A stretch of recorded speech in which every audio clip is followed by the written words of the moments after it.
Housing Authority special meeting to order. And could you please rise and join me in the Pledge of Allegiance? I pledge allegiance to the flag of the United States of America and to the republic for which it stands, one nation, under God, indivisible, with liberty and justice for all. Okay, welcome everybody. Next item on our agenda is public comment. Is there anyone wishing to make public comment on items not on the agenda today? All right, moving on. So today is a study session concerning our recommended two-year operating budget for the fiscal years 2018 through 2020. We have about 3, 4, 5, 6, 7, 8, 9 departments today. The first department is City Council. Do we have a report on that? Yes, Mr. Mayor. Jeff, just a process question. So as we go through various elements, particularly when we get to the departmental stuff, hold questions to the end of the day, do them live at the end of each one, what? I don't know. Let's play it by ear. I mean, if Rebecca or somebody's saying something, I think you could ask it right away. I think, yeah. I just wanted to know. No, that way you don't. That way let's try that, and hopefully it'll work out. Yeah. Thank you. Good question. I'll be making a few opening comments, and then Rebecca Mendenhall, our Administrative Services Director, will be providing some high-level overview of the city's finances, and then we'll be getting into the department presentations. Right. So I think at every different phase of this, we ought to treat like you would a normal standalone agenda item as we go through it.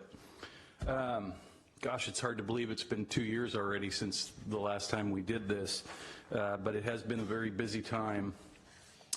As always, I'd like to start by extending a special thank you to Rebecca Mendenhall and Carrie Tam for their hard work in terms of putting the budget together and bringing the study sessions together, and also thanking all our department heads and their staff who have been working on the budget for months now. This process for us actually started last year with the council's mini retreat, and then extended on through the city's strategic planning process, and then began in earnest in January with the staff beginning to work on items. We'll be dealing with all the budget presentations by departments today. With the exception of community development and public works, which are scheduled for next Friday along with the capital budget. So we'll be hearing from everybody else today.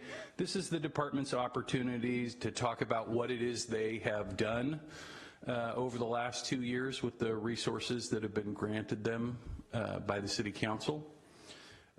Talk about what it is they do and how it is they do it, and then present any new requests for funding and initiatives that they're looking for and recommending in the upcoming 2-year budget.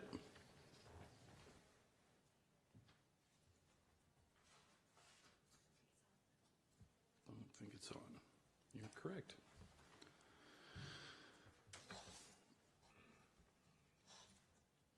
So we will begin by looking back at our previous budget, how we compare with other cities. As the council and I think the community at this point is aware, San Carlos is not your typical city in San Mateo County or Northern California for that matter. It's a little bit more like a Southern California city in that we partner through JPAs with neighboring jurisdictions to provide a number of services, like our treatment plant and our garbage services, as well as partnering with other agencies to provide key services. We partner with San Mateo County in a number of ways, including our code enforcement efforts. Obviously, we partner with Carlos Bolanos in the San Mateo County Sheriff's Office for our police services, and with our neighboring jurisdiction, Redwood City, for fire services. Over the past 5 years, we've had quite a bit of success in managing our budget. As you know, in the entire period of the OOs, the city was in budget cut mode for 10 straight years. For the last 8 straight years, we have been in budget surplus mode, with our revenues growing slightly more than our expenditures, and generating additional savings. That money's been used in the past to create things like the Strategic Property Acquisition Fund, which has over $7 million in it and can be tapped by the council for any land use type purchases that they might like to make in the community, either for economic development purposes or for quality of life enhancements to the community. It's allowed us to do some pre-funding and pay down some of our retirement debts. And as you'll see next Friday, it's allowed us to pump an enormous amount of financial capital into the capital budget. So a lot of the projects that you see around town, those of us who've been around and lived through the budget deficit years know that there weren't a lot of projects happening. There weren't a lot of infrastructure projects happening. We weren't investing money in repairing and maintaining our facilities. And we've been able to do that in no small part because of the slide in front of you right now. So I thought I'd talk just a little bit about our process and how we work to reflect the council's priorities and weave them into our budget and the service delivery model that we're planning for the next 2 years. We start with what we call a mini retreat, and it's just mini because it's a smaller group of people than at our annual strategic planning retreat. So it's the council and Greg Rubens and I. Just help facilitate a discussion of some of the issues of the day that are taking place in San Carlos, some of the specific interests that the council might have, and begin to try to coalesce around a vision that for the council and priority setting on all the various projects and programs and services that the city continues to provide. As you know, despite the fact that we do have resources and they're replenished every year by our generous tax-paying community, we never have enough resources to do everything. And so one of the primary functions of any government is to figure out how to deal with these scarce resources and overwhelming service delivery demands. And that's what we're doing here today, beginning to do today as part of our 2-year budget process. To coincide with our mini retreat and our strategic planning process that takes place with the council and the full management team a couple months later, we also do a comprehensive scientific survey of the community to coincide with each 2-year budget cycle. So we do it every 2 years to track our performance. We believe that any organization that's afraid to reach out to its customers and clients and ask how we're doing is probably inherently not a very high-performing organization. We always strive to be a high-performing organization here in San Carlos, and so we ask those tough questions to the community about ourselves every 2 years, and we continue to get very good responses from the community.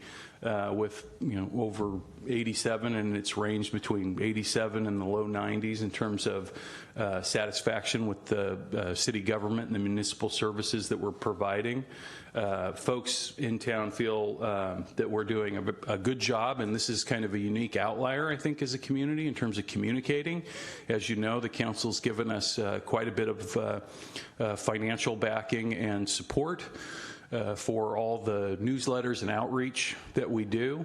Our San Carlos newsletter that we do 4 times, then we do a couple more special issues every year, has very quickly become the #1 source of information for the community that they report back to us. That's where they go to learn about what's happening around their town.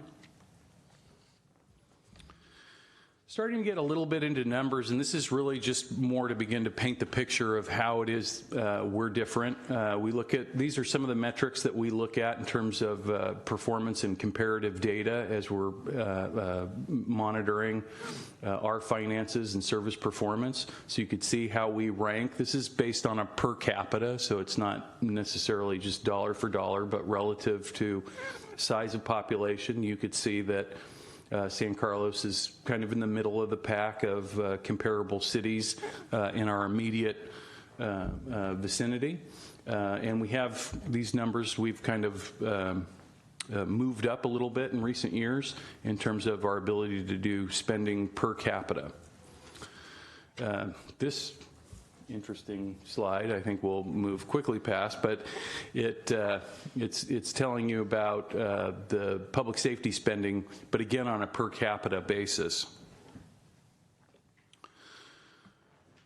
So the way in which we begin to craft a budget here in San Carlos is the finance department and the city manager's office work to establish what the base parameters are going to be as we set that up and then communicate that base budget to the departments to begin working on.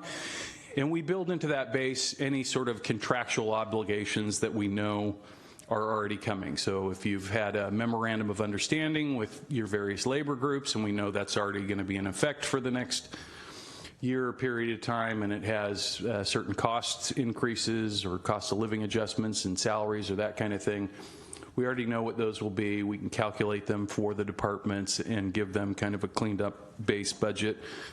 We look at what's happening with inflation and various commodities that we're heavy purchasers and users of, and what's going on with those costs so that we can, again, sort of build that in. And the departments aren't having to do that themselves, and they can really then focus as they put their budget together on their service demands. And as you know, several years ago, we began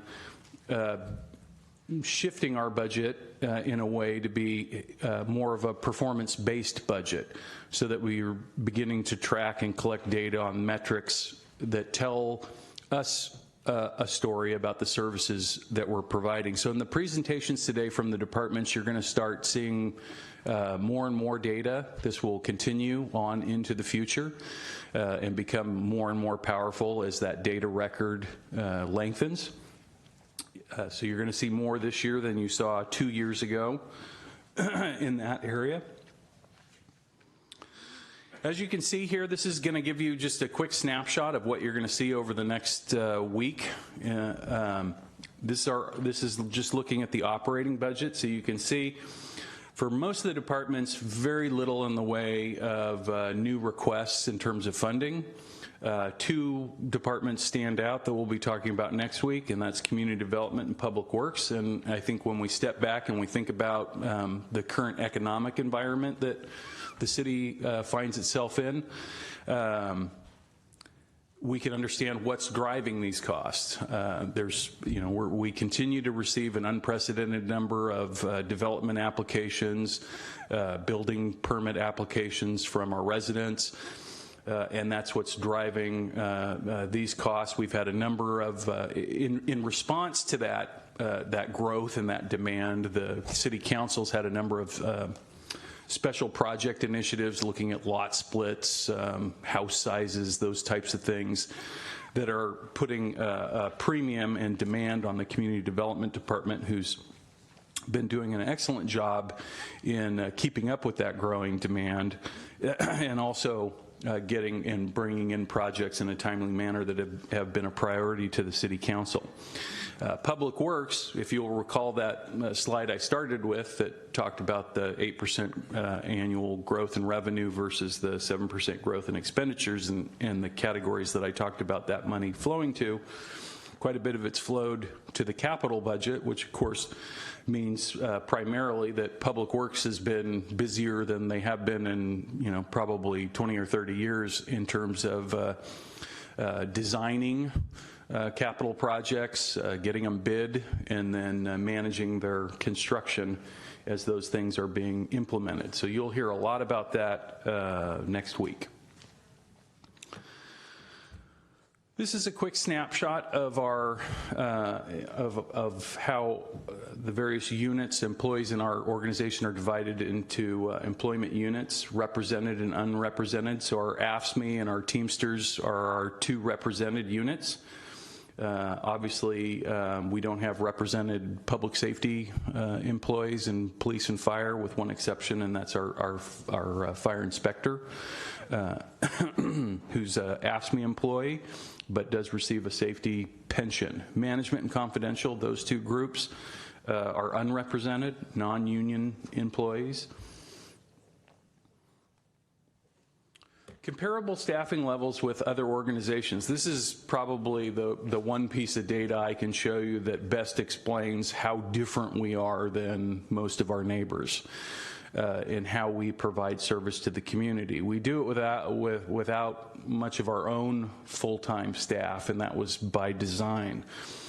We believe that the JPAs and the other partnerships that we have regionally and with our neighbors to provide services is not only a more cost-effective way of providing those services, but has allowed us to provide a higher level of service than we would otherwise be able to do under what you would consider to be a more traditional full-service model.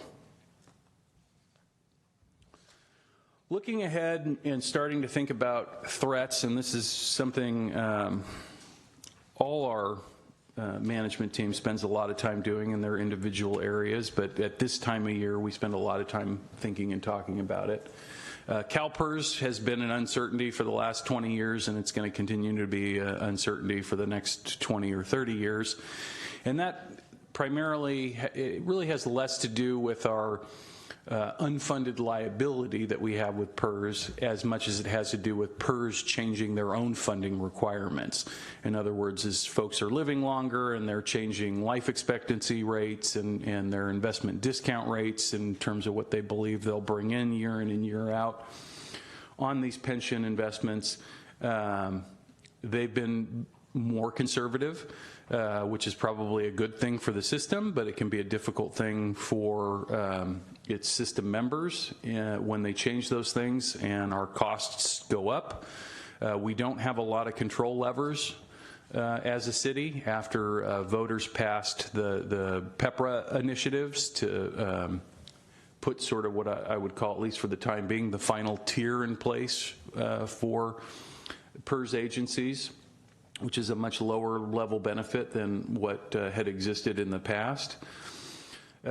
We see our costs jump and fluctuate, and we don't have any real way of determining in advance what the PERS board, an independent agency, may actually implement in any coming year. So we've created some reserves so that we can respond to that, in a year where PERS takes action and raises rates significantly more than we might have anticipated, so that we can weather that storm. That's an area right now that is putting a lot of pressure on a lot of cities, particularly in Northern California. Cities in this county are cutting their budget this year, and a lot of it has to do with this particular issue right here. This is something that we were a late adopter in terms of pension enhancements, but we were an adopter in the early 00s. We were also early agency to begin to tier those benefits back. So we have a number of tiers, including the PEPRA tier, which was put in place by voters. We also have unfunded liabilities through our retired Belmont San Carlos Fire JPA that we're going to be continuing to pay off for the foreseeable future. We work with Belmont, we track those costs. We're actually doing an actuary study this year so that we can kind of consolidate all our related unfunded liabilities in regards to fire, so that we can communicate that information with our partner Redwood City, so that both agencies can better understand what it is each agency's spending for retirement and unfunded liability costs related to providing fire and emergency medical services to our community. One area that's been emerging as a problem in our budget for the last few years is street resurfacing. Typically and historically, street resurfacing has been paid for by gas tax money. For the last couple years, we haven't seen the really huge price spikes that we had seen in previous years for the cost of fuel, which has driven down a little bit the tax revenue that's being generated. Also, people's purchasing and driving habits have changed a little bit. There's a lot more electric cars on the road. There's a lot more hybrids on the road. People are more concerned than maybe they had been during the big SUV era, where bigger, better, faster seemed to be what consumers were interested in. Fuel efficiency and reducing their impact on the environment has become increasingly important to consumers in our area, and as a result, less fuels being purchased, so less tax revenues being generated. Which means we can afford or have the tax revenue to do less than we have in the past. At the same time, the commodities in asphalt and labor, those prices have increased significantly. So while we have less revenue, we have a greater expense and cost in terms of linear feet or linear miles in terms of streets we can resurface. In the budget we're recommending to you, We are recommending putting some general fund money in, and we anticipate, unless there's significant changes in this area, this will be a growing cost center in terms of a general fund expenditure that traditionally hasn't existed in the past. And that's important because one of the things that we look at and we try to communicate with our residents, you know, and as you know, we have a lot of residents who have lived in town for 30, 40, 50 years. And we got these questions a lot when we were making changes to our budget about, you know, what's different now than 20 years ago, maybe, when I was paying more attention to this stuff, or why is San Carlos, you know, having trouble funding this, and another city maybe doesn't have the same issue funding these kinds of things. And as you've seen in the past, and we've shared information, there's significant differences that the public, I don't think, understands in terms of how cities receive tax revenue. Property tax, while everybody in town pays the same 1% on their assessed valuation and property tax, that money gets split up in many, many different ways for all kinds of various taxing entities, the schools, the county, the small COG jurisdictions in our area, like the mosquito abatement and vector control, whatnot. So we don't get the same amount of property tax for each city that's paid by your city stays there. So we're on the lower end of that spectrum, and it just has to do with how Prop 13 was implemented back in the 70s. Up until Prop 13, cities could raise their own tax rates every year. So if you knew you were going to have a big project coming up, you were some big initiative in the community, you might bump up your tax rate for a couple of years to pay for that. And then when the project was finished, you might lower it back down. Well, Prop 13 put an end to that and put a fixed schedule. So if your city happened to have a low tax rate that year, that's where it stayed. And if your city happened to have a high tax rate that year, that's where it stayed. And by tax rate, again, our residents and our property owners are paying the same formula of taxes, but a different amount's coming back. In other words, for San Carlos, it's about 11 cents on the dollar that's staying here. In Belmont, when you put their general fund together with their fire district, it's about, I think, 35 cents on the dollar that's staying in that community. So that, over the years, over the last 30 or 40 years, has led to the two cities being different. San Carlos had to be and was historically more of a business-friendly, business-minded type community from the time it was set up until now, in terms of providing that. So we're all dealing with a different source of revenue and a different share of that revenue from one city to another. And having these changing dynamics that are really greater than the city, they're beyond our control. The city council isn't in charge of the price of gasoline or what kind of cars people are going to buy or how much they're going to drive their cars in terms of generating gas tax revenue. We're just a recipient of what's happening out there in the community. So this is a change. And there's been other changes over the years that have resulted in significantly new cost areas for our budget. The rise of climate action plan type issues, environmental issues for the community. That's something that 40 years ago the city spent very little money on, very little time on. There were very little regulatory issues that a government like San Carlos would be dealing with. Not so today, and will be even less so in the future, I think, as we were spending more and more time and money on these type of issues. I think this is most evident, perhaps, in the area of sewer and wastewater collection, both on the collection system side, which the city is solely responsible for, the pipes and whatnot that are carrying that wastewater away from people's homes and businesses and out to our treatment plant. Those regulatory requirements have changed significantly over the years, and the price tag has changed significantly as well. We were sued a number of years ago by baykeepers and operated the system under a consent decree for a number of years. We were very successful in meeting those requirements and brought the consent decree to an end, bringing up our standards. But we as a community have been forced to invest tens of millions of dollars into a system that for 30 or 40 years was really very lightly invested in. The same can be said, and I think our mayor can talk about this even more detail than I can, about the requirements around our treatment plant, which we share with several other South County jurisdictions, Belmont and Redwood City, to name just a couple, our direct neighbors. We're spending, I think it's close to $1 billion now, isn't it? Collectively. It's going to be that, yeah. On our treatment plant, and we seem to be unable to complete an improvement project on the treatment plant before new regulations are issued by the Water Quality Control Board that require us to begin planning and funding new projects. It's a perfect example of why we want to operate a treatment plant in partnership with our neighbors.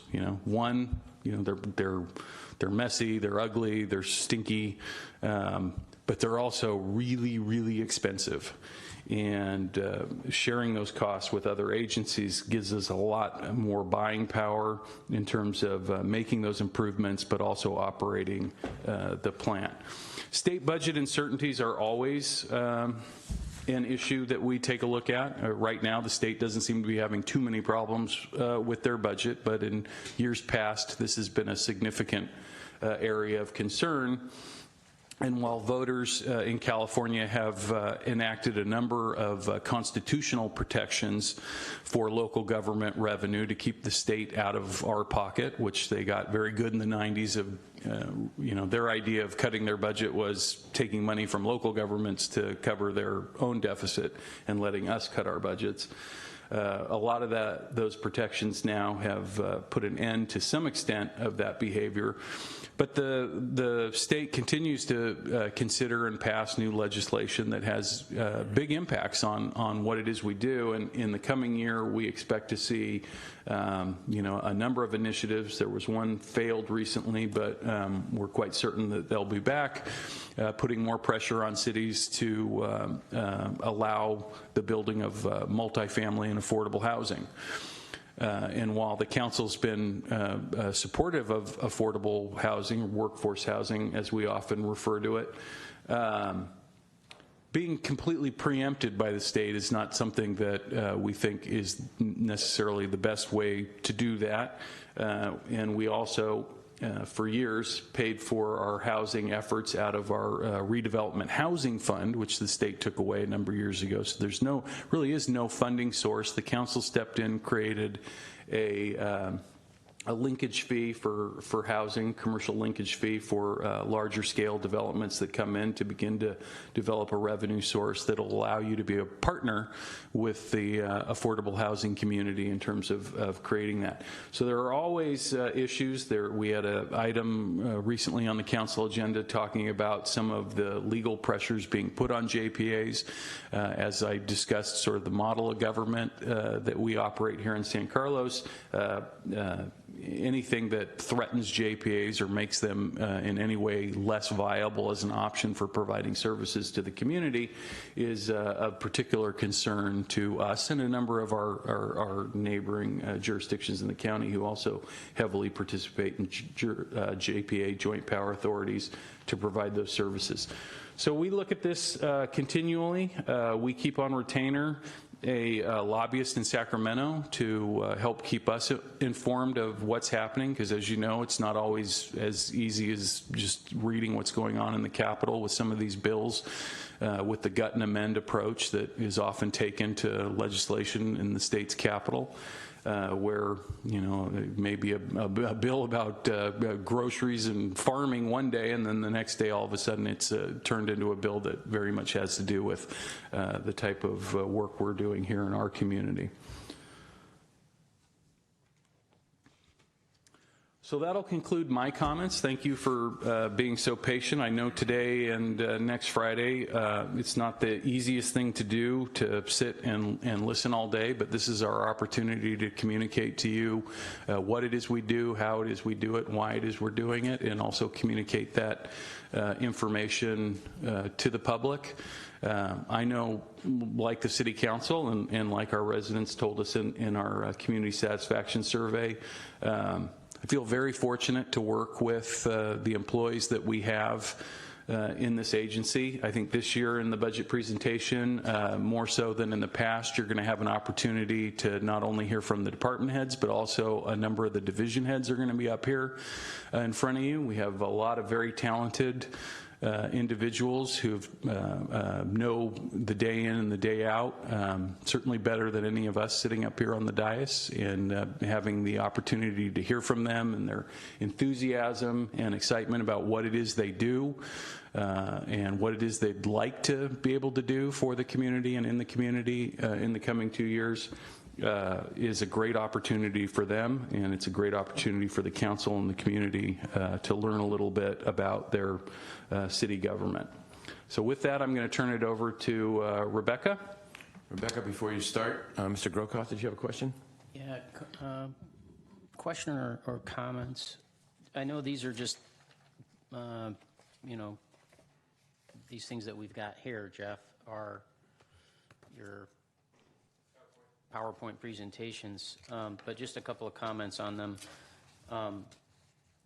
You've got here revenue per capita, and then I was looking at the chart you gave us for comparable staffing levels, and I noted that in one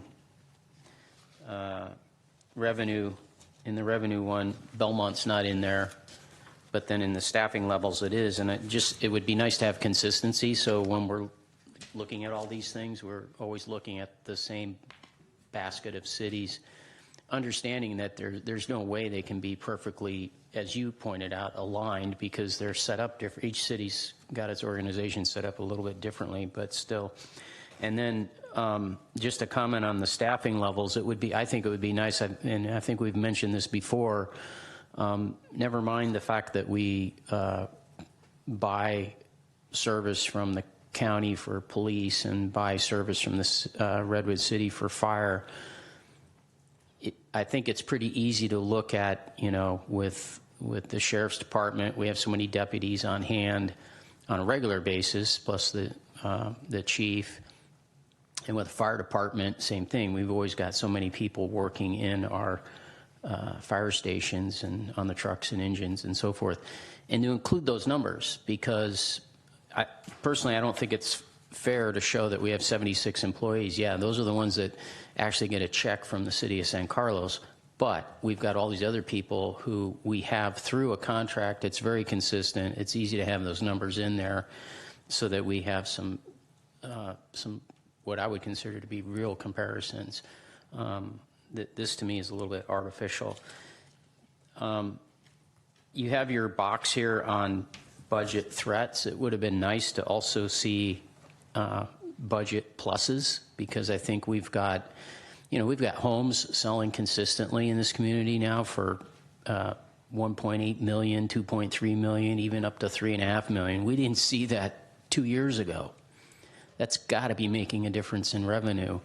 And there's, we have other things going on that have been pluses to our budget, and it would be nice to have a box here that shows that. And the final thing that I had was we've got here unfunded liabilities as they relate to Belmont San Carlos fire. I don't know if there'd be a way to do this, but we have another hearing, of course, coming up. I know, if you serve on the fire board, what's left of it, if you will, even with that, we've had, I think, one meeting this year. So we don't meet very often. We're not given very much information. I think it would be nice to have Phil come over from Belmont or something, give us a presentation on really, drill down into this a little bit so that the whole council is informed on what we're dealing with in that situation. Great. Thank you for the comments. Mr. Olbert? Thank you, Mr. Mayor.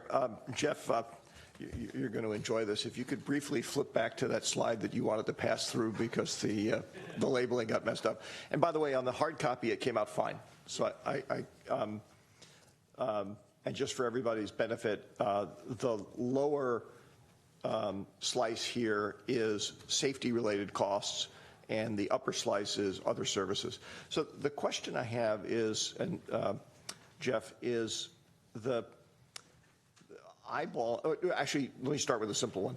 Would it be that hard, or what's the reason why the Los Gatos, Menlo Park, and Burlingame numbers only have police? They don't have fire costs in them. It's because they actually have separate fire districts, like Belmont. It's an actual different government taxing entity, so they have a dedicated property tax source for their fire department.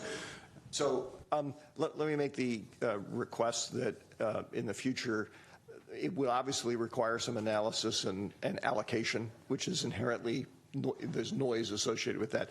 I'd like to see those included, because because it would make it easier for me to ask the next question, which is, when I look at this and try and discount the ones that don't have the fire in them, it looks to me like our cost per capita for safety is actually a little bit higher than I won't say the average again, because there's missing data in here, but it's another way of asking. I'm just curious about whether or not, with the track record we have, it would be useful to revisit how beneficial the outsourcing has ended up being. Okay, it's not uncommon in private sector arrangements that initially it's great and then it sort of decays over time for various reasons. Or there very well might be some costs embedded in here that have nothing to do with the delivery of current services that are driving things up, that I'd like to get a better handle on. Absolutely, we can do that. Pretty much universally, standalone fire districts their fire models much more expensive. Menlo is the one closest to us that I'm most familiar with, and I think their per station cost is actually very close to our 2-station cost. So they're almost twice as expensive as we are as a model. And I realize it would require extra effort, and there's some noise factor associated with doing it because you're going to have to make assumptions. But including that would then dramatize the fact that we are doing really well, right? Absolutely. So, Okay. Mr. Collins. Thank you, Mr. Mayor. The question I had, Jeff, if you go back to that 2018-2020 recommended budget, new funding request by departments. That slide was a tad confusing to me. Where it says fire 2020 goes from $6,000 to zero, and that goes down, community development goes down, public works goes down, parks and recreation I can only assume goes up because it's less of a negative. What exactly how do we interpret that? Well, you're going to need less money because why? We're going to get more money from impact fees or developer fees or what? Well, I think you might have used in some ways the magic words, and that is need less money, as I would, well, I wouldn't wager, I know. All these department costs are going up. Again, this gets into a base budget issue where if we know labor costs are going up, we build that into the budget. Departments aren't asking, in other words, for additional money to pay for the salaries and benefits that the council has already granted their employees in the coming year. So these really are just like new program requests. As you pointed out, fire and police, you approve those contracts, so they don't really have through the budget process, typically, a great need for additional requests in terms of operating funding. They do have requests that you'll see next week around capital project funding, new fire engines or new fire stations or new police equipment or automated license plate readers, that kind of thing, that would be paid for by the capital budget. Parks and Recreation is a department that does generate a lot of revenue. About half of their funding they raise themselves through revenue. They've been successful in their programming the last few years. They continue to be very mindful as a department of their expenditures versus their ability to offset some of those costs with fee revenue for their programming. And so really, I think what you'll hear from Amy this year is a lot of discussion about changes they're making within their existing budget, but not a huge demand for new funding. And we certainly appreciate that level of professionalism and expertise as they go about providing their services. And then, as I mentioned earlier, community development and public works, I think in the context of the economy right now and what it is we're dealing with in terms of service demands as an organization, makes a lot of sense why we're needing to continue to pump more resources. And this isn't a new dynamic. If you went back and looked at the last budget, it was very much the same. Economy really hasn't changed any. If anything, it's gotten even hotter since the last 2-year budget.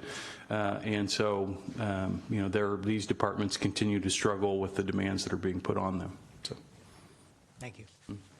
Okay, Rebecca.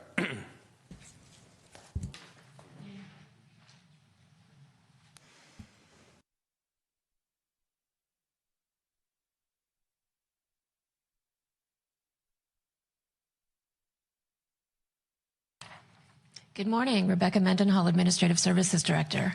Before I get into all the financial numbers, I just wanted to echo what Jeff said and thank all of the staff. I mean, this is a huge effort by every department in the city, and I want to give some special thanks to Carrie Tam, Jenny Liu, Melissa Keefe, Paul Harris, and Tammy Mack, who consolidated all of this information coming in from every department in numerous different forms into the budget that you see before you today. So as Jeff had stated, the proposed changes that he just went through, as well as all of the base assumptions, present a balanced 2-year operating budget for the next 2 fiscal years. So I'll explain the assumptions and changes from the current budget in the next few slides. So before we go, again, too far into the weeds, this is actually one of my favorite pages in the budget book. It's the city's fund structure. And this is a great way to show you all the different sources of funding. So we spend a lot of time talking about the general fund, which is the primary operating fund of the city. But you can see here that there are a number of other different categories of funding. We have our sewer fund, which is a funding source all on its own. It's an enterprise fund. It can only use money for sewer-related activities. We have special revenue funds. The capital funds, that's a number of funds that make up all of the infrastructure spending, and we'll go into a lot of detail on that next week. Our debt service for our GEO bond, and then our internal service funds, which is primarily charges that get charged back to the other funds. So this is the general fund operating revenues. Again, this is the primary operating fund. We use this to talk about most of our day-to-day activities, including general government, public safety, fire and police, parks and recreation, traffic and street maintenance, and community and economic development. So the fiscal 2018-19 revenues reflect an increase of 7.8% from the current year budget. However, it's only a 6% increase from the current year projections. The fiscal year 19-20 budget revenues reflect an increase of approximately 1% from the 18-19 revenues. In general, these revenues are reflecting the growth in our economy. Some of the highlights are business registration increases are based on the trend over the past few quarters. We also implemented a new business registration software a few years ago that has enhanced our ability to collect renewals on a timely basis. Charges for current services shows an increase of 5% in the next year, but this is primarily due to the timing of plan check services related to development.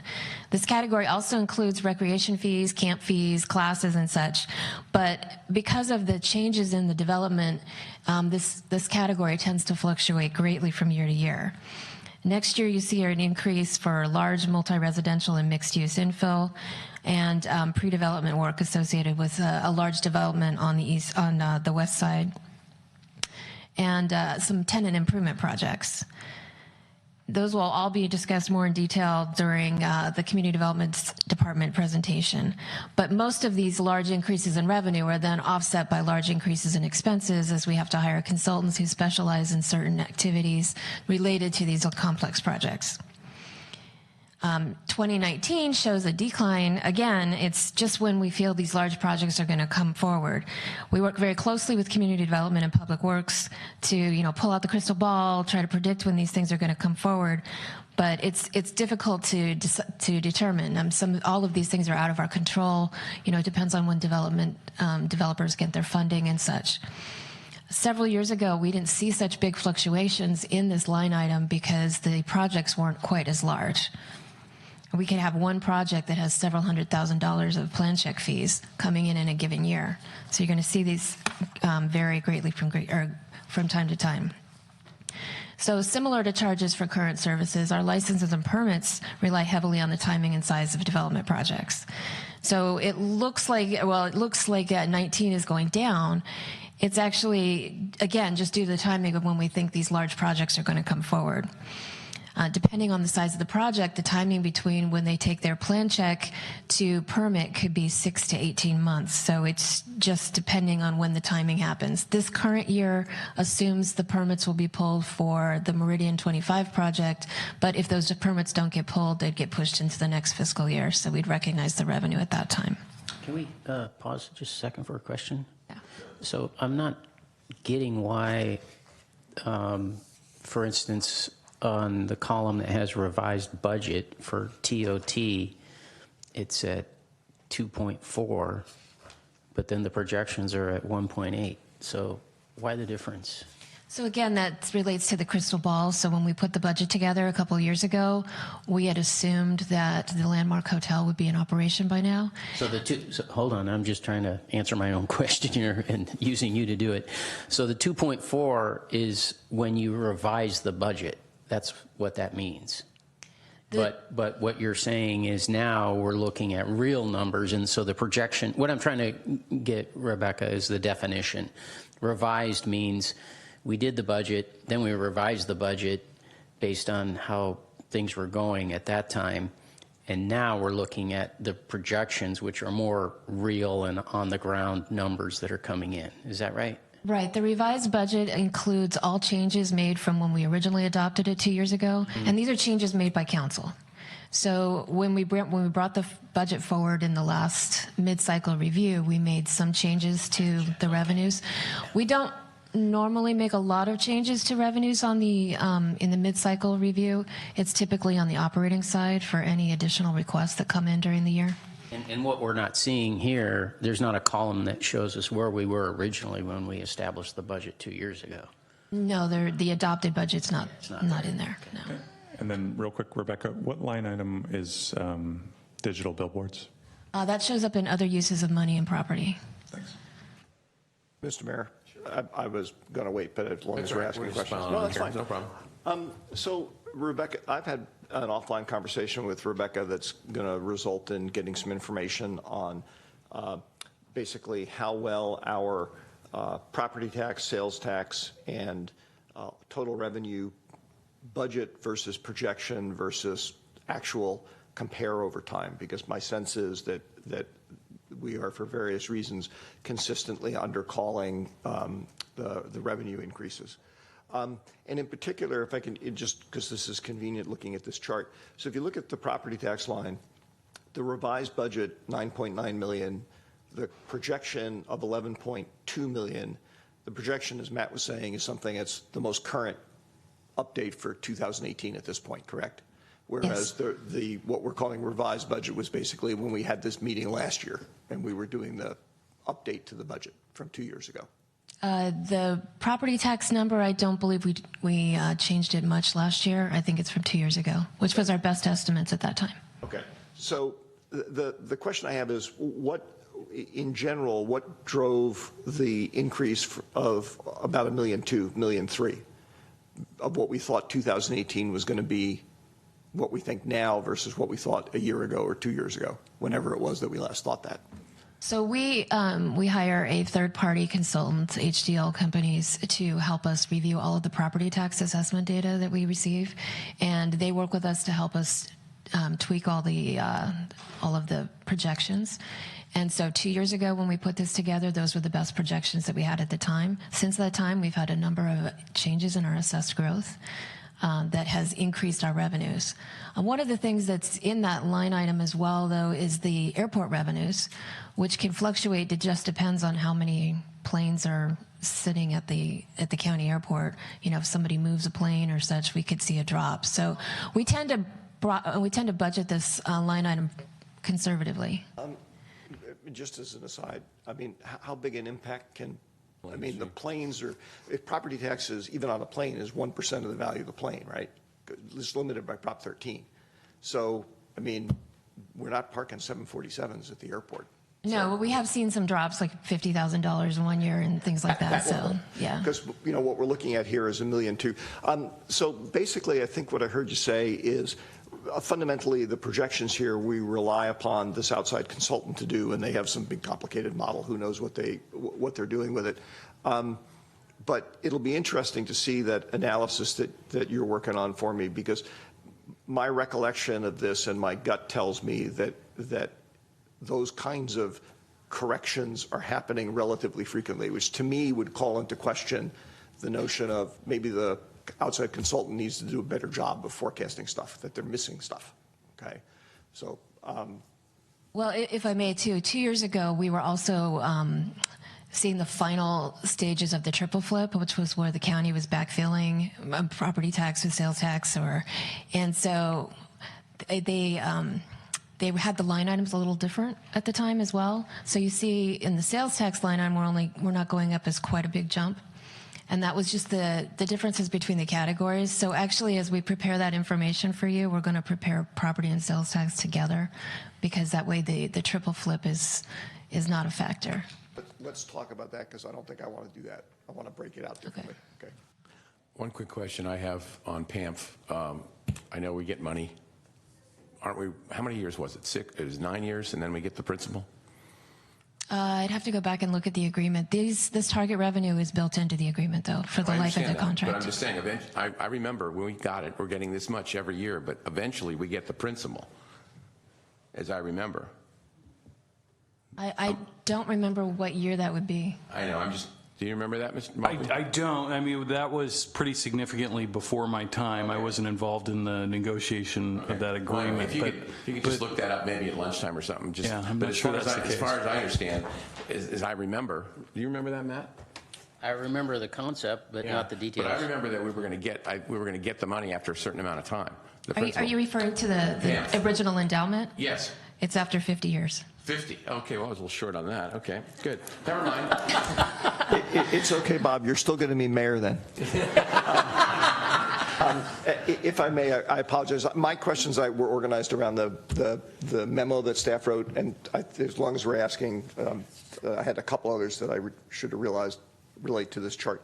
So, Rebecca, in the cover memo that staff prepared, it talks about the sales tax increase of about $649,000 from, actually, I'm not sure what period that is, because when I look at the table, I'm not necessarily seeing that, of 6.2% based on new large building and construction retail businesses in the city. And I just was curious, what are those?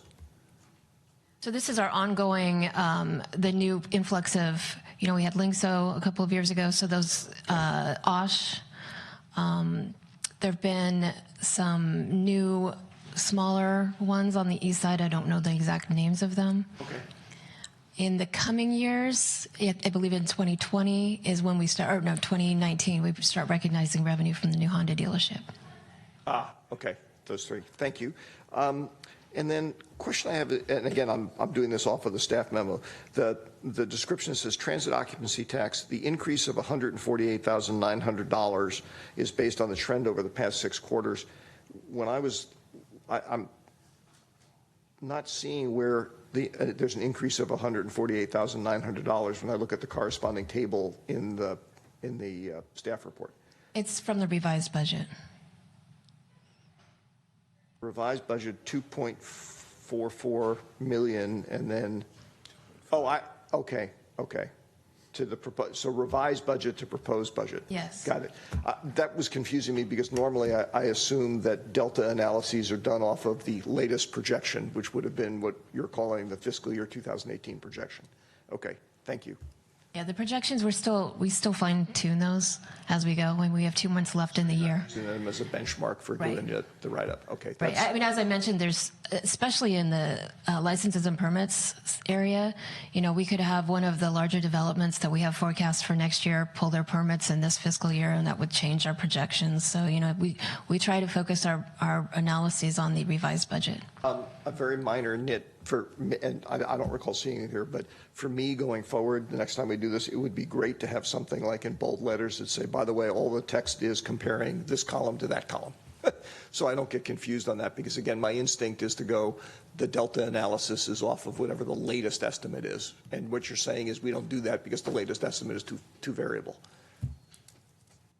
I think we covered it earlier in the staff report, but it probably needs to be more specific to each bullet. Yeah, that's a minor Yeah. thing, just going forward. Thanks. Through the chair, Yes. before we move off this slide, just one more question. So the licenses and permits, that's primarily development fees that come in? It's primarily building permits. Building permits? Okay, so I want to bring that up later. Okay. Proceed. Okay. So this chart is just a summary of the revenues for both years.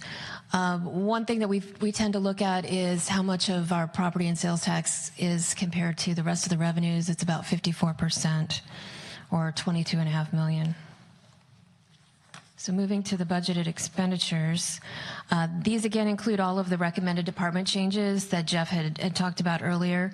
There's a section in the budget book that has all of the detail behind those changes. The 18-19 budget expenditures reflect a 6.8% from the revised budget, an increase, and little less than 1% from 19 to 20. And this is primarily due to the decrease in the operating and legacy costs coming in fiscal year 2020. The legacy obligations are primarily the unfunded liability association or obligations associated with the Belmont San Carlos Fire Department. These obligations drop about $500,000 in 2020 due to the payoff of their side fund. So when the Belmont San Carlos Fire Department increased their pensions or enhanced their pension, CalPERS set aside the side fund that's been being amortized over 20 years. So we'll have amortized that obligation, which will decrease our cost to the legacy obligations there. Salaries and benefits have been funded at 100% based on all current known MOU provisions. And operating expenditures are showing an increase of 7.7%. This is for known contract increases with existing professional services contracts, like with our public safety, police and fire, as well as all of the requested operating requests, which again, each department will go through all of these in more detail, the largest being in the development, community development department. There's also a couple of one-time funding requests that they've requested. Rebecca, before you move off of this chart, do you have a sense of roughly, we budget basically 100% for all positions being filled, correct? I think that's what I just heard you say. Yes. So, and historically, no organization ever achieves that. So what percentage do we run at? Or if it's easier to do in dollar terms, I'm trying to get a sense of how much cushion is inherently being built in here, sort of based on past history. So we can have salary savings from $400,000 to $750,000. It just depends on the year, and what positions are being filled at. Okay, thank you. Matt, did you have something? Yeah, a couple of questions. So capital outlay again is? So this is furniture and fixtures, as I mentioned on the earlier slide. The capital infrastructure projects, the big projects, our parks projects, our streets projects, our sewer projects, all of those are in a different funding source, and those are going to be talked about more next Friday. Different funding source. Okay, I find that a little frustrating just because trying to look at the whole thing today in an overview part, it's troubling to separate that. And I'm gonna go ahead and point out why, because in the past we would fund. We would take revenue, I believe it was from the franchise agreement with Recology, and put that money into Fund 25. When we went through budget constraints a few years back, I think we stopped doing that. I don't know if we're doing it again. Are we? Okay. So I Yeah, guess the money we'll is still, from the transfer station, the money goes right into Fund 25. Good. So happy to hear that.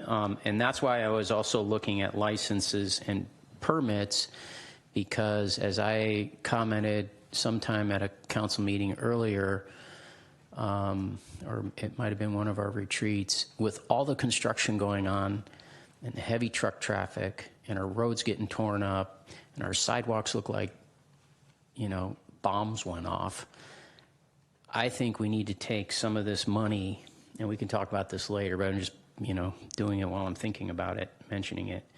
We need to at least commit some of that to Fund 25 for capital improvements, because those are the, we're taking in this money, we're having all this stuff happen to San Carlos, all this construction and building, and you can see there's what's the term I'm looking for? One thing relates to the other, if you will. So I wanted to bring that out. We do have traffic impact fees that are specifically that's different, associated though. for that. I'm saying I know we have traffic impact fees, and I know we get some gas tax money and so forth. But my point is, we're putting usage on our infrastructure and our roadways, our sidewalks and so forth, that is over and above what we would see if we didn't have all this construction going on. And it's my opinion, we can talk about it later as a council, but it's my opinion that we need to take some of the good that we're getting money-wise from those projects and commit it to our infrastructure, which is getting abused by construction traffic and so forth. Another comment I just want to make, because this is my last year probably, to go through this. And I've said in the past, and we have someone who is here that's going to be a council candidate, I believe. I have never liked it that in salaries and benefits, we go ahead and queue that up in the budget. Those are negotiated items. We of course don't know where they're going to go, but to me, to put this in here makes it like it's a done deal. And yet it's an item that actually has to be negotiated, because we're going to be negotiating in the future salaries and budgets, or salaries and benefits. And it's a little troubling when these numbers are already put in here, because then when we get a staff report later on about some type of labor negotiations, it shows it's covered in the budget. Well, of course it is. You put it in there. This has come up in other cities. I'm not the only council member on the peninsula to bring this up, that it's unfair to put these numbers in here as though, hey, we're going to give you this money, we've got it budgeted, and we can afford it. I just don't care for it. I understand why it's done, so you get some feel, but it seems to me to skew the bargaining table. Mr. Collins, I'm sorry, were you finished? I apologize. Mr. Collins? Mr. Mayor, I'm sorry, Councilmember Mr. Collins. I just wanted to respond briefly, because to the first part, I certainly understand where you're coming from in the second part. I don't think there's a right or wrong answer, so I understand the concern. But in terms of your first issue about funding for the capital budget, I think that ties into Councilmember Olbert's point that he was making earlier. I don't think that was necessarily the point he was trying to make, but there's a relationship there as far as I see it, and he and I talked about it yesterday. There's kind of two paths, right? We can be more aggressive with our revenue and expenditure projections. That builds a little bit more risk into the budget, because we do, like Rebecca said, when it comes to property tax and sales tax, we're pretty conservative with those numbers, and those numbers tend to be pretty predictable. But we have a lot of other sources of revenue in the budget that add up to a lot of money that aren't very predictable because of development timing that we don't control. So what ends up happening, and what's happened over the last 8 years, is we end up with a surplus at the end of the year. I think today we're showing a surplus of around $100,000, $200,000, something like that. That's a budget projection surplus. But we've had surpluses as high as more than $3 million. And then what we do with that money is we plow it into these other one-time expenditure type funds, capital being primarily the beneficiary. And that's how we've been bumping up. So you're kind of running a year behind. Last year's savings help really expand next year's operating or capital budget rather. And I think when you see the numbers in terms of what we're spending on capital, you'll be impressed. But the need is still greater. And so, one of the things the council will be talking about and looking at in coming months is putting in front of the voters an opportunity to increase their TOT, transit occupancy tax, the hotel tax, which historically San Carlos has kind of run in the bottom third of the county, and other cities in years past have increased their rates. So our rates now are pretty much at the bottom. That I would like to, 2 years from now when we're doing this, take that revenue source and build that into the capital budget. So that because I think and hope that we've done a good enough job planning for our operating expenditures that we're going to be able to continue to meet those service demand level needs that we have today, and that extra revenue that would be generated by TOT can just begin to augment and enhance and perhaps even double the amount of money that we're putting into the capital budget. So we are looking at that. We're aware of the issue, and we're trying to plan for and see where monies could be coming from in the future to help continue to augment that. Just a quick retort, if I may. Go ahead. I understand the thinking. I understand, I've been on this council for 16 years, and staff has always approached it that way. That's what it is. I guess what I'm saying is the same way we treat salaries and benefits and always bump it up, I would like to see us do that with Fund 25. Mr. Collins? Yeah, I just wanted to clarify something Matt said about construction projects and the damage being done and all that. Do they not pay in their developer fees funds that are used to rebuild, whatever damage they caused to our infrastructure? Isn't that part of their deal? Yes. And depending on the size That's not reflected of here? well, the traffic impact fees that we charge go directly into Fund 25. But are they reflected in this capital outlay line? Okay. So the money is there to repair it, and it's separate from this money. Right, it's in a separate fund. This is just the general fund. So again, the general fund is just the operating fund of the city, so it's just They're our not eating general. into the general fund to repair the damage that they caused during construction. The traffic impact fees, which is specifically related to the additional vehicles on the street, that revenue goes directly into our capital funds to help fund projects. So traffic impact fees are helping pay for the Holly Street overcrossing. I believe they're paying for some of the Britton Avenue changes that we're looking at. So they're actually paying more than the infrastructure impacts that they have on each project? Mr. Maltby? I was going to say, just to be clear, capital outlay is not capital projects. Capital outlay really just tends to be small furniture type facility purchases, and these days a lot of that money ends up going into ergonomics for employees. In other, you see a very different type of desk that a lot of employees use now with the stand up and sit down and those kinds of things. These are where you see a lot of those types of expenditures in capital outlay. This doesn't have anything to do with the street projects or the U Center remodel or the ACC remodel or any of that kind of large scale project. These are much lower level purchases that aren't necessarily predictable and ongoing from one year to the next. And then, okay, thank you. And my second question was, on the salary, when I looked at the number, the revised 2018 to the recommended 2019 is about a 4% increase.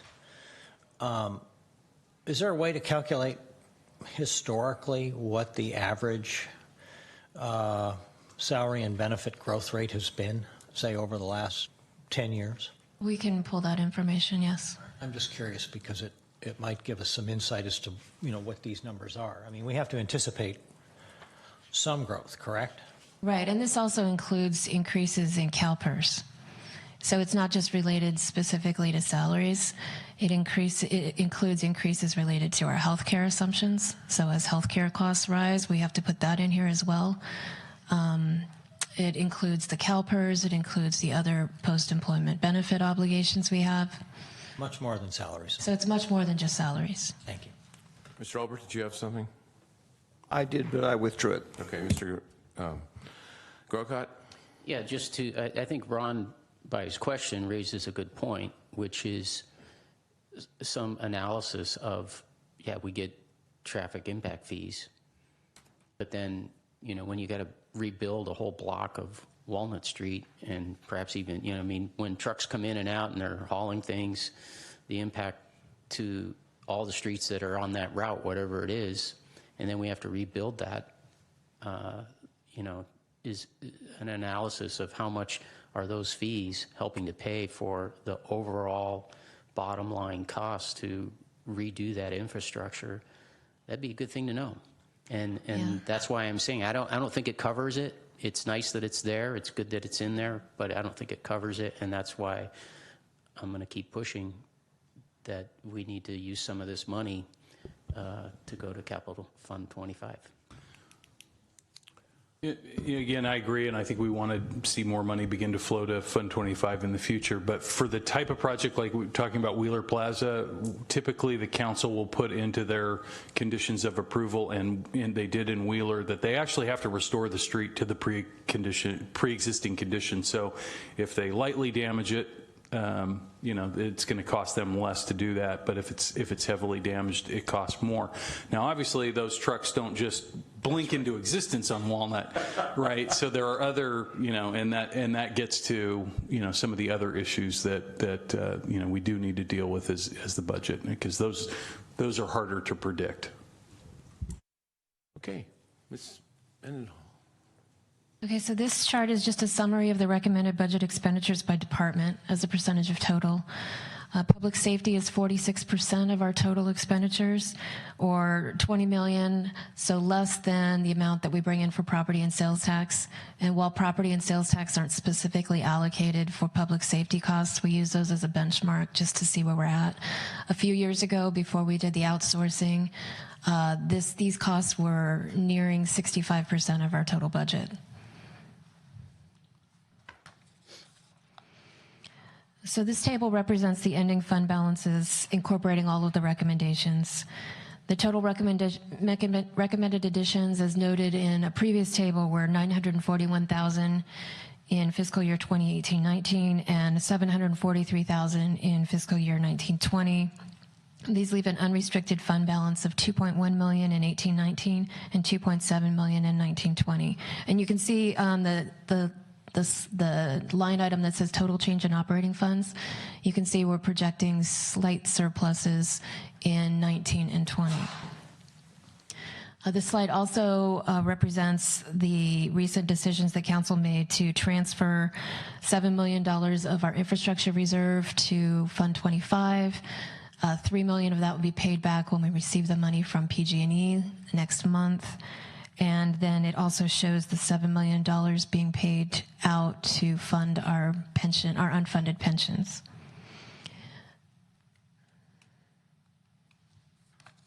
So moving on to the sewer fund. The sewer fund, wastewater fund, is used to account for all the sewage treatment, transmission, major replacements, and improvements to the city sewer system. Revenues from rates can only be used for sewer-related activities. Revenues are budgeted based on the current adopted rates as well as future projected rate increases. As you can see in fiscal year 18-19, there's an increase in the other revenue line. This is anticipating one-time sewer connection fees from the new hotel at 1091 Industrial as well as Meridian 25. Similar to the general fund, salaries and benefits are budgeted based on all known MOU provisions, including any CalPERS increases or healthcare increases. Silicon Valley Clean Water, or SVCW, plant operation expenditures are based on the latest cash flow projections as well as their budget that was adopted in March this year. Debt service payments are directly tied to the timing of bond issuance. The projections are based on the debt amortization schedules and the cash flow projections prepared by our consultant. So you can see in the bond payments, when you look at the projections for 2018 versus the revised budget for 2018, it all related to the timing of when the debt services were made, or the debt was financed. We had projected originally that the debt was going to be done in the fall, and it didn't actually get finalized until February. And then the line item for capital projects totaling $4.8 million and $5.6 million in 1920 will be discussed in more detail next week. So while the fund balance may look like it's growing, we need to retain about $5.4 million in the fund balance to maintain our debt covenants. So moving on to the special revenue funds, these are used to account for revenue sources for which expenditures are restricted by law or administrative action for specific purposes. The special revenue funds include the National Pollutant Discharge Elimination System, or NPDES, the police grants, and the library tenant revenues. Revenues in these funds include the NPDES fees collected through the county, police grants received from the state. We receive about $100,000 a year from the state, and rental revenue from the current tenants at the library. So currently we have the South Bayside Waste Management Authority, the San Carlos Chamber of Commerce, and Star Vista as tenants. You'll notice that expenditures are going up in the next 2-year budget cycle, and this is a result of us determining that we're going to transfer all of the library maintenance costs from the general fund into the library fund. So when the library was built, there was a specific provision in the resolution that said that maintenance costs could be paid for by revenues received by the library. And that was back in 1996. Up until this point, there hasn't been enough operating revenues from the tenants to cover the costs of the expenses. So this year we have enough money, so we have moved all of the operating expenditures from the general fund related to the library to the library fund. And the capital outlay shown in fiscal year 2018, that relates to the library renovations that are currently being done for the community rooms, the restrooms, and then in the next year, they'll be carried forward as we look at painting the outside of the building and doing some landscaping. Internal service funds are those used to account for special activities performed by a designated department for other departments. As such, these funds don't have traditional funding sources, but rather charge other funds for the amount needed to cover their expenses. These internal service funds include workers' compensation costs, risk management, and longevity benefits. This is where all of our insurance premiums go, as well as the contributions for our other post-employment benefits. So I know we've talked a lot about reserves in the last few months, but this is just the snapshot of the projected general fund reserve balances after all of the transfers. For the public watching, under GASB 54 presentation for fund balances, the fund balances are split into several different categories. There's committed balances. Those have been committed by council via resolution, and a resolution is required by council to amend or rescind committed balances. These include the Economic Uncertainty Reserve, the Strategic Property Acquisition Reserve, and the PG&E endowment funds. Assigned balances include amounts that have been set aside to be used for specific purposes. The city manager has been authorized to assign these balances, and they include the unfunded liabilities in the Facility Infrastructure Reserve. Unassigned balances are immediately available for use, and non-spendable or restricted balances are amounts restricted by external parties or contracts. As part of the budget adoption, we include the financial policies for your consideration, and included in the policies are a section devoted to reserve balances.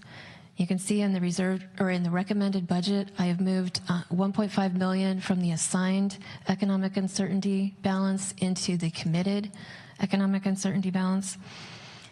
And that's just as our financial policies currently have our economic uncertainty level set to a minimum of 12.5% of our operating expenditures, but increasing to 20%. So that helps us get further along our goal. So looking at our total reserve balances, for fiscal year 2018-19, it's projected to be close to 45% of our operating expenditures, which is well above what the best practice levels are that have been set by the National Government Finance Officer Association. So that concludes my presentation if you have any questions.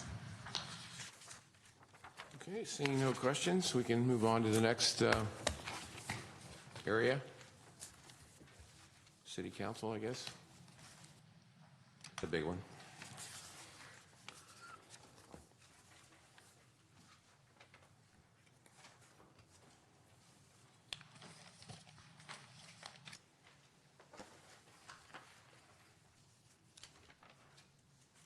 Morning, Council. Tara Peterson, Assistant City Manager. I have two budgets to show you. The first is the City Council budget. Of course, there's all your smiling faces. Major revenue sources, 100% are allocated from city funds. Expenses include salaries and benefits, community relations, professional services, and other operating expenses. I just thought I'd just touch upon a few of the expenses included in all of this, and that is such as community events. The council asked for the city staff to do more engagement with the community, and we put some money aside and have been holding two events every year, the Public Safety Fair as well as the Earth Day event. Other expenses in this are memberships to CCAG, ABAG, and the League of California Cities, and also various meetings. Also included are two programs that the City Council has initiated in the last couple of years, and that is the nonprofit grant program, which provides grant money to various nonprofits that serve San Carlos. In this last round, the grants went to Healthy Cities Tutoring, One Life Counseling, San Carlos Children's Theater, and the San Carlos Museum. Also included in this budget is a lower income subsidy for those needing help with solid waste expenses as well as sewer rate reductions. And that has been about $15,000 in the last year. Tara, can I ask a quick question? And my questions, again, throughout the day are going to be based on the printed material we got, not necessarily your presentation. Okay. So about that low-income subsidy line, what I was curious about is the column in the printout that says audited 2016-17 is about $11,200, and then all the rest of the numbers, including the budgets and the projected, are $55,000. And it's not a big amount of money either way, but I'm just curious, is that because we haven't gotten as many requests as we thought we would, or what? That is true. So what we did this last year is we did more of advertising about this program, okay, and we saw quite a number of folks apply for this subsidy. Good. That's actually where I was going, because I wasn't actually interested in cutting it, because I was interested in seeing why we couldn't use it better. So what's your sense of, are we going to be coming closer to using that $55,000 budget, or are we still far shy of that? Hard to predict at this point in time. We've definitely seen an increase, and we just hope that that continues as people become more aware of it, but it'd really be hard to predict. Okay. All right, so moving forward. Major services that the City Council provides are legislative activities to support our community, policy establishment and direction, budget establishment and oversight to ensure fiscal sustainability, which is in the Council's mission statement. Also, you serve on various regional boards and serve the community through active engagement. Some of the accomplishments in 2017-2018 include establishing San Carlos as a welcoming city. This again was something that the council had indicated wanted to be done in the strategic planning session. We also have improved public outreach and communications, including the new website. Again, a direction of City Council asking that the city do more to engage the community and to improve the website so that it would be more accurate, easier to navigate, and we think we've achieved that. Also, we've implemented projects to enhance community safety and expanded the use of city facilities, including the youth center and the adult community center. Mr. Grocott, you have a question? Yeah, I do. She can go on the... Okay. Actually, I had. Go ahead, Mr. Olbert. Thank you. So, Tara, is the cost of the Citizens Academy in our budget, or is that in Jeff's budget? The Citizens Academy is in your budget. Okay. Then the issue I want to bring up is there a way that we could, for lack of a better term, expand it? It actually seems to be extremely well received. I have yet to run into a single person who went to it who didn't say, wow, this was really great, which, you know, that's always a nice thing to hear. And since it's a great tool for educating people and getting people engaged, did staff look at that kind of opportunity when you were putting the budget together? We did not, because it's actually 18 weeks a year that we're running the Citizens Academy, which is quite a lot for staff. It's a heavy lift for all the departments to go out there and do all of the different presentations that we do. So I would say no, we had not made a recommendation to increase that. Let me, nobody else on the dais may be interested in it, but let me just tee up the idea of first off, if it's something that some modest increase in resources could expand it even a little bit, I'd certainly be interested in considering that. And then beyond that, you know, are there other tools and things that we aren't doing that we should think about doing, like, I don't know, videotaping some of the sessions and putting them online and making them, you know, web-based stuff, which is not really the academy. It doesn't give people the value of the interactivity, but would give them some of the sense of it. I can talk a little bit to that, because we have at the staff level looked at a number of possible changes and iterations to the academies. That's sort of looking out into the future. Right now we're still running 2 a year. We took a sort of 1 semester off because of staffing issues that we had at City Hall. There was a period of time where we just had some key folks out on leaves. So our thought was, once we start to see a decline in registration for the normal academy, that we might look at other iterations, such as like an online version or a compressed, you know, version for folks, kind of a mini academy, possibly even one that's youth focused. You know, for high school, middle school type students. So, you know, this is something that we'd really like to, you know, continue to utilize. But right now we seem to still have a pretty high demand from the community for the classic academy. And it's less of a, you know, this is a harder one because it's not one person who's responsible for it. It's the whole city. So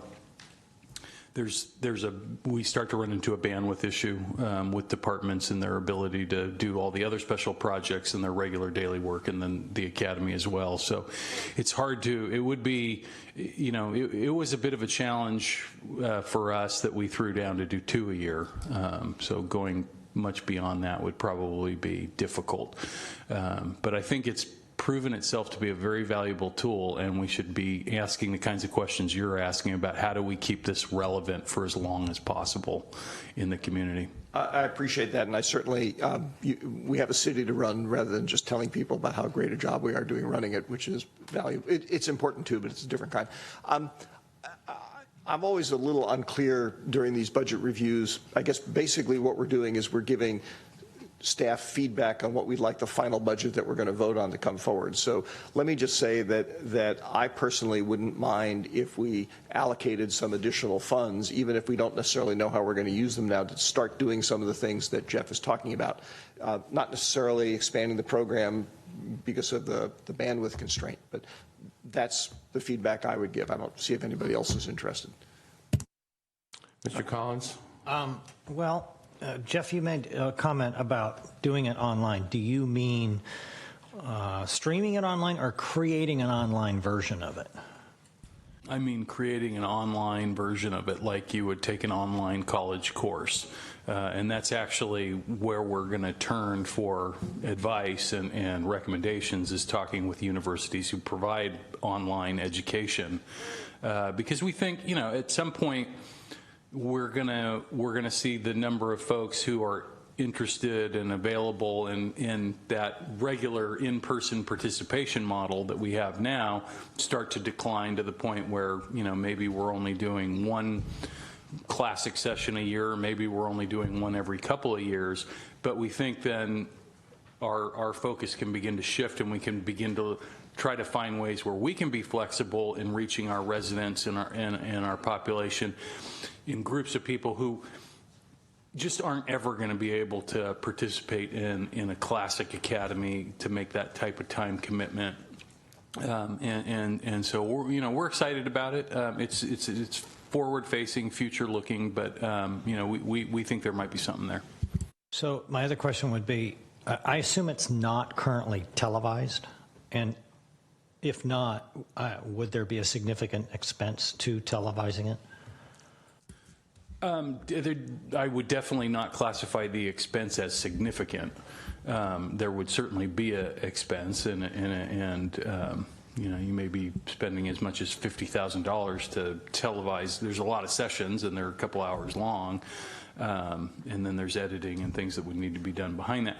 We've talked about that, and we think we'll look at doing that at some point, and maybe even just running sort of just the presentation portion of the academy just for the cameras without the actual participants there. So we're looking at a number of possible ways to do that. But we also don't want to undermine the participation that we're getting by just putting it on TV and saying, hey, everybody watch this.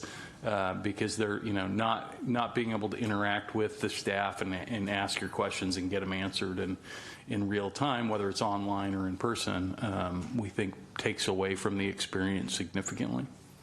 Thank you. Mr. Johnson? I was just going to chime in and say that I'm a big fan of the Citizens Academy as well, and if there's a way to expand access to it or expand the reach with more resources, I would be supportive of that. Mr. Grocott, do you have some? Yeah, two things I'll go ahead and bring up now. One is we somehow ended up with $60,000 rattling around in the council's account. That's how we were able to throw $50,000 at a gun buyback program. So if we ended up with $60,000 sitting in that account, can you tell me how that happened? And it seems to me like that's a lot of money when you're looking at the bottom line numbers here. It's a good percentage. So is there a way are we doing something where we could save that and use it for something else? Well, we budgeted $50,000 for the community events, and we have not needed that much money, which has been great, that we've been able to streamline these events in such a way that they weren't as costly as we expected. So that's where a lot of the savings came from. Maybe we could cut back on that account. I mean, if we've got... It's possible, but we also think that there could be other events that we might want to expand upon, because we've kind of fallen into this groove of doing 2 a year, but we could do more than that. But you're saying staff can't do more than 2 a year. That's what Well, Jeff that just was said. the Citizens Academy. Okay. I was speaking about the community events. All right. We have the Public Safety Fair and the Earth Day event, and they just haven't cost a lot of money, so we could do other things in addition. So that's why we weren't recommending a cut this year. All right. And then the other thing that I want to bring up, which probably more of a debatable question, but and Greg might want to chime in on this because I'm not sure how the timing of it all works, but this council has been, not just this council, but going all the way back to when I first got on council 16 years ago, and probably 16 years prior to that, has been paid $300 a month. to me, that's a bit of a slap in the face. You know, even for today, I'm sitting here, I'm a businessman, and I'm devoting my whole day to being in these budget hearings. Now, I understand, I ran for council, I signed up for it, this is what it is. I don't necessarily like it. I think we could be having budget hearings on a Saturday just as well, and then maybe more of the public could be here because they're at work right now, most of them. But other cities on the peninsula, you do a comparative like we did with earlier on with the city manager's overview, you know, 500, 750, whatever. It's not 300. It hasn't stayed the same. There has been inflation. And, you know, a lot of us, when we go to things, we drive to things, we don't necessarily turn in our expense report for mileage. It's too much of a headache to fill out the form and do it all. So there's a lot that we do, and we don't get paid for it. And I'm not saying this is a job that we should, you know, like the Board of Supervisors, I would kind of wish, you know, $120,000 a year. But we do this. It takes time out of our business. If we run a business, we can't all be, we don't want to have a council full of, you know, retired folks. No disrespect to the ones who are, you know, gladly gotten to that point in their lives. But, you know, we got to think about this. And so I put that to the council. I think now it's not going to be to my benefit, and that was going to be my thing to Greg to clarify. If council makes a change, it can't apply in the current year. You have to go through an election cycle first before it kicks in. But I think with all due respect to future council members, to ask them to come on board here and just get paid $300 a month is, like I said, a bit of a slap in the face, considering what we've done with staff all, you know, over the years and giving pay increases and so forth. So it's something that I think we need to look at. And maybe it's not pay. Maybe it's, you know, you get a $100 car allowance money that you can use as discretionally so you can drive places and not turn in expense reports or something. But I do think it needs to be looked at. That's archaic, $300 a month. Well, I think I can generally respond to that question. We did a report a few years ago, as I recall, about what the rules were on that. And right, the $300 is correct. It's basically the baseline that's been in place for a long time. Since that salary was put in place for the council members, under state law, you can increase it based upon the cost of living that has accrued since that time. So I think our last calculation that we looked at, it was approximately would authorize a doubling of that to about $600. It might be a little more by now. And you're correct, it cannot take effect until after an intervening election, so it could not apply at the beginning of this fiscal year. It would have to wait until after the November election to take effect. Okay, I'm going to finish up on City Council. All right. As Jeff had mentioned, we're looking at performance measures more closely in terms of the budget this year. The boards and committees with council participation, these are the numbers, 39, and they're going down to 38. I can tell you that I know one subcommittee that's going away, which is the website subcommittee, so I think that's why there's one less. Coverage on all boards and commissions. The reason it was 92% last year is we had some vacancies on a few of the commissions, but we expect those to be filled soon, and so we'll be at 100%. And then we have some results from the satisfaction survey, which was conducted in January. Shows the number of residents, the percent of residents who agree that the city listens to them. And that's at 50%. So there's some room for improvement there. And also percent of residents that are satisfied with the value of their tax dollar is also some room for improvement.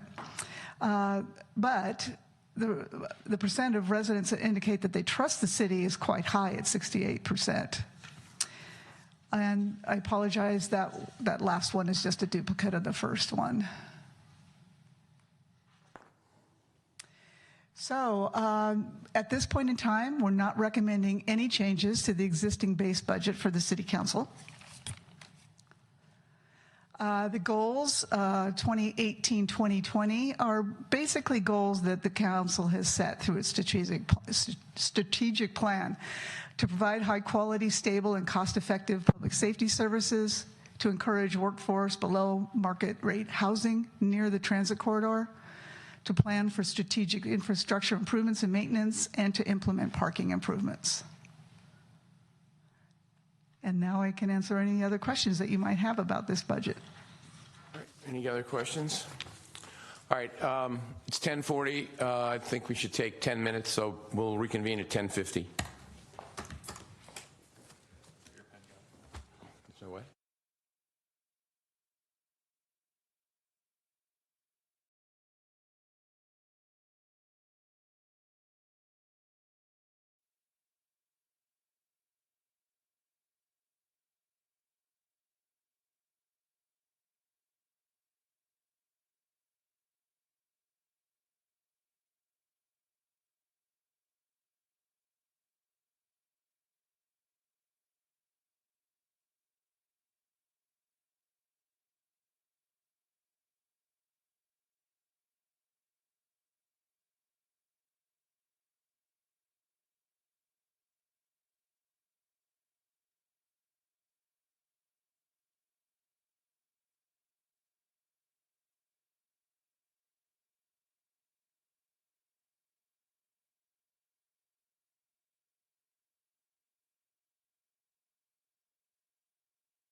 That some comments have been made up here, so I'm going to give everybody an opportunity to bring up the comments they've made in the first hour and a half, and we'll do this after every section from now on, but that way we'll have it in the mix, so to speak, and see what it looks like at the end of the day. So, Mr. Grocott, you had some, and again, it'd be a matter of three of us sort of implying or indicating that we would like to have this the budget sort of readjusted. So, Mr. Grocott, did you want to start?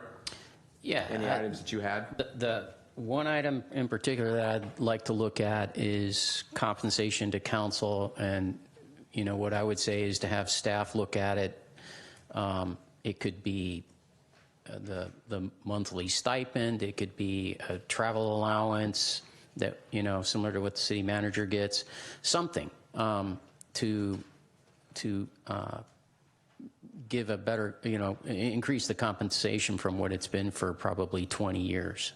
I don't have any problem looking at it. I don't know whether I want to increase it, but I don't have any problem. We haven't done this in a long time. And I think it would be good if I'd agree that it'd be nice to sort of look at some of our other cities around, and I know some people don't get anything, and some people get a lot more, just to see an idea of some of the local municipalities, what they do. I'd agree with that, just to look at it. Mr. Mayor, I would agree as well. Okay, so staff can go, and it's not necessarily a budget change, No, it's but not just at this something point, for but just to look at staff items. Any other items, Mr. Grocott? That would be it. Okay, Mr. Collins?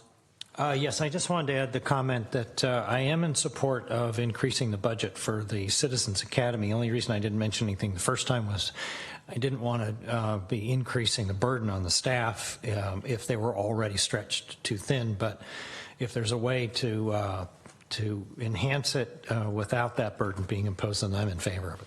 I agree with that also, if there's a way we can enhance it without increasing the burden. And then perhaps there's some money, as Ms. Peterson said, there was some money for public outreach or public affairs that we seem to not be spending it quite as much. Maybe there might be some extra money we could just move around to put it in the Citizens Academy. We wouldn't even change the budget that much, perhaps, or if at all. I don't know. And I would, Mr. Mayor? Yeah. So I would agree with that as well, if it's looking at things that would make it a better academy. Right. Right, so. Any comments, staff? Yeah, I'm actually fine with leaving the money that's in there budgeted for the public, not public affairs, but the Public outreach. the public events. Yeah. Public events, thank you.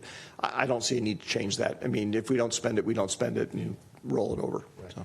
Mr. Roberts, did you have some items that you want to bring up? Anything at all? Actually, the only one I think Ron handled by saying he supported that, so. All right, just want to make sure everybody gets credit. We'll try to do this after each section if we can, and then that'll keep it fresh, and then we'll have this, so when we go to the end, we'll know what we want to move around or not move around, if we want to move around anything yet. So far, we haven't, so.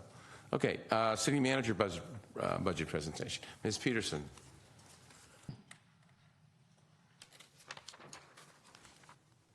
All right, just one point of correction, which shouldn't have a large impact, but the Citizens Academy actually is paid for by the city manager's budget. Same source of funds, just a different budget. Okay, so city manager's budget. The city's manager's department is made up of 6 employees, 1 part-time, and the positions are indicated here on the slide. Major revenue resources are shown here. Most come from other city, well, all of it comes from other city funds, and we also do get some reimbursements from other agencies. Major expenses, salaries and benefits, followed by professional services and other miscellaneous expenses.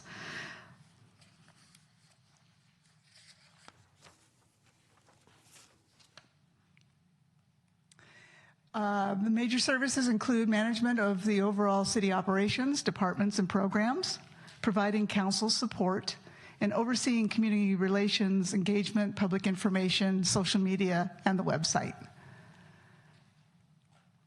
We also develop and manage council's strategic plan, manage any special projects and initiatives, and oversee the climate action plan and sustainability program. Accomplishments in 2017-2018 include the redesign of the city's website and the preparation of communications policies and procedures that culminated in the distribution of an outreach manual for staff. This was all based on council's direction at a strategic planning session where you asked for staff to make sure that we were communicating more on a cohesive, consistent manner throughout the departments, and also just to improve the website. Also, we've completed several projects, including the youth center remodel, Highlands Playground, and the dog park renovation, just to name a few. Key performance measures that we track in this department are primarily based on the community satisfaction survey. The percent of residents rated the city as good or excellent is at 91%, which is a great number. And the number of the percent of residents that are satisfied with city services at 86%, which again is a good number. Tara, just for my own edification before you move off of the slide, the slide that was shown for the council department had some entries in there that were significantly lower, having to do with whether people felt the city was listening to them. So I'm curious about what the logic is, perhaps the detail of the question is about why those are on the council thing and not also, for example, here, because arguably, you know, that's Jeff plays a big role in making sure that the organization is listening to people in the community. Well, unfortunately, I can't speak to why these were put in the exact spot they were, because this was prepared by Lisa Coster-Sanders when I was over in the Public Works Department, so I can't explain the logic. Jeff, do you have? I can't speak specifically to it, but I know that in the survey itself, some of the questions do deal specifically with the elected officials, and that may be why that one's not reflecting, because we also have questions that are specific to city staff. So it's not just the city You're right. manager. I mean, the city manager and the city attorney, we're the two employees of the city that do function in that gray area. I just thought that maybe because you're in charge of seeing the budget put together, you were slipping us the bad ones. How's it go? Yeah, it's good to be the leader? Or, I would be interested, just as an aside, offline, seeing the details of those questions, because I am curious about it. They're in the survey, but we can certainly get you that. Mr. Johnson, do you have something? I can wait. Okay. I'm just queuing up for. Queuing up. Okay, cool. Okay, Jeff had already shown this slide, and this is the number of strategic planning items that we've completed. I will mention that it's gone down not because we're doing less, but actually a lot of the strategic planning items that council had requested, we're now doing as part of our normal operations. Okay, so more on this community satisfaction survey. The percent of residents who agree that the city does a good job keeping them engaged is at 84%.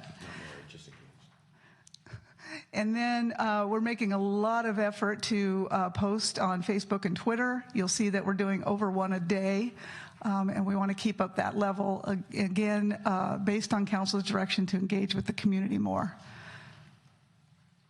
Oops, skipped one. These are the number of Facebook likes and Twitter followers. We're growing both of those, and also we're doing a lot more on Nextdoor, since that seems to be where people are.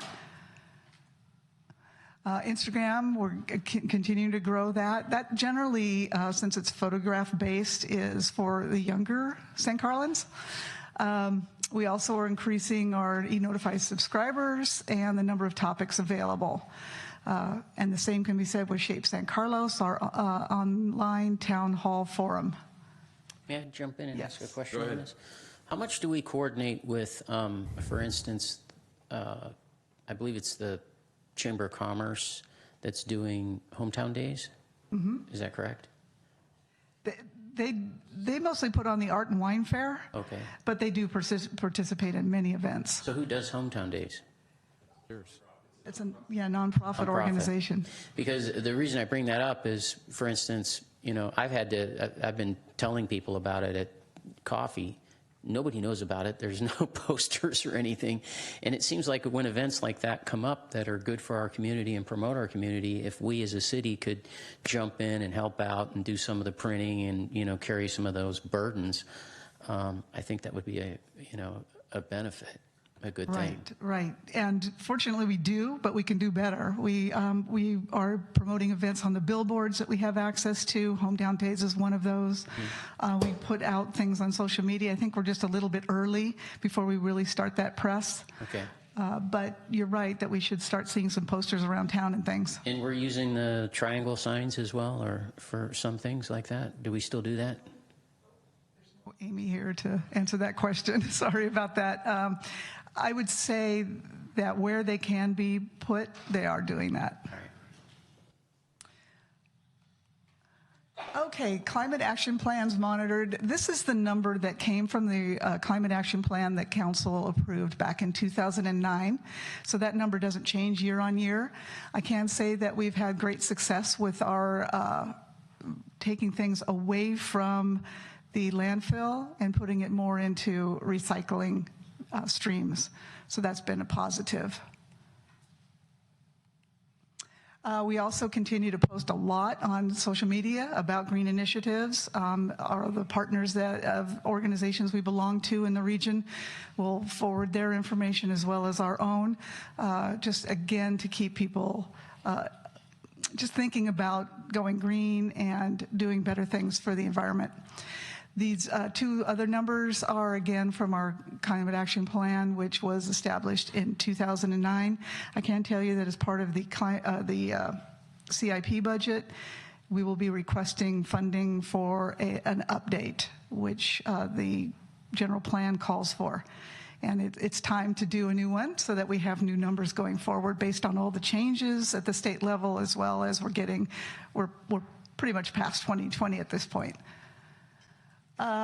Increased contributions for the commuter shuttle. This is one thing we're asking for some additional funding. It's small. We have applied for round 2 of the grant from the San Mateo County Transportation Authority, and that would allow us to run this commuter shuttle for another 2 years. The increased contribution is just $7,000 a year, and that was based on the operator's increased budget. And then we're asking for funding for an additional community survey. As part of the council's strategic plan, there was some questions about, well, what does the community think about things that are bigger than the organization, things that are maybe on the state level or the national level? And so what we're doing is asking for additional funding to conduct another survey in addition to the community satisfaction survey that we're doing every 2 years. The goals that we have for the next 2 years include soliciting community input on how the city can improve civic engagement, as well as exploring new opportunities for expanding the city's use of social media. Again, both were mentioned during the council's strategic plan. We also plan for strategic infrastructure improvement and maintenance, and educate the council and community on workforce below market rate housing and changes in state law. And with that, I'll answer any questions about the city manager's budget. Mr. Johnson? Thanks, Tara. I wanted to ask about the sustainability coordinator position. I know we've had challenges keeping that position filled over time. Is the position currently filled, and how are you thinking about it, the effectiveness of that position and our ability to keep it filled? Well, you're right. Fortunately, we've had someone since September in the position. We've had 3 coordinators. All of them seem to last about a year, so it is a bit of a challenge. We have, of course, the cities around us. Some have full-time sustainability coordinator positions, so we're competing in that market. Generally speaking, we will attract students because they're looking for just part-time work that will be flexible with their schedule, and that's what we've seen. So your points are well taken. It is a challenge. I mean, I think it's a good thing to do. I think my general feedback would be that some of the performance metrics that you had in the presentation were more about, hey, we're out there talking about sustainability, but not necessarily, hey, we've accomplished these specific things, or that the person in that role has accomplished these things for the city other than talking about sustainability, which, again, there's some value to that, but I would love to see, like, in the future, like, what are the goals? Like, what can we point to that we tangibly did that sort of justifies that position? Because I'm a believer in it. I just want us to show some progress. And then I wanted to ask on the shuttle. I think the TA is recommending to give the city more money, but we're not. The shuttle is not performing, as you know, according to the cost effectiveness metrics that the TA has set out. And so over time, unless that improves, like the funding would go into doubt. So do you feel like, hey, we've got a plan to kind of increase ridership over time? Are you looking for more funding to go out and talk to other businesses and try to get more people to ride the shuttle, or how do you think about that? Both. We are hoping that ridership will increase. We have lost a couple of our partners, and we're looking to gain more. We have gained the hotel. And this, of course, is starting in July, so I just want to speak to that. We're excited about some of the businesses, such as Meridian 25, and what they will bring to that side of town and how we could expand the service down there. We have a very small area, so a lot of businesses that may be in San Carlos but are closer to the Belmont station or the Redwood City station, it's hard for us to draw from those. So it's a very niche little area that we can provide services to. So we are trying. So you got a plan. You don't need additional resources to go out and try and drum up more ridership. That's already anticipated. Right. We're going to do what we can. And then lastly, I'm a big believer in what the city's been doing around social media, and I think you guys are doing a great job. I like seeing that, hey, we want to look for new ways to do that. I would be supportive of sending Brian to do training, buying additional technology equipment, consulting services, other things. I do think it has a big positive community benefit. I would disagree that Instagram is only for young people, as in... What is Instagram? Well, you can talk to my 93-year-old grandmother because she uses it every day. But I think there's an opportunity to continue to improve it and to look at doing things that are more highly produced and using video and other things. So, Can I? Sure. Cameron, are you asking that we ask staff to put more resources behind this? And I say because of the social media thing, because if so, I'd be happy to support that, but I wasn't sure that that's what you were doing. Yeah, I mean, I sort of a question for staff is like, if you had more money, do you think you could make good use of it? Do you need more money for social media? Well, we could always do more. I don't know the effectiveness. There's a certain saturation point where people just, if there's too much coming from us, they might not listen. But there's always room to do more. If the council was to decide, hey, we want to give you some more, we could, look at all sorts of ways that we could improve that. I did also want to say, the youth center does its own social media accounts, right? And I believe the Park and Rec department has its own social media accounts. Fire does social media through Redwood City Fire, and police does social media through the sheriff's office. And so I think we should think about it as a cohesive effort, because there are a lot of people in the community that are getting information from all those sources too. So, but what were you going to say? No, I was just going to say that sounds like there's two of us who would at least like staff to think about before the final budget comes back, what if any additional resources we might put in this area. We'll see if there's a third person. Make that 3. Yeah, I don't know what you're talking about, but I'm for it too. But I think it's a concept. If I'm not, the key is, where does the money go? Does it go to a person, or does it go to other kinds of things? I mean, I think that's what we're looking at staff to maybe say. If we have X dollars, we could do Y. If we have Y dollars, we could do Z, et cetera. Yeah. Right. And We'll have to look at that a little bit. And I also wanted to just chat a little further on the issue you and Cameron were talking about with the shuttle. You closed but your last comment there was something along the lines of, we're going to do what we can to increase ridership. Again, I guess the question for me is, I'd really like to see the shuttle succeed, and maybe it will as some of these new developments come online. But is this again something that if we were to tell staff, hey, if you have more resources, could you do more? Would it make it more likely you'll succeed? Should we be putting more money in the budget here? Well, we hadn't proposed, but there's a possibility of running the shuttle all day, where you can start picking up more patients from the hospital or expand it into the neighborhoods. Right now, it only runs during commute hours in the morning and the afternoon. So it would definitely increase the budget. It's something that's possible. We just hadn't looked into it. Okay, but I guess, and Cameron, you probably know this better than me, expanding the operating hours doesn't necessarily improve the ridership. It would make our numbers look worse. Worse, Yeah, right. yeah. Right. Unless people are like, wow, I didn't know this was here, and now I'll take it in the morning as well. Right. That I'm not necessarily keen on.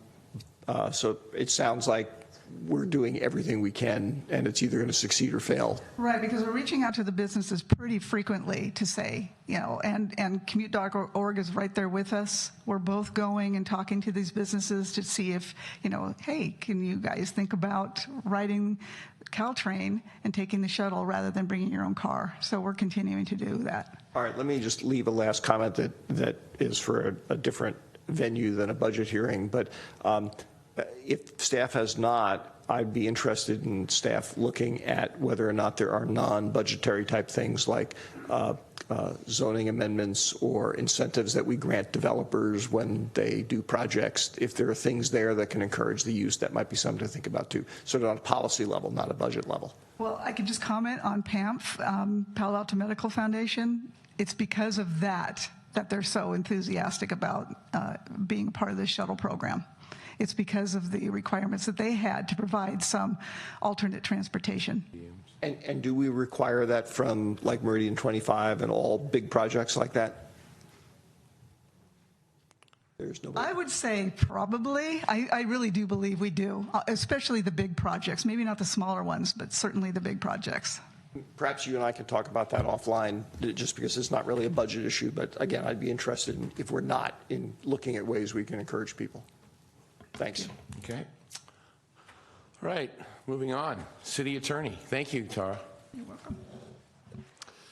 Thank you, Mr. Mayor. I will present from over here if that works for you. Sure. So my title, City Attorney, I don't have a fancy flow chart of responsibilities, but I do have a few deputies that help me provide work for the city. As you can see from the recommended budget, there's 100% of the allocations are from other city funds, and it's considered a professional services expense because I am on a contract with the city. This budget includes outside services that we need for labor and specialized services. So it's a comprehensive budget that includes my retainer, the special projects and hourly work that our firm does, and then outside firms as well. So there's really no change to the baseline numbers that you've seen in the past. So generally my major work, obviously you're aware of the bullet point number 2. I attend the city council meetings and most planning commission meetings. In the background, I'm advising staff and reviewing contracts that come through or that you approve at the council level. I'm actively involved in negotiation for development projects and special projects in the city. For example, some of the agreements that were part of the conditions of approval for the Meridian 25 project, Wheeler Plaza, for the Transit Village project, there were some easements and other documentation that our firm had to role in negotiating and implementing. And then the final bullet point on this page is litigation involving the city. I try to take an active role in monitoring the liability litigation that the city has, anywhere from accidents or trip and falls on sidewalks, other types of injuries that might happen that result in claims. Included in that is monitoring the claims or actions that the council might initiate, direct me to initiate. Continuing on the major services is ordinances and resolutions. I'm responsible under law to draft the ordinances and resolutions that you see. I make sure that they comply with state law and include all the relevant provisions that you would intend to include. And then a lot of times it's important that I make sure that the appropriate findings are included in the ordinances and resolutions that you approve. A big part of what our firm does is code enforcement. City attorney is responsible to perform the code enforcement for municipal code violations. Sometimes those overlap with state law violations, and then we file complaints in the Superior Court. Typically, a city code violation is a misdemeanor, but under our code, I have the authority to reduce them to infractions, which I do from time to time based upon the facts and circumstances of each case. Generally, what I try to do is understand what the violation was and whether or not it's something that's going to be repeated. If it's something that somebody has some sort of a reason, I will try to look at it and evaluate whether it should be reduced to an infraction based on the interests of justice. So I really do look at all the police reports and cases very carefully to make sure that the city is being fair in its code enforcement efforts. But it also includes sometimes property-related issues or development issues and interpretations of code, fire codes, building codes, and making sure that what is built complies with those codes. And sometimes it's more complicated than others. A few times you've seen appeals come up. There's a lot of background work trying to before it gets to that point, but we do try to avoid having appeals come up to the council if there's a way that it can be resolved at a lower level. Public Records Act and Brown Act compliance is a big part of dealing with the city council meetings. The Brown Act is the open meetings law that requires agenda items to be posted 72 hours in advance, and only matters that you discuss on the agenda that are on the agenda can be discussed at the meeting. The Public Records Act is becoming more and more of a cost, as you'll see as you can see in the budget packet that you've got. The age of email and social media and all of that creates a great amount of data. And that data, are mostly considered public records, unless we can review and consider an exception to the Public Records Act. But the Supreme Court cases and all the case law goes with the primary consideration that everything that the public does is a public record unless it's accepted. The exception list is sometimes very specific, and there's a few broad exceptions that we sometimes deal with, and the interpretation of those exceptions takes a great deal of time, because we have to look at each document and make sure that or apply the rule for the exceptions to see if it is a public document or not. So very time-consuming effort, as you might imagine.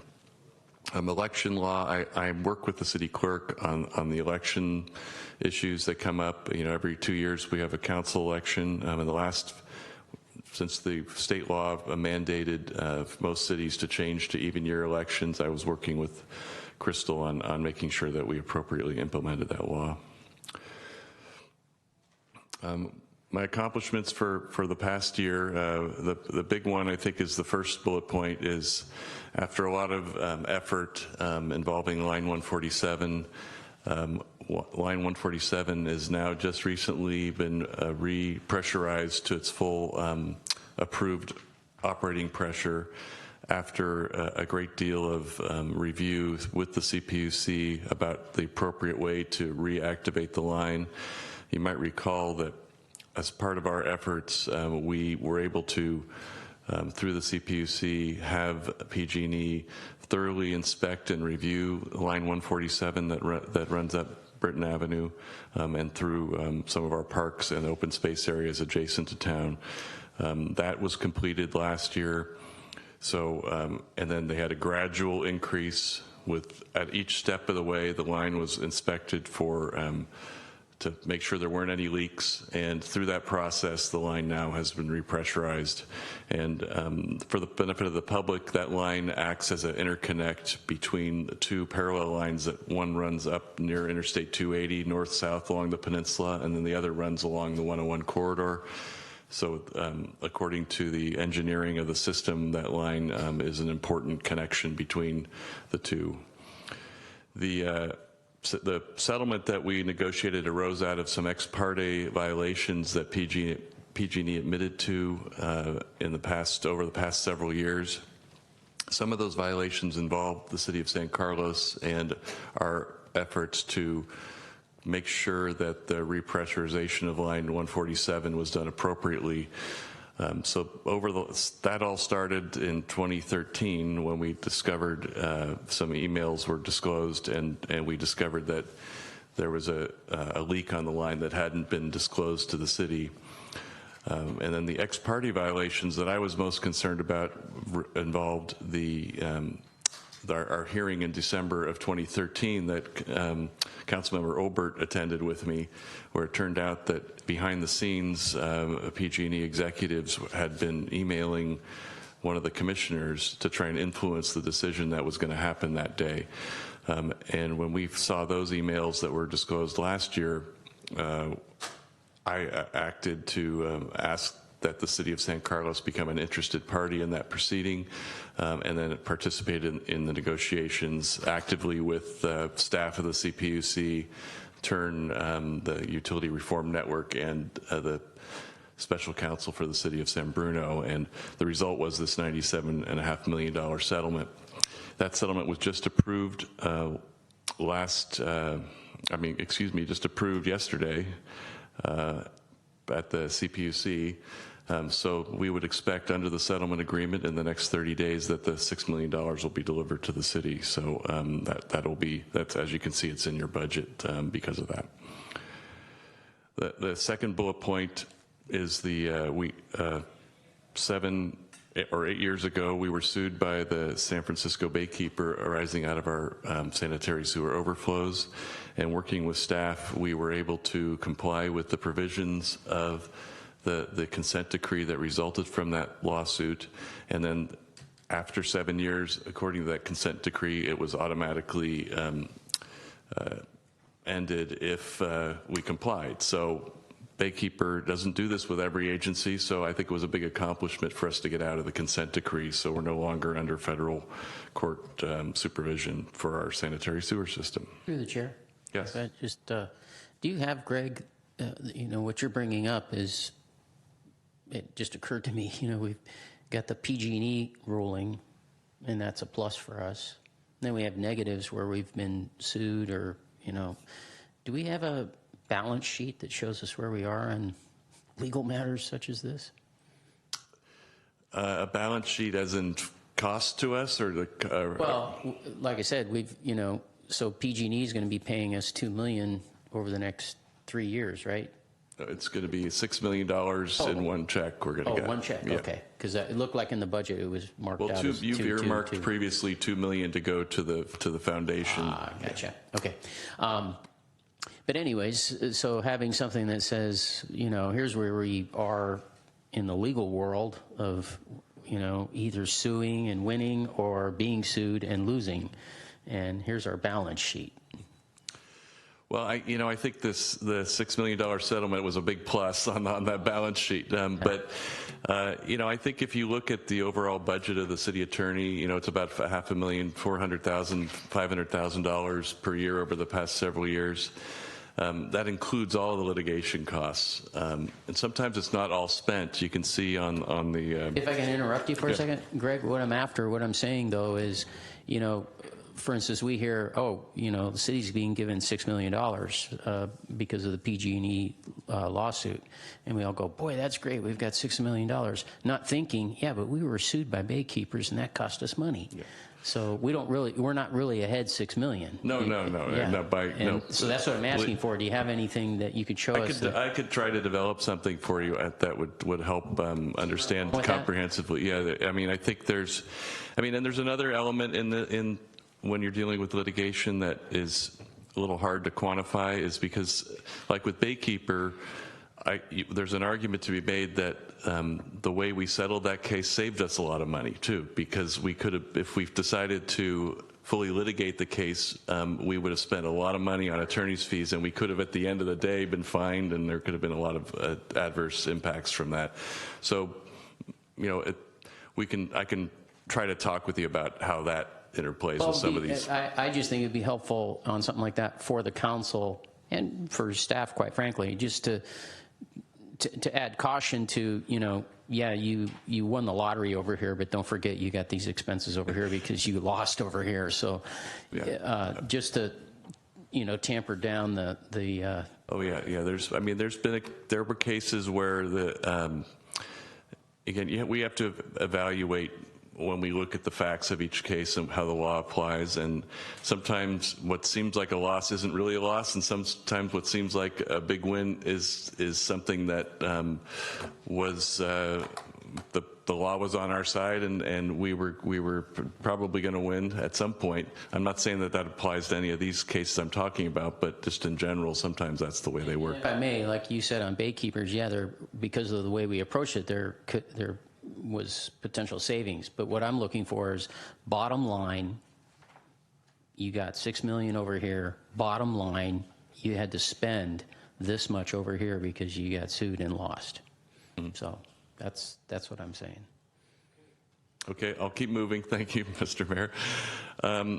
So what you've seen this past year was some ordinances regarding cannabis regulation, zoning, both zoning and health and safety. I talked about the elections and formula businesses. And then the most recent ordinance work was the urgency ordinance and moratorium on firearm and ammunition stores. So you can see that what I talked about before, the bottom line in this chart is the Public Records Act request. We anticipate that's going to only increase. It seems like every time there's an issue that somebody is not happy with or wants an answer to, we get Public Records Act requests, and we sometimes get multiple Public Records Act requests about the same issues. We anticipate the increase in contract counsel services in the fiscal year. Well, that's this year's budget. I think it went up because of some of the legal issues that came up with PG&E and with we have some claims, and we've had some issues regarding, we've had some significant litigation in the past year. That's why that increased. Question, Mr. Olbert? Actually, I can wait till the end of his Okay, presentation. that's fine. Sorry. Go ahead, Greg. Okay. Thanks. So if there's no further questions about, I mean, this is the way we try to monitor how the performance of the city attorney's office, and sometimes it's difficult to encapsulate everything I do, but we try to handle as many cases as we can in-house, and we handle the code enforcement cases. So that's kind of the basic list there. Again, no additional changes. And this year, I think we're nearing the finalization of the PG&E after the long history that I talked about earlier. We are about to undertake focus groups and town hall meetings to review our zoning and health and safety ordinances regarding firearms. I anticipate that'll take up a great deal of time in the next 6 months to 9 months. A lot of work on the Highway 101 interchange project, a lot of agreements. When we get into the construction phase, there'll be a lot of work involving that. And then there's continuing development in San Carlos due to our strong economy and desirability of our community for such projects. We're going to have some, council might decide to put some tax measures on the ballot, so we're anticipating that is going to take some additional services from my office. You'll still continue to get some reports from me on the case law. I'm going to the league conference down in San Diego for the city attorneys conference next week, so I anticipate I'll have a legal update for you at one of your future council meetings from that conference. And time for Q&A on my services. Mr. Olbert? Thank you, Mr. Mayor. Thank you, Greg. Good presentation. And because I'm a decent fellow, I'm only going to ask that we commit you in your budget to earning another $3 million in the next budget cycle. And so you don't have to do half as well as you did the last time. So, but actually, seriously, I did have two topics I wanted to bring up, one of which at least, actually both of them may involve both you and Jeff's budget. First one is, we do have an election coming up this year for council, and it's likely, based on what I've read, that we are going to have new council members. And so I'd like to make sure, or I'd like to ask, see if anybody else on the dais agrees with this, that we have budgeted resources to help educate new council members. I remember when I first started, I burned up a lot more time with you, and at least I thought it was more time. You may think it's the same amount of time, but I burned up a lot more time with you and Jeff than I do now. So is that type of thing in the budget already? And if not, it is. We usually have before an election, we have an orientation meeting for council members, potential council members that are people running for office. And I think there was a discussion that we would do this even if it was not a contested election, is because that's always possible too. And then I always set aside time to meet with people who are candidates or they become elected before they were sworn in, and have a sort of my own orientation. And I think Jeff probably does the same thing because there are a lot of questions, as you know. So I think it's included is the bottom line of your Okay, answer. but let me pull on that a little bit, because what you just described as examples anyway are things before the election. What I mean is that once somebody is elected, it often is a quantum leap into all of a sudden now they have a lot more stuff they need to learn. And I want to make sure the budget allows for that support. Well, from my perspective, all of that work, as much time as any new council member needs to talk with me about issues, is included in the retainer budget. And Jeff, you're Yeah, I concur. There's kind of a natural ebb and flow as well. In terms of monetary resources, we're absolutely fine. We actually have more money in the budget right now than the council ever uses. You guys don't, and I don't know why, but historically our council has never tended to be big conference goers, but we do budget some money for council's members if they wanted to go to California League of Cities and that kind of thing. And so we do have ample resources, but typically what you see, and you know, we're already talking about this and gearing up for this for next year, is next year will be a big training year in terms of education and bringing new council members up to speed and whatnot. But that also usually translates in a reduction of council-initiated issues that first year too, because they kind of don't know what the issues are yet and they haven't fully formulated. Certainly they'll come in the door, but candidates tend to come in the door with more simple issues. Council members who've really started to get their hands around the city start to generate more robust issues. And so, to get at your joke where you started, I'm not really sure if the time has changed in terms of how much we interact with you. But the conversations have become much more interesting from our perspective because it's not Councilmember 101 stuff. We're really talking projects and issues that are happening around town. Well, I'm pleased to hear that I'm not boring you as much as I used to. Thanks for picking up on that. That's right. So switching gears, though, to a different subject, which I think is in one or both of your budgets, but maybe it's someplace else. It might actually be in Crystal's, in which case we can talk about it then. This has to do with Greg's comment about the increase in the amount of time he spends on PRA requests. And we've had, I know, some preliminary discussions about switching the way we manage documents and whatnot so as to have what I think of as a more inherently transparent, publicly accessible document store, which might actually serve to not reduce the requests, but handle them differently. It's like, here's the link, go have fun, okay? Are resources to move that project along in the budget someplace? And if so, where? Yeah, we do have resources in the budget for some of that. Some of it we've looked at and it kind of hasn't panned out. Okay. Like the idea of putting all our emails just in real time online. That's probably not going to work out. There will be a decision point for the council, and I think we're going to be looking at email retention and those kinds of issues again in the next 12 months. So there are cities who put all the elected official emails online in real time, and it makes sense in a smaller.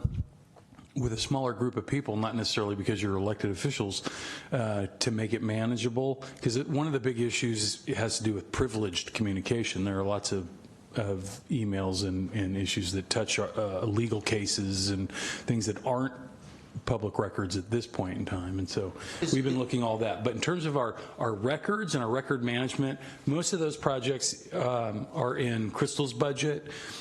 Some of them maybe are in Rebecca's in IT, because in addition to Greg's time, and Crystal's time, which is inherently taken up by these Public Record Acts requests, sort of behind the scenes, the group that really also gets very impacted in time is IT. Right, right. Just to follow up a little bit on that, the model and I'm not terribly familiar with it, but the model I tend to think of when I think of these different kind of approaches to transparency is what I've been told Menlo Park does, which is, and to one of your comments, it may be that just their elected officials, my understanding is literally every email that they get or send out, except perhaps privileged ones to the attorney, is available online.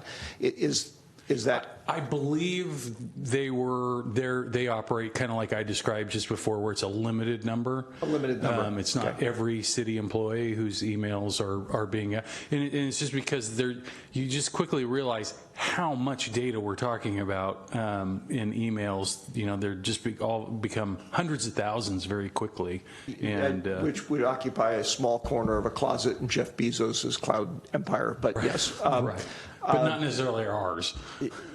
Yeah, my understanding is Menlo Park it's the council's, they have an email that's their city email, and that Okay. is and when news media can request access to it, and there's a way to get access to it. And I asked that just to have a reference point. So resources that could be used to evolve us towards something like that are in this budget someplace. Absolutely, because to the extent we can, we want to be as efficient in this area as we can be, because this is certainly an area where we've seen growth and we expect more growth in the future. Fair enough. Thank you. Okay, thank you, Greg, very much. City Clerk is listed next, but we're going to skip that and go to City Treasurer. Mike, did you want to come up?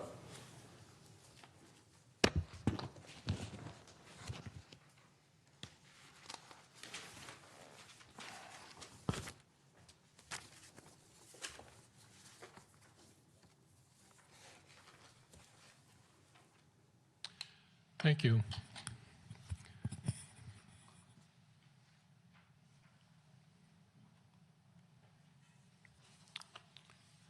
Appreciate the opportunity to present my brief budget, which is predominantly the result of allocations throughout the budget process. As you can see, the total department expense is predominantly salaries and benefits. Normally, I do not take very much of that, so there is a surplus.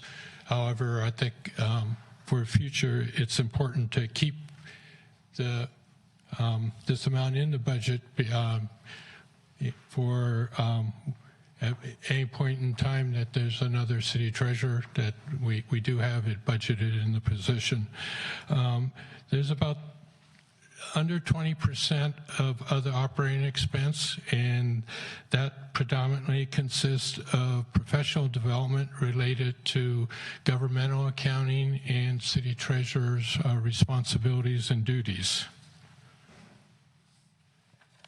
If you take a look at the overview, the major services that city treasurer provides is review and sign payroll and vendor warrants on a weekly basis, provide investment advice that includes South Bay and CCAG and the city's investment, including investment policies, respond to rating agencies and public inquiries on financial data. Periodically, I get inquiries from rating agencies on the financial aspects of the city, and they generally consist of a checklist, and I respond to them. Participate in professional development training, focus on city treasurer's duties, responsibilities, and operational efficiency programs, and I alluded to that previously. Also, research and prepare lien release notices, and this is in conjunction with Public Works Department when there's projects that involve splitting parcels or consolidating parcels. There's a requirement with the county that they need this lien release notice as part of the plans that are submitted to the county, and I provide that on a 24-hour basis, so there will be no lag time involved in that. Participate in special financial projects with the finance division as needed. I assist and participate in various projects that the finance department may have. And I might add that I'm In the past, certain council members have asked for special reviews, and I have done that, and I am available for that for the council. Conduct internal control and financial efficiency reviews. I also do that. As you're aware, the finance department has undergone changing of staff, and so what I'm doing is reviewing the internal review and making sure that it's prepared on a consistent basis. Serve as member of the city's South Bay Waste Management Authority and CCAG, which City County Association of Governments Investment Committees, and that results in a quarterly report to those agencies. Accomplishments. Process all lien release requests within 24 hours of request. Last year there was approximately a dozen that I've done. This year, fiscal year coming up, I expect there will be more, particularly when you're taking into consideration changes of the housing lot size requirements. Fiscal year 2017 investment earnings of $639,000, which is a little under 1% exceeded the city's investment policy interest earning benchmark. And the benchmark is the LAIF benchmark that we use, and predominantly we invest in the LAIF and San Mateo County pool. As you're aware, interest rates are starting to go up, but unfortunately it's not that much. If you take a look in March, the end of March, LAIF was approximately 1.5%. San Mateo County pool was 1.6 before you take out their management fees, and you take out the management fees, it comes down to about 1.5, which is a little bit higher than LAIF when you consider the decimal points. Traditionally, the county pool has been providing at a higher rate, but LAIF has changed their investment strategies and is growing up higher. Update city investment policy, that's done on an annual basis in conjunction with finance department. And then review and approve payroll and vendor warrant requests. As I stated before, that's done on a weekly basis. Performance measurements. It's for city treasurer, it's hard to come up with performance measurement.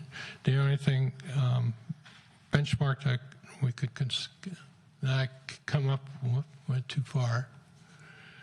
The only thing I can really come up with is the investment earnings to the benchmark, and we've exceeded that every month, and I definitely expect it will substantially exceed it into the future.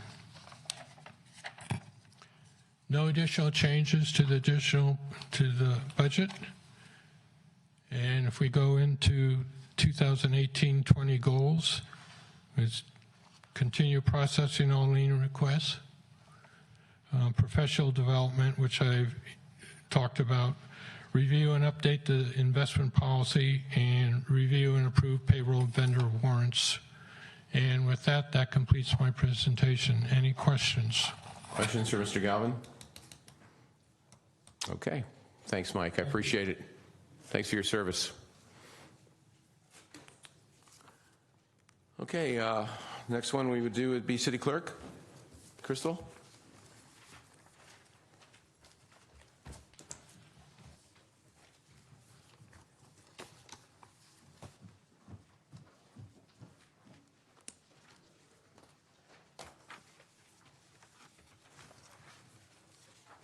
Didn't know if you were going to squeeze me in before lunch.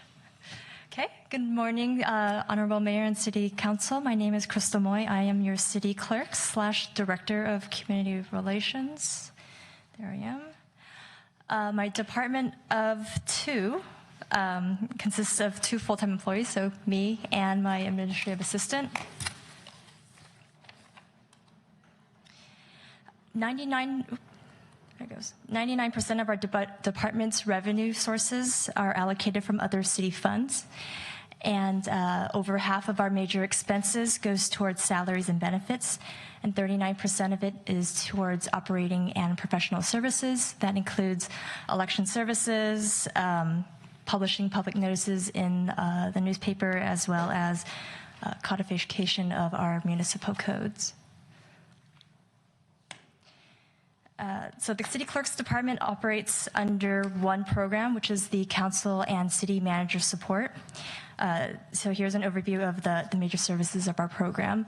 We manage the agenda process for council and provide council support during the meetings as well as after the meetings to prepare minutes and other council-approved documents such as contracts, resolutions, and ordinances to make sure that they're properly recorded and legally published.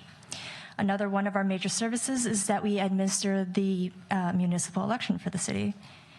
I meet with residents interested in the council and treasurer seats, and I work with them through the process of for the election. And I also serve as the records manager for the city. So as such, we conduct the research and retrieval of records for staff as well as the public according to the Public Records Act, and maintain the city's records retention schedule.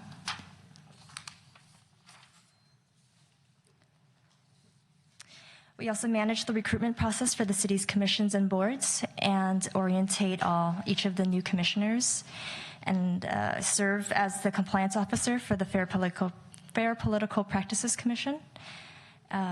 Another major service is that we manage the citywide volunteer program. So that consists of reviewing the volunteer applications that come in and coordinating the events such as the Volunteer Expo, our annual Volunteer Expo, and the Volunteer Recognition Dinner. And then, of course, we process the incoming and outgoing mail for all departments in the city. So for accomplishments this year, we implemented the agenda management system for the city and provided training for all the users. This was part of a strategic goal of public outreach and community engagement. And the system has really helped with streamlining the agenda process for staff. And I've received some good positive feedback from the public on the ease of navigating the web portal and accessing, finding what they're looking for. As part of an objective also under the strategic goal of public outreach and community engagement, I went through an RFP process and selected a vendor for our ECMS, which is the Electronic Content Management System.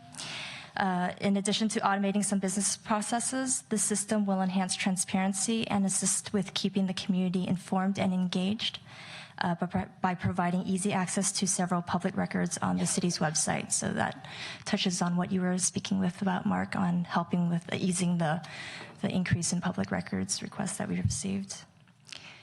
Another accomplishment this year is creating the citywide taxonomy system. So I worked with a consultant and a representative from each department to create the structure, and that's going to house all the city electronic documents in our new ECMS. Mark, you had a question? Yes. Thank you, Bob. Crystal, just as you were talking there, you reminded me of something. Bob wanted me to make sure I asked about the electronic voting because he's very concerned that we're not doing it. I'm actually scheduled to do a run-through again with it. The last run-through we had, there was some bugs, so we believe those have been fixed, and I'm doing another run-through in a few weeks. So it's still moving forward? It is still moving forward, yeah. Thank you. Lovely. What's don't rush, yeah. What does taxonomy mean?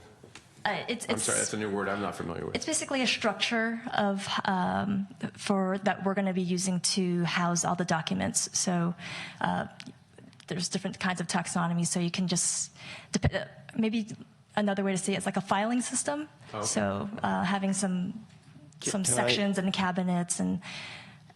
Can I, for example, if you were running a zoo and you said, I'm going to create a filing system, I'm going to have mammals, reptiles, birds, and plants, that would be a taxonomy. It's how you organize data. Just learned a new word. Okay, go on. Thank you. Yeah. Some more accomplishments. Very different from taxidermy. Yeah, I know. Yeah. Okay. Never heard that word before. Whatever, learn something new every day. So more accomplishments this year. We also oversaw the records management scanning project, and we converted over 400 boxes of permanent records into electronic files. Responded to over 340 public records requests, and we're projected to satisfy closer to 450 this year. Also created a public records request policy. That's an administrative policy that we're using to inform staff of our process of responding to public records, so that we can be consistent on that end. And at the end of this fiscal year, we would have processed 4 commission recruitments and orientated 6 new commissioners. A few more accomplishments here. We're currently working on the annual Volunteer Expo that's set for in the next few weeks, and a volunteer recognition dinner in June. So I've added those to our accomplishments here. I've scheduled and handled the logistics of a city booth at the farmers market. We've had 14 this year. This booth is a great way for our residents to easily connect with council and staff, and it reaffirms our commitment to our core value of community engagement and community building. We've ensured that our designated city officials were in compliance with submitting their statement of economic interests, also known as Form 700s. And we hosted a Council of Cities meeting where council members throughout the county attended. We had a great turnout for that one. So onto performance measures. Timely preparation of agendas and post-meeting materials, such as our minutes and meeting videos, are essential in providing transparency to the public, which is why I've chosen these 3 performance measures here. The first is to have all the regular meeting agendas published 3 days in advance of the meeting. And then we have meeting videos that are going to be posted within 24 hours of the meeting. And lastly, we aim to have the minutes approved within 3 regular meetings.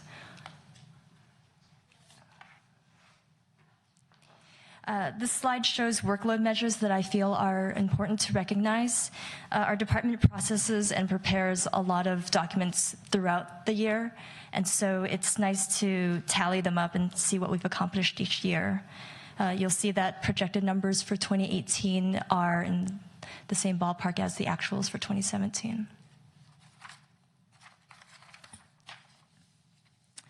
As the city's elections official, I'm trusted by the community to submit accurate and timely information of candidates and ballot measures in order for the public to make informed votes. So the performance measures of holding an election without error and getting candidate filings out on time are very important. As you can see, there's no data on this slide because we haven't had an election in the last 2 years. The first performance measure under records management is for us to address records requests in within the legal time frame. Timely response to public records requests is a priority, as it's not only legal, but it provides high quality public service. As mentioned earlier, the city received 450 public records requests last year, and we're projected to receive about the same amount this year. Also shown on this slide is the number of records scanned the past 2 years. By digitizing our long-term and permanent records, staff and the community have easy access to more records and are enabled to perform searches on their own and locate records faster. Mr. Grocott, did you have a question? Yeah, just quickly. So we've switched over to iPads mostly, and part of the idea that was efficiency and so forth. I don't see anything. Is that saved us, or has it made? It has definitely saved paper, a lot of paper that we used to print out for your packets. We switched over to the iPads, I want to say maybe 2-3 years ago, so it wouldn't be reflected on this slide. Yeah. Right. Has it? Yeah, it's been a little while. Okay. Yeah. All right. But you answered my question. Okay. Mr. Olbert? Thank you, Bob. I'm not sure, Crystal, if this is either you or Greg, but the PRA requests, do we ever track like PRA requests per capita and how we compare to other communities? Because it would be an interesting metric on many levels, actually. Yeah, that is interesting. We don't do it per capita, but I do know that the PRA requests for all other agencies are also on the rise. Yeah. Let me just ask you guys to think, if it's not too hard to do, to think about that, because that could be yet another metric for evaluating the performance of either the city manager or the council. Okay. Okay, and then the last measurement shown here shows the number of boxes stored at our offsite facility. We're projected to have just slightly over 1,000 boxes at the end of this fiscal year, and our goal is to eventually have all those boxes scanned and into our ECMS for easy access. There are no changes to our base budget. So our goals, so in addition to continuing to provide our current services, the City Clerk's Department has 5 goals that we'll be focusing on the next 2 years. One task is that one task under the strategic goal of public outreach and community engagement is to implement the ECMS, as I've been talking about. So we'll be working with all the departments in the city to implement the system and then train the users. The ECMS would serve as a great platform to facilitate information sharing internally and with the public. We'll also be focused on conducting the municipal elections this year. We'll have 3 council seats in November, as well as potentially 2 measures. And as you're aware, each year designated city officials are required to fill out a statement of economic interest. So I'll be working on looking into how to make that easier with an electronic filing system.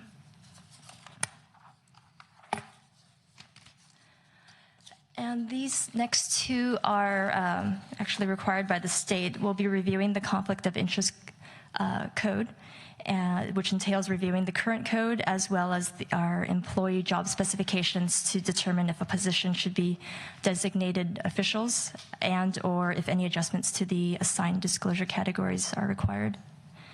And I'll be working to ensure that designated city officials are in compliance with ethics training that's coming up this year and timely submittal of statement of economic interests.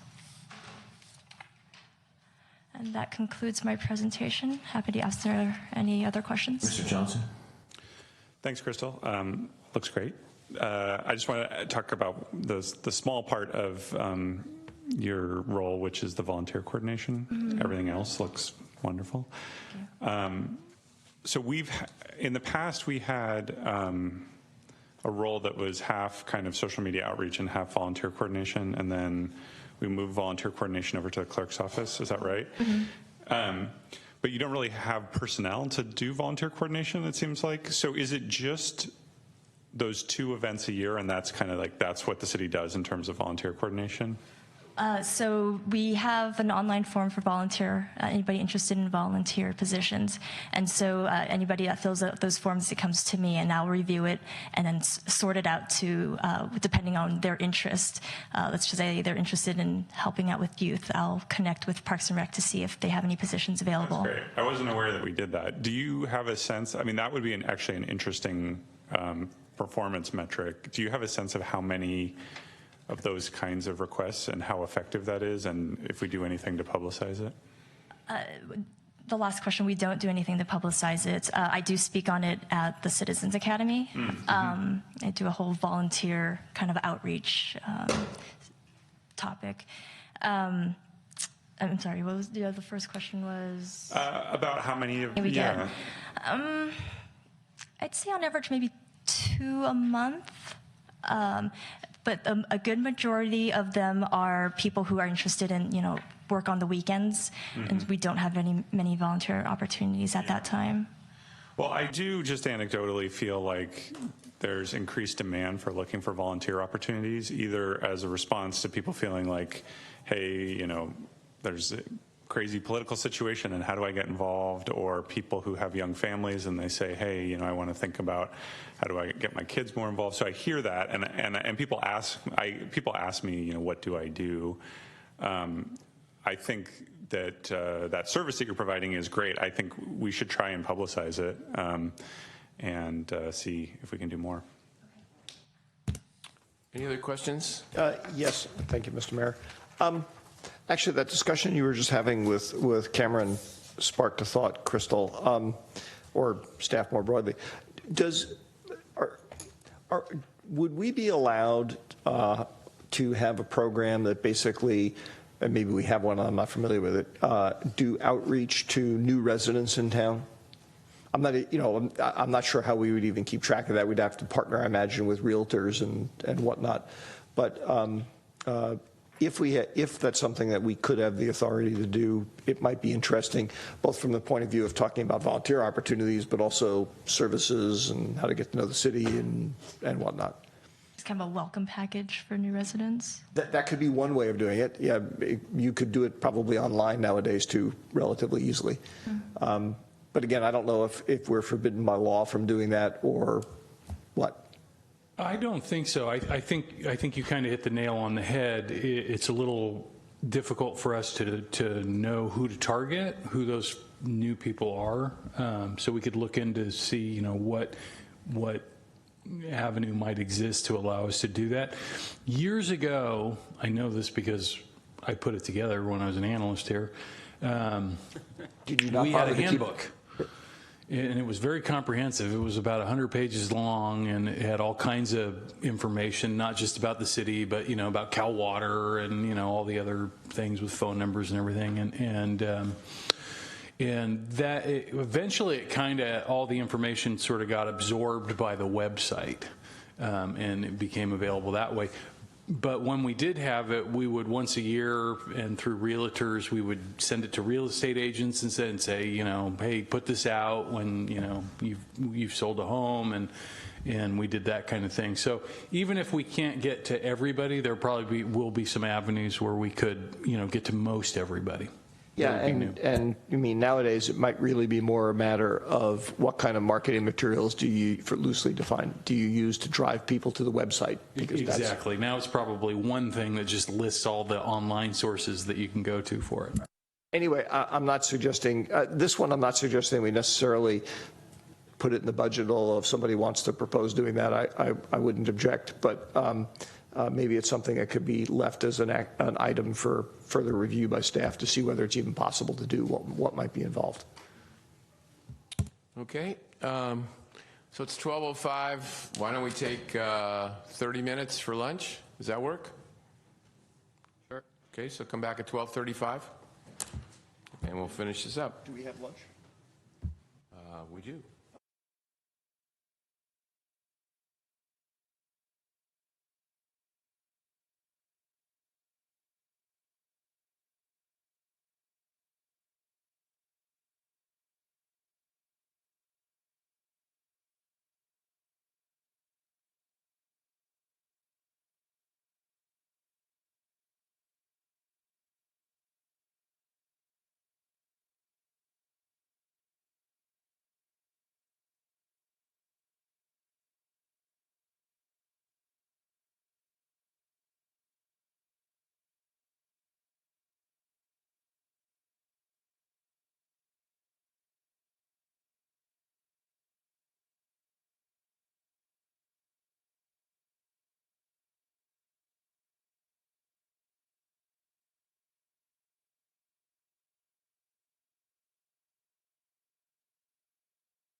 Is that information at least potentially subject to a Public Records Act request? In other words, is it public information? It actually is public information. We post it on SIRE. Oh, It's posted on the website. I see. There's a Okay. link on the website from Crystal's department that takes you to the location. Thank you. That's actually sort of a good preamble to the question I wanted to ask because I wasn't sure, whether it was. My question basically is it possible, and if so, how difficult and complex would it be to make it so that basic questions like, gee, what's that about? You could sort of drill down into it. In other words, rather than being a static document, it was actually a live document on the web. Do you see what I'm getting at? Because a lot of the questions, I haven't been somebody to ask a lot of questions about it, but the questions I have tended to ask are relatively quickly answered by seeing sort of the backup to the transaction. So there's software available that we could purchase. We don't have anything currently in the budget for that, but it's something we could look at doing. Where you can drill further down. We may have that capability when we upgrade our financial system to some extent. I don't know to what level. Okay, maybe we can talk about that offline as you're moving forward with that, because I don't, for me, I don't need a lot of additional stuff, but if there was a little bit additional, it would save me trouble of having to call up and ask about stuff. So, thanks. I just had a couple of questions. You said there was 85% of the collection of the receivables. Is that dollars or counts? It's based off the aging report. So it's the time when the bill is sent out. Right. So but again, is it dollars, or is it units? Units. Units. So we could have an outstanding. What are we talking about here for receivables in a year? 100,000, 200,000? I mean, what is our usual average for receivables? I don't know, but I would want to look at the CAFR to be able to tell you. Okay. You see what I'm getting at? If you get 85% of the number of units, great, but those 15% could be $2 billion. I don't. Right. The transactions are normally pretty small. The invoicing we do is for apartment inspections, fire inspections. If the police department sends someone to First Chance, we send out invoices for that. So the transactions are pretty small. Okay. Okay. Well, I just thought I'd ask. It wouldn't be like one big That's what I'm getting at. invoice that's sitting out there. They're mostly all average about $300? Okay. Yeah. Okay, that's good. And the other question I have is, do we have a procedure in place for going out to get a RFP for auditors? In other words, every 5 years we do it, or every 3 years? Yes, we try to rotate auditors every few years. I don't remember. It seems Mays has been there for a couple of million years. We actually just changed 2 years ago to a new auditor. Okay. We used to be with LSL. Okay. So, all right. Again, every 3-5 years you go out? It's typically every 5 years. So the reason Mays sounds so familiar is we had Mays for everything, yeah. for a while. Yeah. And Then they then left. we switched and we were with LSL for 6 years. And then this is our second year with Mays. Mays does a lot of other things too, and I know Mays. A lot of other agencies in the Right. area. Mays Yeah. in my brain. They did Belmont St. Carlos Fire Department. Yeah, That's another and they reason do why. all these others. Bank. How often do we go out for banking services? This will be the first time in many years. And who do we have now? We currently have Wells Fargo. Okay. All right. Well, it'd be interesting to see what kind of. I think you're going to get some really good results on that. Hopefully, see what happens. So, anyway, other questions, Mr. Grocott? Yeah, just a quick question. Are you guys looking at anything for alternative payment, facilitating payments to the city? Like, for instance, Apple Pay, and there's all these, different apps that are coming out. And so to add convenience, so when people want to pay bills, they can do it easily. We're not currently doing that, but it's something that once we get the new cashiering system implemented, it's something we could possibly look at it. Bitcoins, no. Not Bitcoin. Okay. Thanks, Katie. Thank you very much. Great report. Sorry, Bob, what's a Bitcoin, right? No, I know what that is. Okay. I have like 2 billion of them in my. Oh, do you? Yeah, sure. In my wallet. Wherever my wallet is. In my wallet, yeah. That's good. Angie. Good afternoon. Angie Rodriguez, HR Manager, here to present to you the overview of the HR division. The Human Resource Division consists of 2 full-time dedicated staff, myself, and 1 HR management analyst. The major services we provide in the HR division are labor relations, which is where we manage the relationship between management and labor, as well as negotiate bargaining agreements. Part of the labor relations is also advising supervisors and managers on agreement, language interpretation, and implementation. Recruitment. During the recruitment process, we partner with department hiring. We partner with hiring managers to ensure that our city hiring needs are being met. We assist applicants to make certain that the recruitment and ultimately the hiring process is as seamless as possible. Training we support the development and training of our employees. We offer a wide variety of training opportunities to our employees throughout the year, both online and classroom style.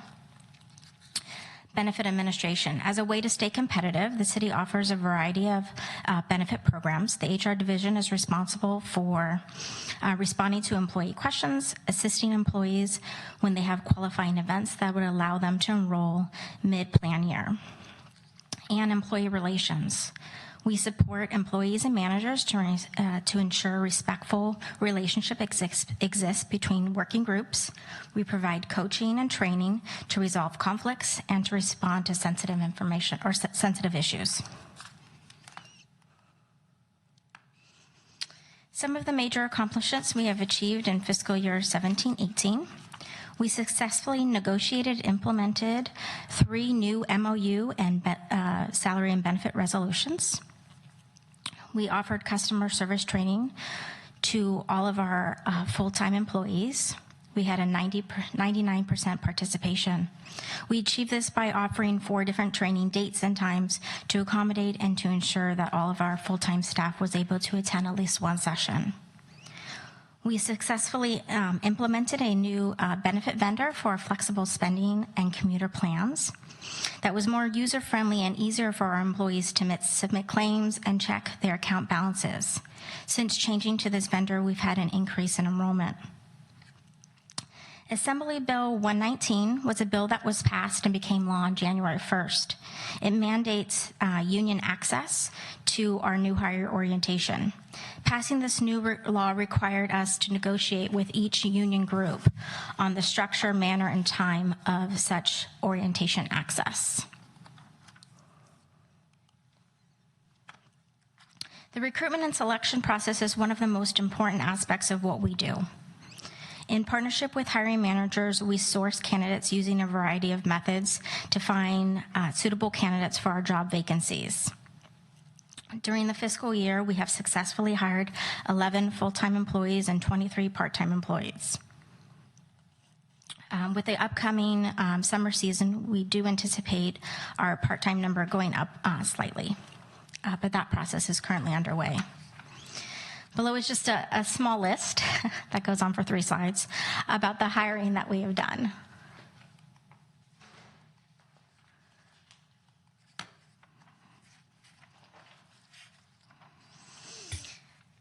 The listed key performance measures here are mostly what I would describe as workload measures. The Human Resource Division, again, which consists of 2 employees, served over 129 employees in fiscal year 2018. We have processed 30 recruitments and reviewed well over 900 applications, which resulted in 32 hires. We track these statistics because it's one of the ways to determine that our recruitment efforts are targeting the right candidate pool. Hiring the right candidate for the job the first time is a top priority for HR. Good hiring decisions can reduce the cost and avoiding new expenses occurred through additional recruitment, rehiring, and retaining process. The training that we offered in 2018 has increased from previous years, and I continue to look for new training opportunities that we can offer our employees. Training and development is a key component of retaining good employees. We believe that employees that are well-trained and who continue to learn will enhance their level of productivity and overall boost employee morale. We currently belong to 2 separate consortium groups that allow us to offer a large variety of training opportunities for our employees in a very cost-effective way.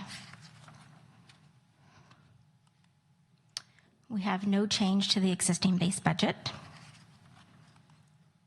and our goals for the upcoming years. We will be reviewing the part-time and salary, the part-time compensation plan to ensure compliance with California minimum wage laws. We will be offering our biannual anti-harassment training workshop for all employees. California law only requires managers and supervisors to attend anti-harassment training every 2 years, but we believe this training is so important that we ask all employees to go through it. The HR division will be supporting upcoming labor negotiations. In 2019, we have one MOU that will be expiring and 2 salary and benefit resolutions that will need to be reviewed. And that is it. I would like to thank you for the opportunity to present today, to give you just a brief look at what we do behind the scenes to support our employees. Mr. Collins, you have a question? Yes, thank you. Angie, when you were going through everything on that one slide that talked about successful recruitments, you said 11 full-time employees, and I could have sworn you said 23 employees, but it's printed here at 32. Oh, sorry, 32. It is 32. It is 32. Okay, all right, thank you. Mr. Olbert? Thank you, Mr. Mayor. Thank you, Angie. Good presentation. One question I have, and you may have touched on this and I just missed it. In terms of our recruiting process, do we track like how long it takes us to do a successful recruitment? We haven't done that type of tracking. I've worked in some organizations where they did that, and we occasionally found it helpful as kind of a way of monitoring the overall attractiveness of our compensation and benefit packages, because if that timeline starts extending, then you're like, okay, there's an issue. Conversely, if it's like, hey, we're filling things very quickly, then maybe that means that we don't need to be as rich as we were. Yes. So that's just something to think about. Okay. Thank you, Angie, very much. Thank you.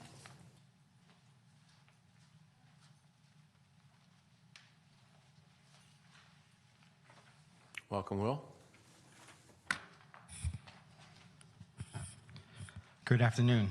Will Hogue, IT Manager. IT Major Services. Our network infrastructure currently consists of 30 data and voice switches located throughout the city, as well as 2 firewalls. We provide help desk services for city staff via web, email, and phone.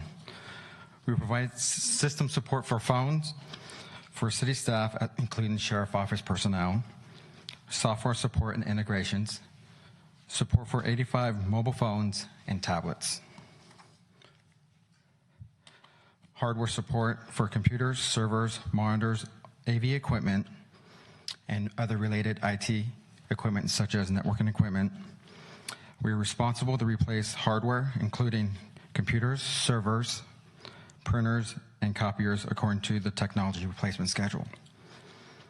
We provide customer support, data management, and streaming of the TV channel. Other major services include the broadcast of council meetings and commission meetings. We provide online services and resources such as business registration and online building permits. We also provide programming for our TV channel. Fiscal year 2017-18 accomplishments. Oops, I'm a little behind here. First major accomplishment was the City Hall cabling upgrade. We recabled the second floor and the garage in City Hall. The first floor was recabled several years ago.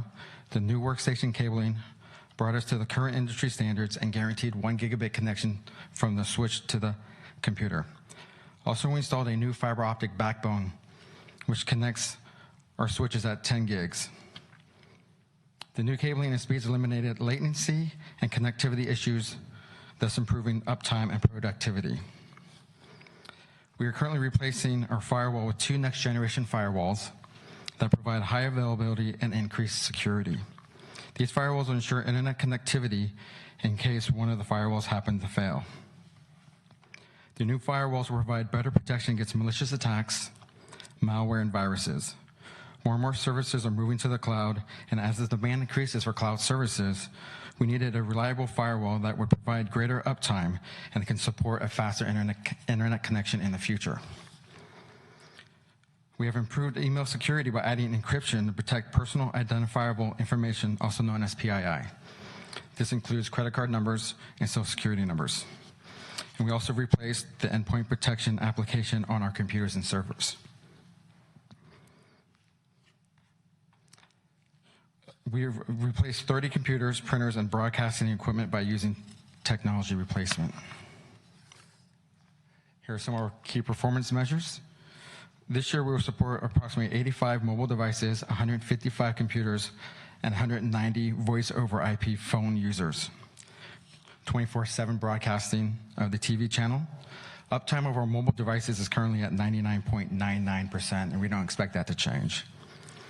Uptime of analog lines, which includes fire alarms, elevators, emergency call boxes, the voice over failover lines at our remote sites is also at 99.99%, which is equivalent to 5.25 minutes of downtime per year per line.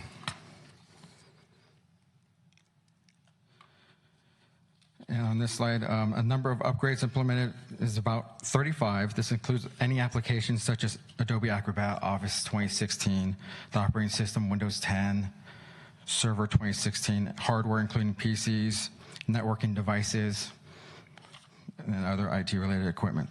Last year we received 3,884 requests for support, and we expect that to increase slightly to 4,000.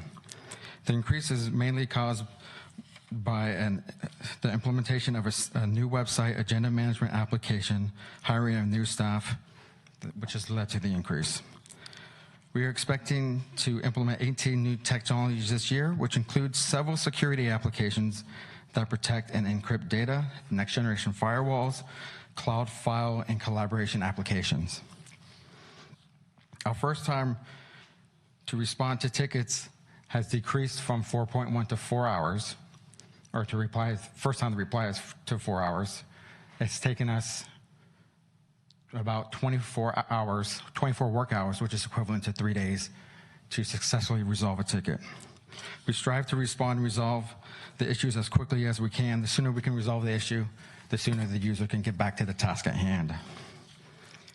99.9% of our users rate the helpfulness of desktop services as good.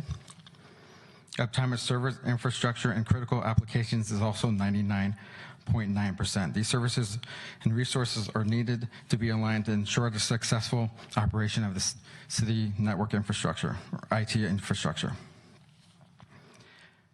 The number of intrusions detected is at 0. We have applied significant resources to prevent unauthorized access to the network. We have implemented a layered approach, starting at the top with a resilient next-generation firewall that uses advanced analytics to prevent a breach or data loss. All the way down to the desktop, we have installed a new anti-protection application which uses behavioral analytics to protect the desktop, and we also have several layers in between. We have no additional changes to the existing base budget. Fiscal year 2018-2020 goals. Tech replacement is the annual process of replacing older, outdated hardware such as printers, copiers, PCs, laptops, and AV equipment. Running on old, slow, outdated hardware increases the time for users to complete tasks, increases hardware failure, which leads to downtime and reduced productivity. Tech replacement will also be used to replace our storage appliance, and as well any outdated server hardware. We are looking to upgrade our on-site enterprise applications such as Munis, Lucity, and Trackit. It is our goal to stay within 1 or 2 versions of the latest version, or the latest release. This makes the upgrade process more efficient, reduces downtime, and allows us to eliminate obsolete in hardware and software. We're also looking to upgrade our GIS application and upgrade the IT equipment in the Emergency Operations Center. And And that is it. Any questions? Mr. Johnson? Thanks, Will.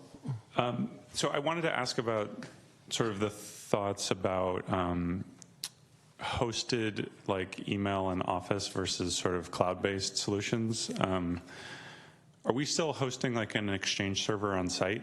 And has there been any thought about, either moving to something like Google's Apps or Microsoft 365 for email and Office? We are currently hosting our Exchange, and that's something we are going to look at doing this year. So when you talked about sort of added expenses of upgrading servers and things, is there potential to save money essentially to move to sort of a cloud-based solution? Or at least that would be my question. There's always a potential to save money when you move to the cloud because we eliminate the hardware cost, licensing, but then also when we go to the cloud, we have to pay for the subscription services. Sure, yeah. So it's a trade-off, but we no longer have to dedicate resources here to maintain it because another provider will take care of that for us. Okay. I personally am a big fan of Google Apps. We use it at work. I know other public agencies have used it. A couple other quick questions. There was the sort of downtown Wi-Fi system that Cisco was providing. Does that still exist? I forget what it was called, the local Wi-Fi that... The public Wi-Fi? Yeah. Can you tell me what the status of that is? We got a couple calls a couple years ago regarding that. Yeah. And then we reached out to our contacts at Cisco. Yeah. And they knew nothing about it. Those people have moved on, and we were unable to find anybody who would support it. So is it still on, or is it? It is. It's still. Okay. I just, the feedback anecdotally is that it's super slow and congested, and so it's probably better to not have it than to have it because it gives the perception that there's Wi-Fi that you can connect to, but then people have a really poor experience with it. So that's just. So I mean, I would encourage you guys, if we're not going to support it, I would encourage you to turn it off or not make it publicly accessible.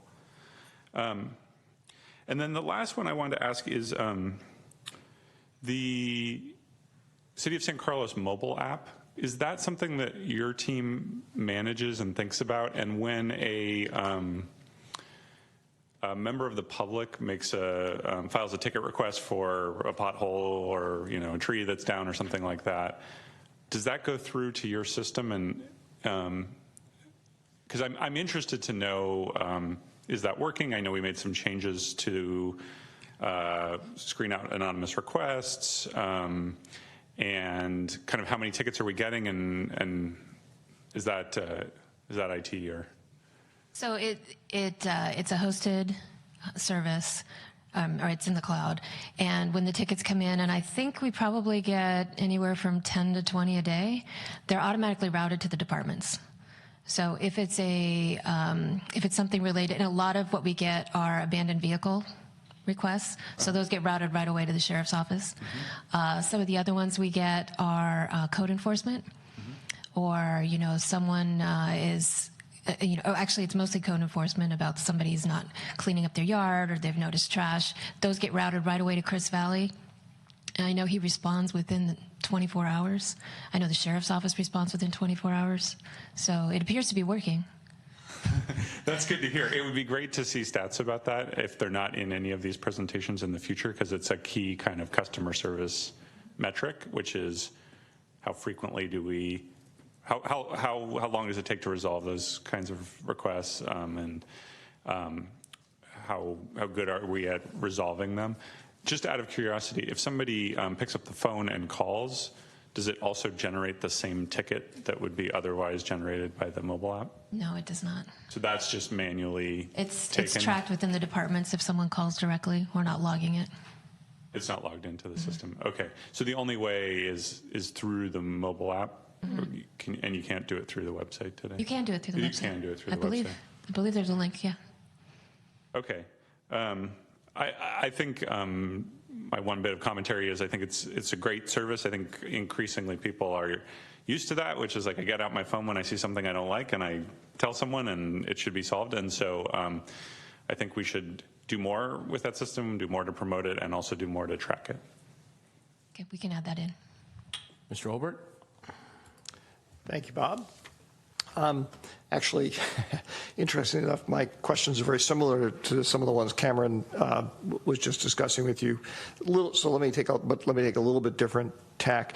Jeff, when you talk with other city managers, are there other cities that have more aggressively moved towards cloud-based stuff than we are? Because, I mean, there are trade-offs in that. I mean, you lose ownership of your data to some extent, or control of your data. That may not actually be that big of an issue, since most of our data is public data anyway. So if it was seized and dispersed, it's like, well, who cares? But I'm just curious about where we sort of stand relative to other cities. Well, I mean, I think technology-wise in general, I would say this city is, you know, definitely in the top 10%, pretty far ahead of a lot of cities. I'm not really so sure in terms of cloud-based that I have a really good sense. I know one of the issues that we run into with you know, some of the Google Apps type software is how it interacts with all this, you know, proprietary, you know, our finance system and our Trackit system and building. And that's where, you know, for us, it's been difficult in the past, as well as some firewall and security issues. But, you know, overall, you know, we're kind of light years ahead. I have a good friend who just left a Northern California city to start as a manager in a Southern California city. And, you know, they're signing checks by hand. Yeah, you know, and this is a, you know, fairly big city, good reputation. I mean, but, you know, there really are cities that are, you know, not years but decades behind where San Carlos is technology-wise. We've tended to want to push the envelope in all areas except maybe security. That's been kind of a third rail for us, where we just don't want to go there. So, you know, I think some of these other cloud-based apps are actually starting to become more and more viable, and if they're not yet viable, I think you can start to envision a future where they will be able to integrate better with some of our other software and whatnot. So whether or not we're there yet, I'm not sure. I know we're in advance of a lot of cities, okay, but you know, it definitely seems to be the trend that we're moving towards. Let me. I'm not too surprised to hear that, and I'm glad that we're sort of in the vanguard. But you know, Cameron mentioned in part of the exchange there that there are. It doesn't have to necessarily be Google Apps based, and to the extent legacy apps, I'd be shocked if you have any legacy apps that don't work with Microsoft Office to the extent they need to have interaction, because that's sort of the de facto standard, has been for years, although that's evolving too. Let me just leave it as I too support the idea of us moving in that direction. I'm glad to see that you're considering it, and if it's a resource issue in terms of how quickly the assessment can be done, I'd like to know that, because I certainly support putting some resources behind that in the budget, or additional resources, let's say. The other question I had, again, parallels part of what you were talking to Cameron about. I've wondered for a while with the San Carlos app that we have, we always talk about whenever we introduce a regulation that one of the challenges is enforcement. And the vast majority of our enforcement is actually done on an exception basis. In other words, somebody reports something. We don't hire inspectors to go out and make sure all of our rules are being followed. In a sense, the San Carlos app, and there's some downsides to this because you have untrained inspectors essentially, allows us to massively expand the number of inspectors we have, right? Ranging from anybody who's an apartment dweller who sees some broken thing that's been broken for a while, that yes, if our building inspectors saw it, they'd send a note to the landowner saying, you got to fix that, to all sorts of other stuff. So I'd like to get a sense of what resources are we putting behind, I guess I'll say, getting the word out about this. In other words, sort of marketing this thing to make sure that it's being used as heavily as it can be, because while it on the one hand increases our workload because we get more reports that come in, it does it's like hiring a bunch of free inspectors. So can somebody comment on that? So we do talk about it at the Citizens Academy. I believe it's included in all of our spotlights and all of our community newsletters that go out. In the back of the newsletter, I believe it talks about it, or there's a link to, or a picture of what the mobile app logo looks like. Good to hear. Maybe I'll leave it as saying that, again, sort of a twofold thing. There might be other vehicles, obviously, through social media that might be actually a nice fit because it's sort of a social media related app that we could emphasize it. And again, if it's a resource constraint issue, I personally wouldn't mind putting some resources in the budget behind getting the word out more thoroughly. Yeah, it's been a while since we pushed it out through social media, so I can work with Tara on that. Mr. Collins? I just wanted to say thank you to everybody in administrative services, and especially Will and your team for helping me. And I apologize for probably requesting 1,000 of those 3,800 right. IT requests. I don't think I have any. But anyway, Mr. Johnson? Just two quick follow-ups. On the cloud applications, I do know that the Sequoia Union High School District and the Sequoia High School District and the Campbell Union High School District have both moved to Google Apps. So it would be that might be a place to ask to see. I have heard that they have trumpeted both increased efficiency and reduced costs as a result, but maybe they were just saying that I think it's equally as secure. And then I agree with Mark about promoting the app. We had discussed, I think at the last budget cycle,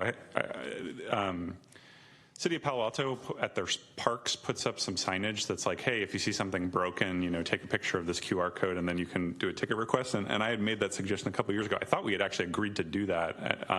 I never saw I haven't seen any signage, but I think having something at the parks, it's like, hey, if you see something that's broken, here's how you can submit a request. I think it makes it seem like the city's listening. It makes it seem like we're innovative. It promotes the application. I think it's a relatively cheap thing for us to do. So I would encourage us to do that.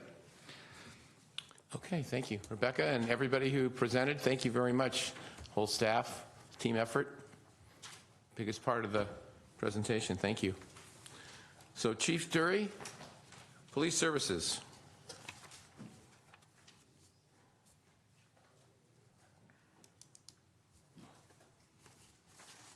Welcome.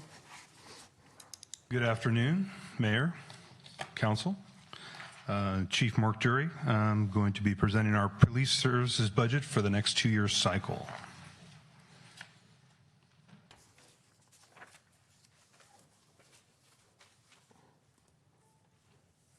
Try it this way. There we go.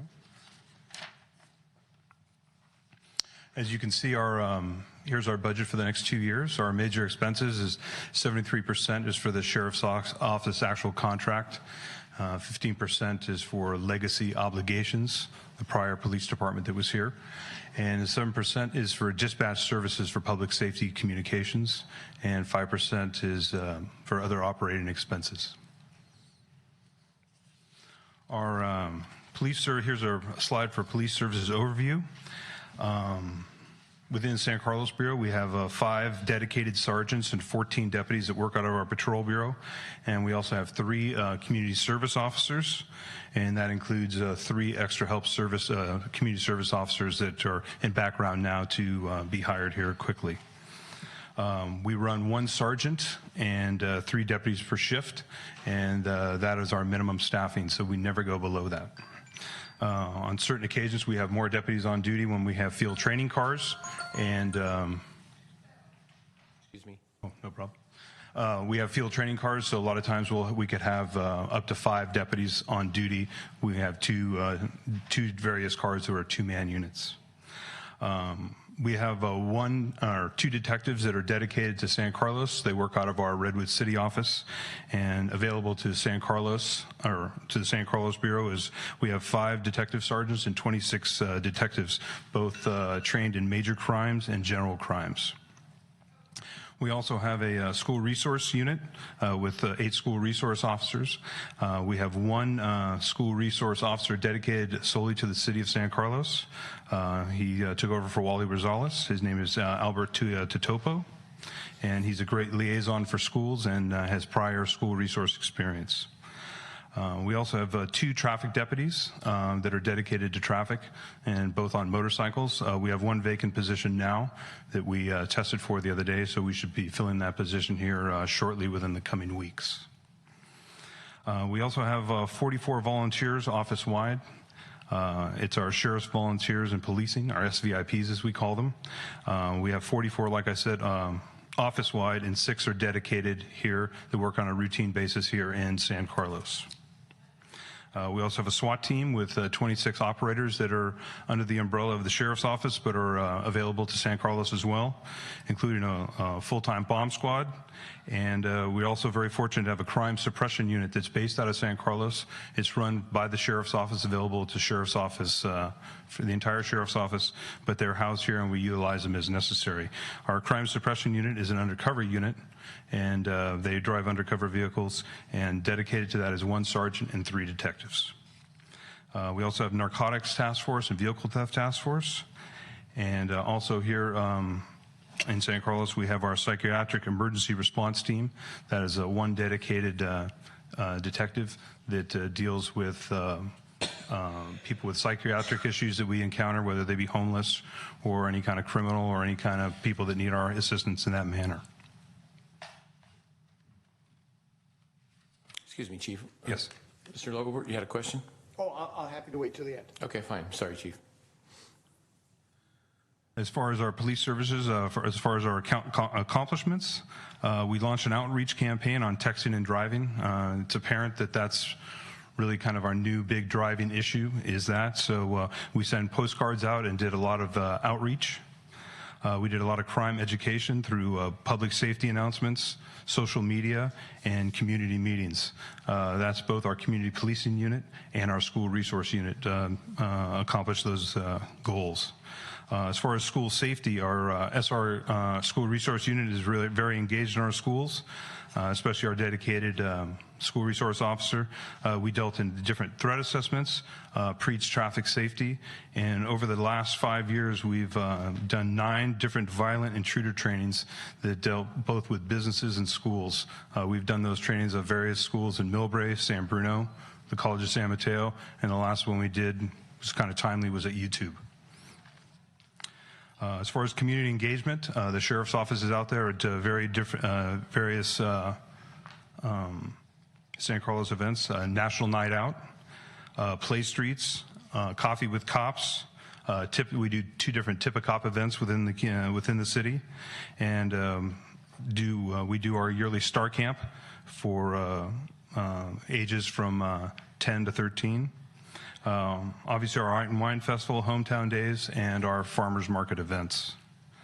We're fortunate that all our deputies here in San Carlos are CIT trained. That's crisis intervention training, where they have specific training that deals with people with mental illness. A lot of the homeless have mental illness, so we make sure as soon as they're assigned to San Carlos that they either have that training or already have that training on board. And that is perishable skills, so they receive that an updated training every 2 years. As far as our neighborhood watch, San Carlos is really unprecedented for neighborhood watch. I believe like 6 years ago we had 2 neighborhood watch units or groups, and then the last 2-year budget cycle when Captain Rothis was here, they were up to 26. Well, I'm glad to report we're up to 42 now, which is unprecedented in the county, and they're very active. And our school resource officer, Albert, will be working with them as Wally did as well. We're implementing new scheduling software within the sheriff's office. Not that we really have an issue here of scheduling deputies or having staffing issues here within San Carlos, but it'll help us with our staffing issues within our organization and here within San Carlos as well, and that'll be an online system. As far as low crime rates, we have a safe community. We are well below state and national averages, and we've responded and significantly lowered the burglary spike that started in 2016. Utilizing our intelligence-led policing model, our ILP model, and our Smart Force model, we're able to identify different areas within the city that have burglary issues, and we can handle that acutely by either deploying our crime suppression unit and our deputies accordingly. And as far as our low response times, we're on average 4 minutes or less to any call within the city. And that's a benchmark for our contract average for priority calls within that year.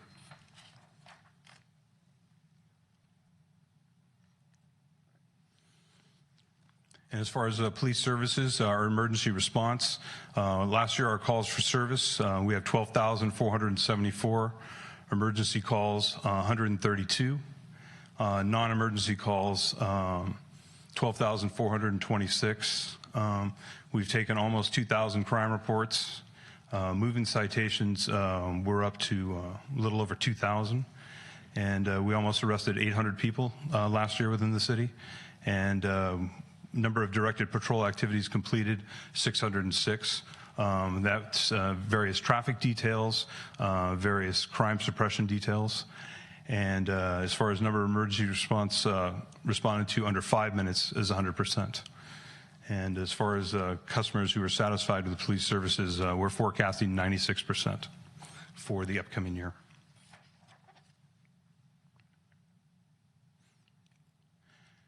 As far as our police services, we cleared last year 69% of our violent crimes were cleared.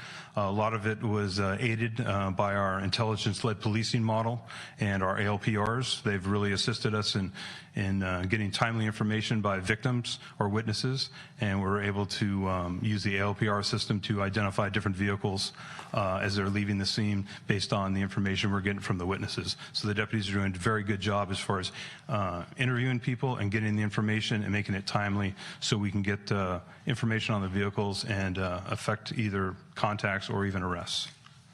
As far as number of property crimes cleared, it's a little more difficult to clear some property crimes because we don't have a lot of suspect information at times based on fingerprints, and so our property crimes cleared in 2017 were 13%.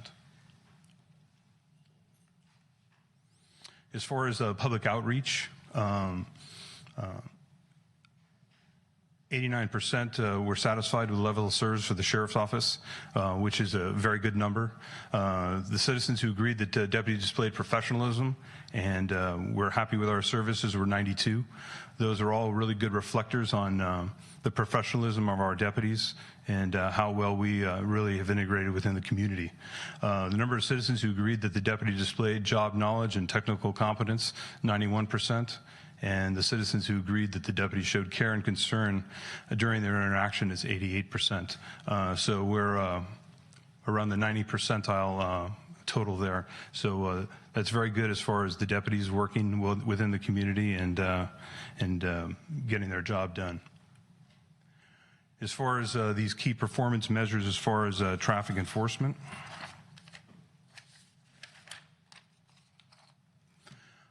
we wrote, as far as parking citations, a little over 8,000, and warnings, about 200.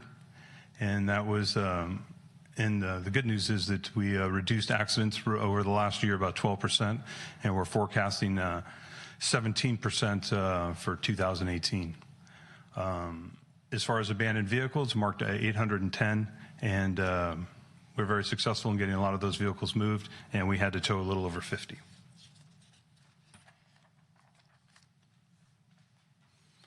As far as our budget recommendations, our budget will be unchanged for the next 2-year budget cycle. And our goals, to participate in a public safety fair that's slotted for a date in this September. And that's to promote community engagement and increase our response with our youth and the SAL program and increase neighborhood watch presence and while utilizing social media really to get our message out as far as public safety and crime prevention. As far as school safety, we continue to engage and collaborate with the Office of Education, and we work with schools on threat response and assignments and do ongoing training with deputies to familiarize themselves with school response, and that includes traffic enforcement. As far as another goal, we have a CAD upgrade. That's computer-aided dispatch. That's a new dispatch system. Our current dispatch system is almost 30 years old. And so we're going through a RFP process now. We've identified 2 vendors. We're in the final purchasing process. And as soon as our new dispatch building will be built, probably in March of 2019, we'll be installing that new dispatch system within that new building. And that will interface with our report writing software, which we don't really have right now. and it'll really increase our efficiency and assist us with our intelligence-led policing efforts, and increase our accuracy and timeliness for information to pass on to our deputies so they can have real-time information when they're on the street, when they're either dealing with people or cases that they're working on at that certain time. We also have mobile audio-visual in our patrol cars. All our patrol cars now have cameras that are recorded, that have audio and visual that are recorded. We use that to promote transparency and assist us with evidence and our investigations. We're also in the middle of a body-worn camera pilot, and all our deputies will be, probably within the next year, will all have body-worn cameras as well to complement the mobile audio-video that are on all our patrol cars. And of course, I've also mentioned our automated license plate readers. They're in full use and extremely effective. And we've also requested a training platform for our substation. This will allow deputies to complete online training, so they don't have to leave the city. They can do training while on duty, and they can interact with other patrol bureaus within that training. So everyone will get the same training. It'll be interactive, so they can share information as well as far as crime trends and what have you. As far as promoting low crime rates, the Sheriff's Office is very proactive in policing. We're really pushing our neighborhood watch and education and utilizing our ILP model. Our low response times, that's due to our always being full staffed here in San Carlos, and really bringing in proactive deputies that really want to work here and really want to be here, and really monitoring our call volume as well.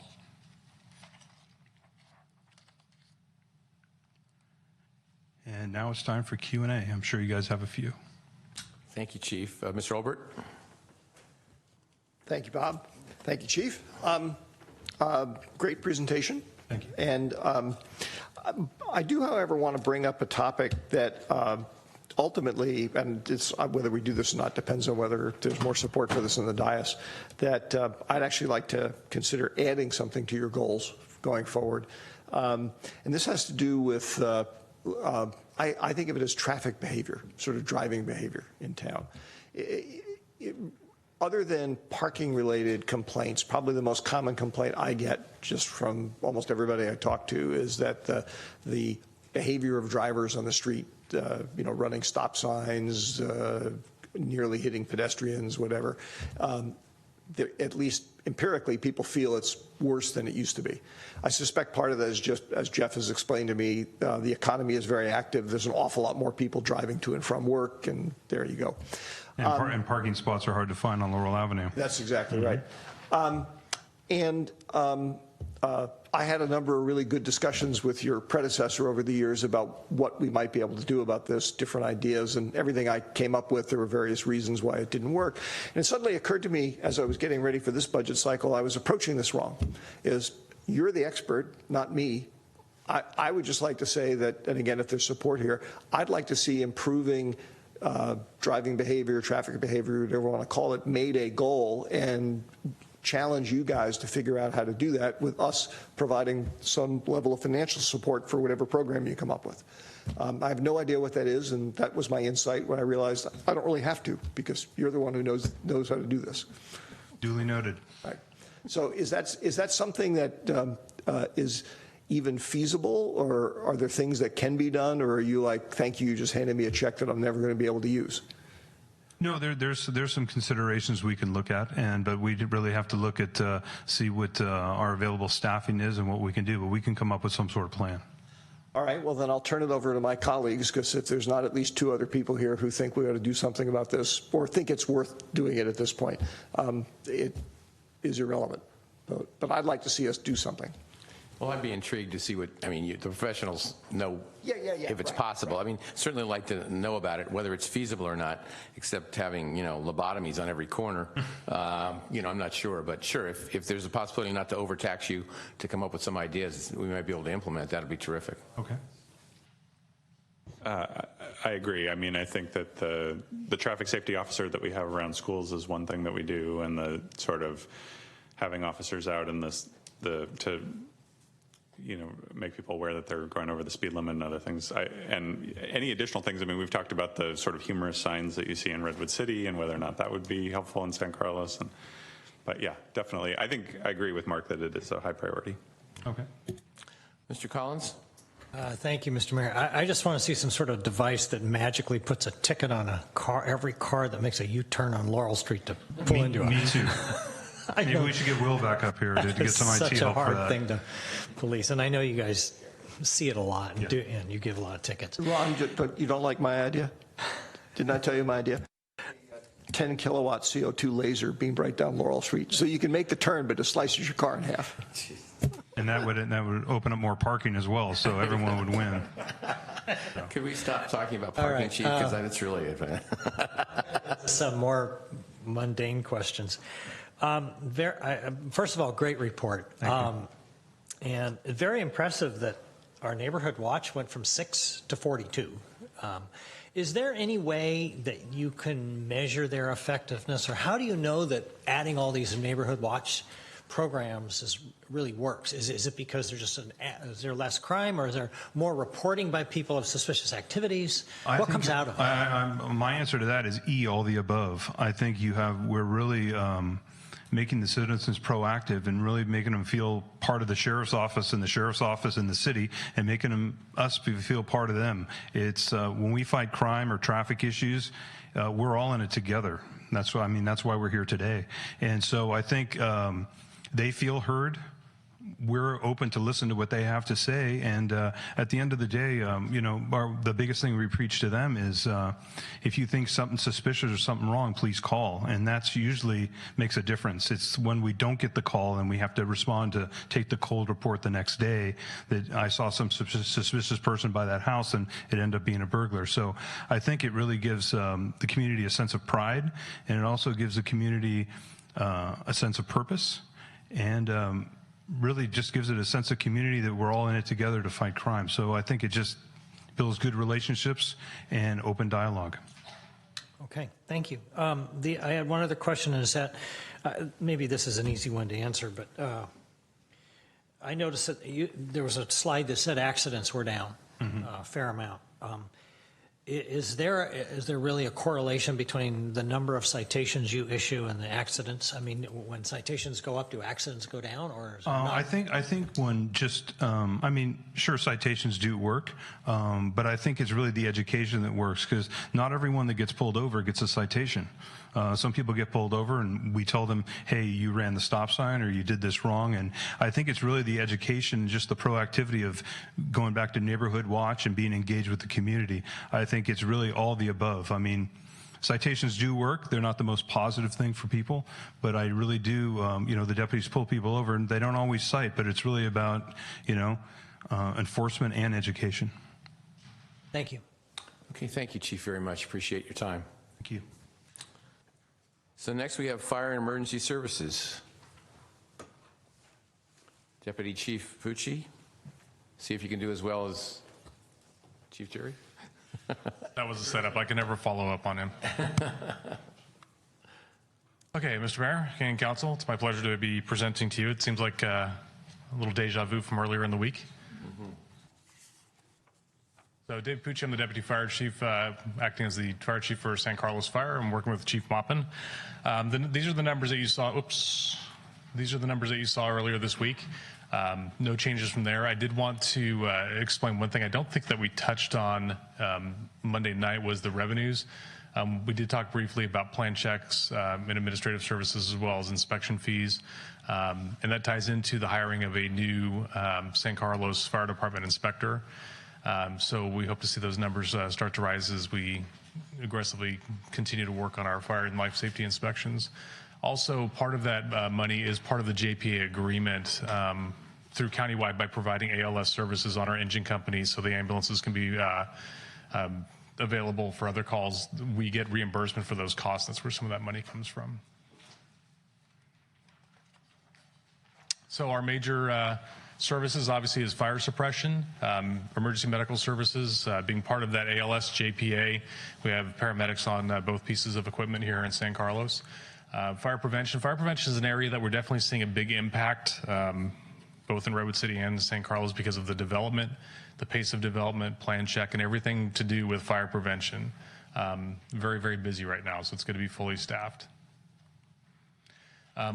We do a little bit about everything. So when we get a call, we'll go out and help people out any way we can. So we also do a lot of lockouts, water leaks, sprinkler heads that were damaged. A lot of times we can prevent a lot of damage to a business or to a house by controlling water as opposed to fire. Assisting people, sometimes we're just helping people get back up off the floor, trees and wires down, especially during storms. Anything that you can imagine, I'm sure that we've probably responded on to at one time or another. Rescue Response CERT is a very popular program that continues. We just finished up a class earlier this year. We were also able, because this is a 2-year cycle, this happened a little bit earlier, but we were able to deliver our first Spanish-speaking CERT class, which was a big hit, a lot of positive review. Public education has always been extremely important to us. We are frequently doing station tours, station visits, both scheduled and unscheduled. Sometimes we'll have somebody fill out our public education request form online, and then we'll come out with a preschool group or a school group, Cub Scout group, and visit us at a specific time. And then we also have people that just come up and knock on the doors and want to visit, or we'll be working in the apparatus band, they'll want to come say hello, and we encourage that. We like to have that interaction with the public. School visits are also a frequent event, typically handled through our public education request system. And we track those numbers very well, because when they submit their public education request, they put in how many kids are coming by. And this is going to tie into a slide that's coming up here in a minute or two. The community events, hometown holidays, national night out, those public contacts, those are things that we plan with the sheriff's office or farmer's market with you. And those public contacts we haven't been as good as tracking, so we're going to get better with that this year. The Junior Fire Academy is something that we do during the summertime at Station 9, and what that is, it's a week-long camp, and kids will come there, spend the week at Fire Station 9 and other facilities. It's open to San Carlos residents as well, and the kids get trained in all things fire service. So first day, they learn about our engine companies, fire suppression. They have a skills day at the end where they're climbing the aerial ladder and putting out the fire prop behind Station 9.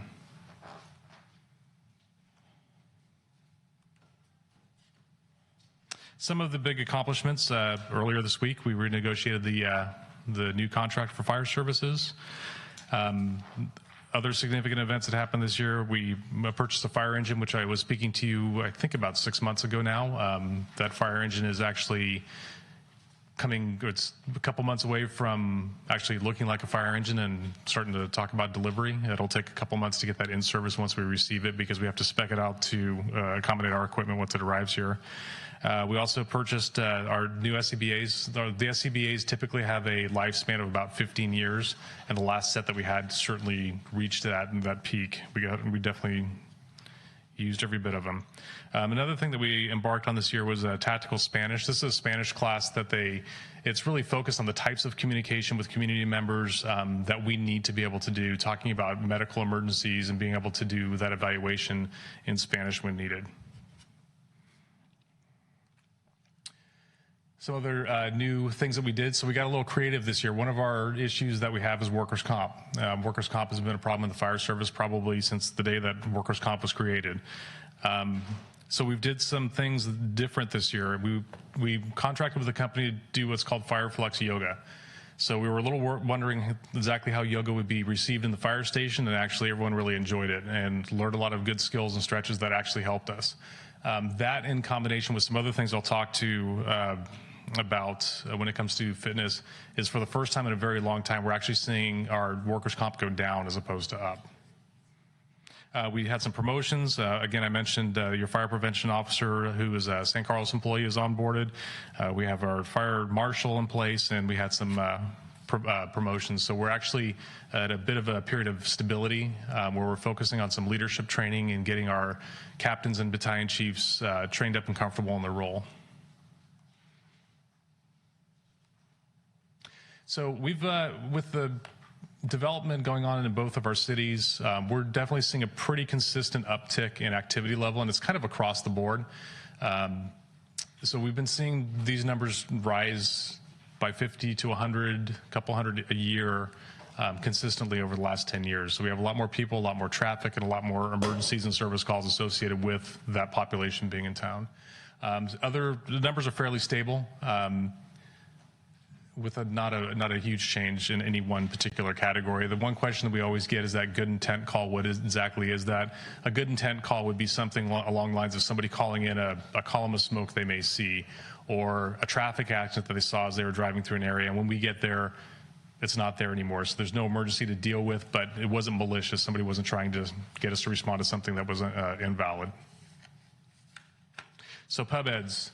So we're doing our CERT classes. We do a tremendous amount of school visits, a lot of kids coming by the stations, the public events with National Night Out that we talked about. So the uptick in numbers here that is represented is because we think that we can get better at tracking the scheduled yet not forecast how much attendance is going to be, such as hometown holidays, National Night Out. And we want to get better at tracking those numbers. That's why the projected is reflected that way here. So we typically have contact with 3,000 to 8,000 people over the course of a year with our pub ed contacts. Inspections. So these are inspections of the fire and life safety that the fire prevention officer is doing, but it's also our engine company inspections. Engine 13 and 16 are always around town, driving to different businesses and apartment buildings and doing those inspections, and that's where that revenue comes from. Fire investigations would determine cause. So the projected, that's lower because that's over a period of time. That's not just what we think is going to happen. It's based on historical data. But what we do have is, with our new fire marshal on board and the training that our folks are getting and actually having good experienced staff on board, we expect that to go up. In Redwood City, we had a significant uptick in homeless encampment fires. To a lesser degree in San Carlos, but in Redwood City was a big deal, and they ended up finding an arsonist, and we actually have gotten some recent convictions for our fire investigations.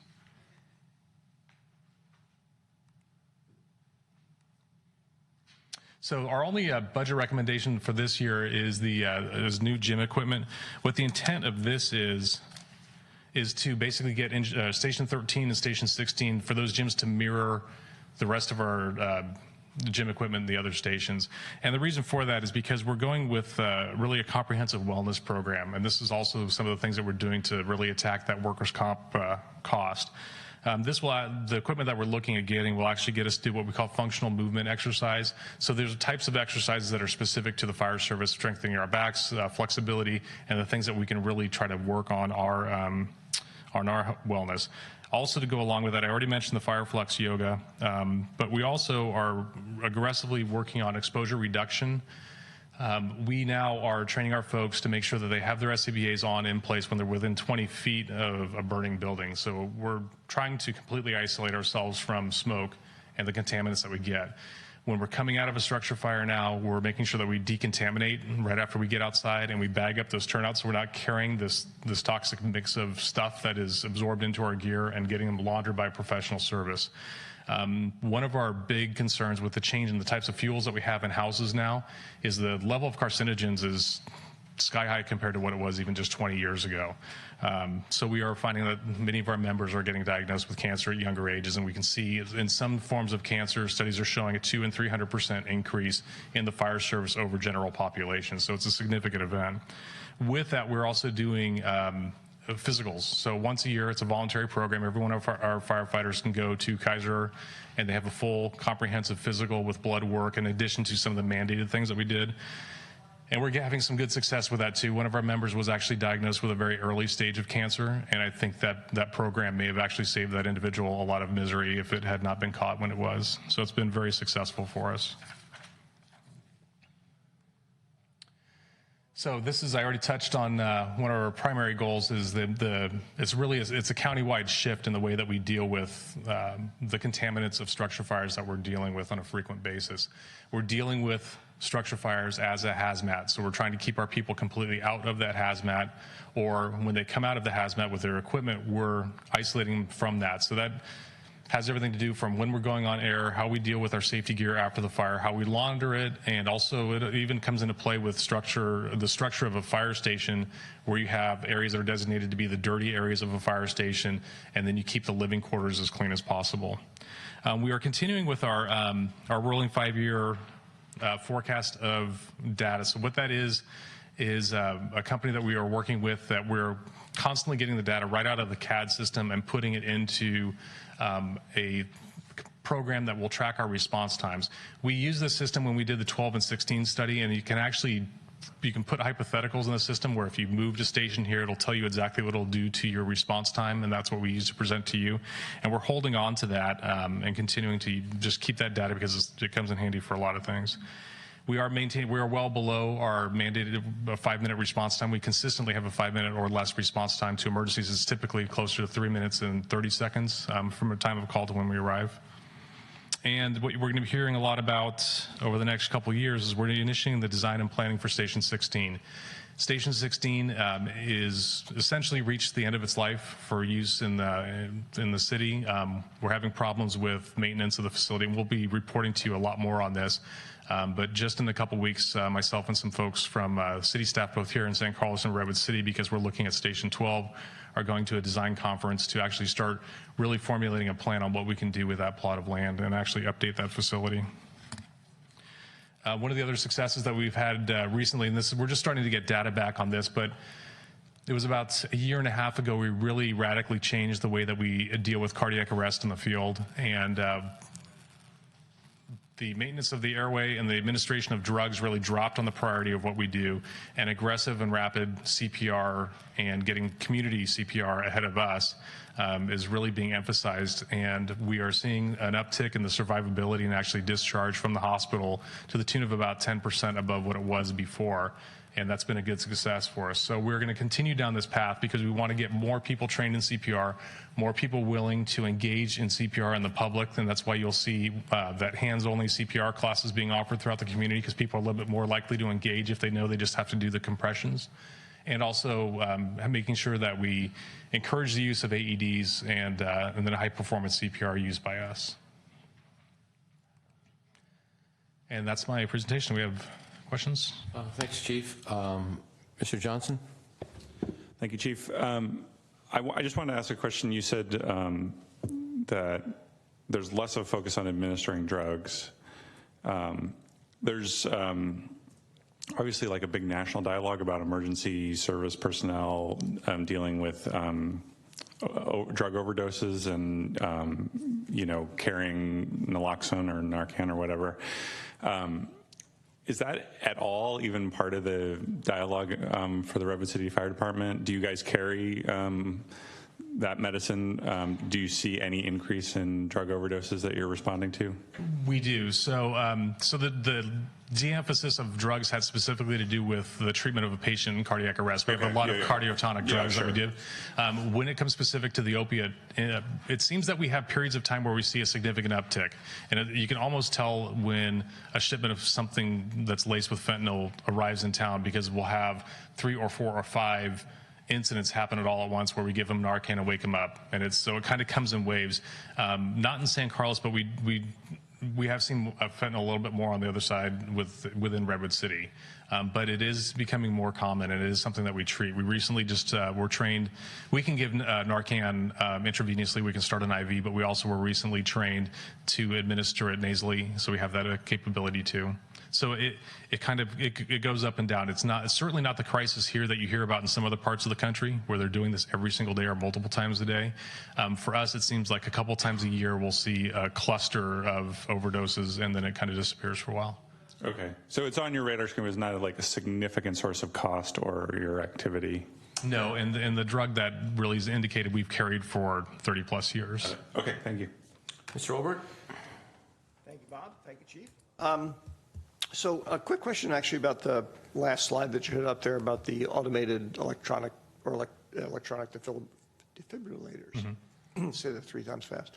I was just curious about whether or not there needs to be some anticipation of putting aside money to deploy these things. I mean, because I presume the way this works is that they're more publicly available, right? I mean, correct. Right. So, and I presume that we, being the relevant public agency, we'd be subsidizing them, paying for them, something. So, is that how that would work? There's a couple different models. So in the Sequoia Healthcare District, we actually partnered with them and we're able to deploy a couple of AEDs in the downtown area, and we're looking at continuing with that. So these are the devices. They're probably the most visible when you're at the airport because they're just along a flat wall and you see them walk by a cabinet. And these are designed to be able to be used by anybody grabbing it out of the cabinet for the very first time, ever touching it. When you push the power button, it will talk you through what you need to do, and you can deliver shock. So the highest survivability by far is when somebody goes down in a public space and somebody starts CPR early and someone defibrillates early. Okay. So we can certainly look at that. The public AEDs, I think, they seem to be safest when they're in a public building. We do have some that are actually on the exterior of a building, and we've had some that have been vandalized, and they're not cheap devices to have outside to be vandalized. And by the way, don't get me wrong, I think it's actually a very good thing to be thinking about, which I hadn't heard of before. I do see them at airports, and it just never occurred to me to think about them more broadly placed. So I'm certainly supportive of considering that. I'm just trying to understand. It sounds like if the way this evolves, there might come a point at which one of our budget meetings is going to have a request in there for funding for some of this. Certainly, yeah. Okay, thanks. Mr. Grocott. So just a question about response time, because you mentioned that's usually within 3 minutes. 3:30 is our average response time to typical medical aid. We certainly don't go above 5 minutes because we're contributing 2 engines to a 52-station system. So even if both San Carlos engines are out on a call, the way that everything gets backfilled behind it and or other agencies responding into our jurisdiction, we've maintained very good with our response times. Do we see any difference with any parts of town? We do see some slight increases, and I don't have the exact numbers for you, but I think it's related to traffic and just congestion. We are seeing a little bit of an uptick in our response times in both cities, but nothing to be alarmed about yet. So let me get more pointed to the question then. What I'm concerned about is getting over the El Camino and then into the east side. So anything from Old County to Industrial Road, and then, you know, from Redwood City to Belmont. Seems to me that whole area is perhaps a little bit at risk. Now, I guess there's a station that Redwood Shores has that can, but I'm not sure what equipment they have out there. So it's the same equipment as Station 20 as a Redwood Shores station. So we do have you surrounded. So if 13 is having difficulty getting over through the underpass, and when driving Code 3, they can safely navigate most of the traffic congestion that happens out here because people have areas to be able to pull over. And I can't think of a particular street where in some jurisdictions there's just no room for people to pull over and it just becomes gridlock. We have areas for people to move and we can get around them, and it is a little bit slower. It is more crowded. It's a natural consequence of that, but we can also get to that area from Station 20 as well as Station 9. And just my closing comment on that issue then is I've witnessed 13 trying to get through the intersection at Holly and El Camino and Old County Road and there. And yes, there's kind of room to move over, but people don't always do it, or they really can't. And I've talked to the Sheriff's Department about the issue with, people come along the El Camino to Holly and they want to make that eastbound turn, the right-hand turn, they're headed northbound and they want to turn east, and they just roll right through. And so when the light turns green for people trying to cross the El Camino on Holly, you can't go anywhere because the intersection is already full. And I was in that intersection with that situation one day, and I could hear them coming from Station 13, and they get around the corner and bam, they're stuck just like everybody else. And so that's why it raises a concern. It is a problem, and actually it is something that we're looking closely at. So recently, we have areas of Redwood City that are a problem too. So we've got GoPro cameras that we're starting to try to get video of our responses. And with 13, Engine 9, because it's right in the middle of downtown, Engine 10 in Redwood City, it's because it's a busy station. We're paying attention to that too and trying to see if we need to look at traffic preemption systems and that kind of thing. Maybe Mark's rocket idea would work in that. That's it. Laser. Oh, sorry, yeah. Chief, thank you very much. Appreciate your time today. Great, thank you. Thank you. Okay, last but not least, Park and Recreation. Amy.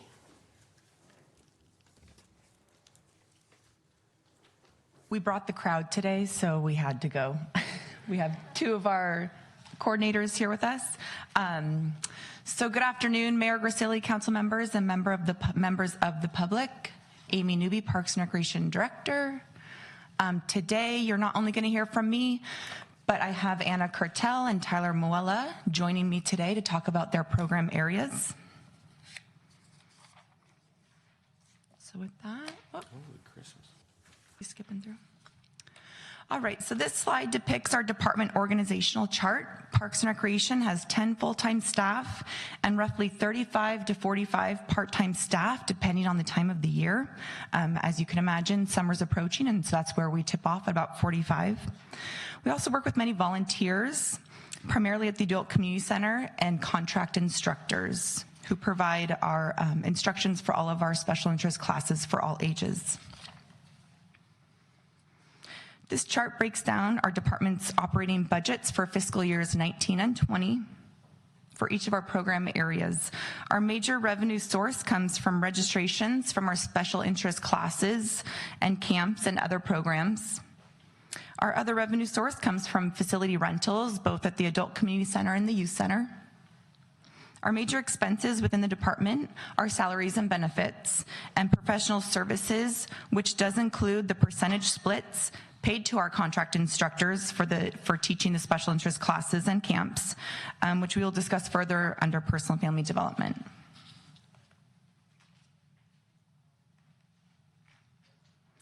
Our major services in leadership and management include meeting with our Parks, Recreation, and Culture Commission to discuss community matters related to Parks and Recreation needs in the community, meeting with the Parks and Recreation Foundation of San Carlos, a volunteer-based group committed to raising funds that support our park improvements and provide scholarship opportunities to members of the community, meeting with the Youth Center Foundation and the Friends of the ACC, who are also a volunteer-based groups who raise funds for our youth and adult programming needs and facility improvements. I work with the city manager on community matters related to Parks and Recreation, and oversee capital improvement projects related to parks and facilities. Each year, projects vary in complexity, cost, and duration, and I work closely with our two supervisors on department matters and objectives.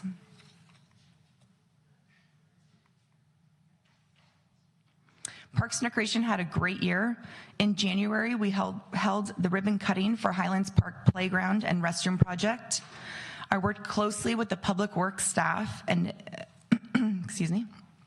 and implemented site improvements, including an expanded footprint of the new playground, inclusive play elements, new playground surfacing, and a new restroom with increased capacities to serve the park needs. The Parks and Recreation Foundation were active partners in this project as well.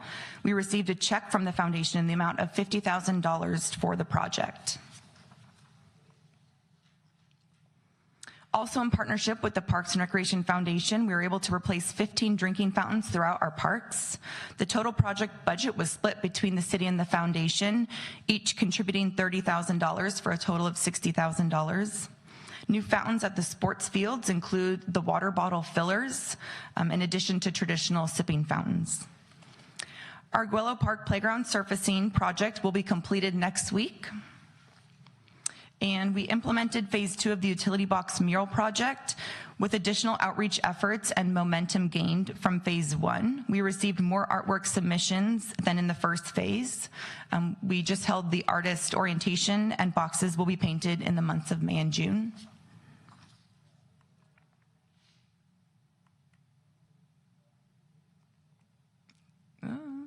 There we go. We hired a new youth development coordinator who started in January.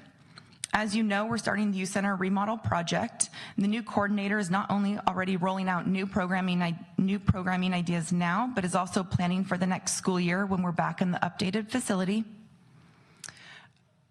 We will complete the Burton Park restroom project with the new restroom facility. Similar to Highlands, the new park restroom will have increased capacities to meet the demand and need of Burton Park. The project will be complete before Hometown Days weekend. And facilitated the process for the environmental impact report on upgrading and additional ball field lighting at Highlands and Burton Parks, which is still in progress. As you may recall, we amended the general plan policy, PR 3.7, to allow adults to use the youth center. This included conversations with stakeholders and public input at the Parks, Recreation, and Culture Commission meeting before the recommendation was brought forth to the Planning Commission and ultimately City Council. With limited recreational facilities, this change will allow us to maximize the use of the youth center during the daytime hours when youth are in school, which was one of our strategic goal objectives. The last two accomplishments relate to capital improvements, which include two new shade canopies at the bocce courts at Burton Park and improvements to the library community rooms. All of our accomplishments tie back to the city's core values and goals and objectives. As you can see, a great deal of our accomplishments are related to park and facility infrastructure improvements. As part of our capital projects and other strategic objective tasks, we include community engagement throughout the process through various methods to seek input on proposed improvements. Our key performance measure for leadership and management. This particular performance measure is a very high-level view of overall satisfaction of recreation services. This rating is up 1% from 2016. However, I do see we have room for improvement in the upcoming years. We'll go into more depth in our program areas, we go into more depth in our program areas to gauge how satisfied the community is with specific program areas, for example, youth, adults, sports, etc. And we will work with staff on identifying where we need to increase our focus and make any necessary programming changes to meet the needs of the community. Staff is not proposing any changes to the existing leadership and management budget for this fiscal year. And our goals for fiscal year 18-20. As you can see, the upcoming goals support our infrastructure improvements, including completing the youth center remodel project and the park restroom replacement project at Loriola, Crestview, and Arguello parks, and to continue to use our master plan to guide recommended park improvement requests, as well as completing the city tree inventory report and maintenance program with our park superintendent. That's all I have for you now. So I would like to introduce Tyler Muella, Recreation Supervisor, who is going to go over our athletics, our youth development, and personal and family development units. Okay. Tyler, before you start, any questions? And any questions, please. Okay. Tyler, come on up. Thank you. Welcome. Thank you. Good afternoon, everyone. I will jump right into athletics. So our major services in athletics is that we develop and promote fitness classes for adults. We also develop and promote sports camps, leagues, and classes for children 2 to 17 years old. Two programs to highlight in that area are our in-house youth basketball and flag football leagues. With 295 kids registered, our youth basketball league continues to be one of our most successful programs. And in our first year running the flag football league, we had 225 participants and received a lot of positive feedback from the families. We coordinate adult sport leagues, including softball, basketball, soccer, and bocce. A current trend to note is in adult sports, there's been a decline along the peninsula in adult softball, which is normally one of our most popular sports. It's a trend that we're seeing that's just been on a steady decline over the last 4 years. So one of the things we're focusing on is identifying new adult sport leagues that we could possibly bring to the community to supplement that. One of our leagues that continues to grow is our Adult Bocce League. When it started back in 2014, currently we're now up to 20 teams each season, and they play on Wednesdays and Thursday nights at Burton Park, and it's a lot of fun. We coordinate rentals for city-owned sports facilities, which is essentially our youth center gym. And then we also coordinate field use for San Carlos youth sport organizations. This year we scheduled field use for over 3,200 kids participating in baseball, soccer, and softball on only 6 city fields and 3 school fields. With such great participation and not many fields, maximizing the field use of the space we have through detailed scheduling and close coordination with each of the youth sports groups is critical to meeting the needs of the youth sports community. Okay, some of our accomplishments. As I mentioned before, we successfully implemented an in-house youth flag football program. In the past, this was a program ran in partnership with the contract instructor. It was decided this year that we would run the league in its entirety in order to better meet the needs and expectations of our participants. We had 225 participants this year, and games were on Friday nights at Highlands. This program brings a large portion of the community to get together, as it's not only the players, but the parents, volunteer coaches, referees that come out and enjoy that night. We also developed a community-wide youth sports strategic plan with the school district and community sports groups. Over the last year, we collaborated with the youth sports community to develop a youth sports strategic plan. Led by Parks and Recreation and the school district, we invited the local youth sports organizations to participate in this process in order to work together as one to address common struggles and issues, share resources, and identify long-term goals to improve youth sports in San Carlos. With the help of Positive Coaching Alliance, over a series of workshops, we were able to come up with a vision statement and 3 action items to work towards with this new group. Our youth sports strategic plan laid the groundwork to bring the entire sports community within San Carlos together to work toward common goals and address issues together. We also expanded our taught and youth sport classes and camps. Each year we seek out new programming opportunities for the community. One of highlight is our Young Ninja Warriors class, which offers classes and camps where kids partake in obstacle-based fitness classes.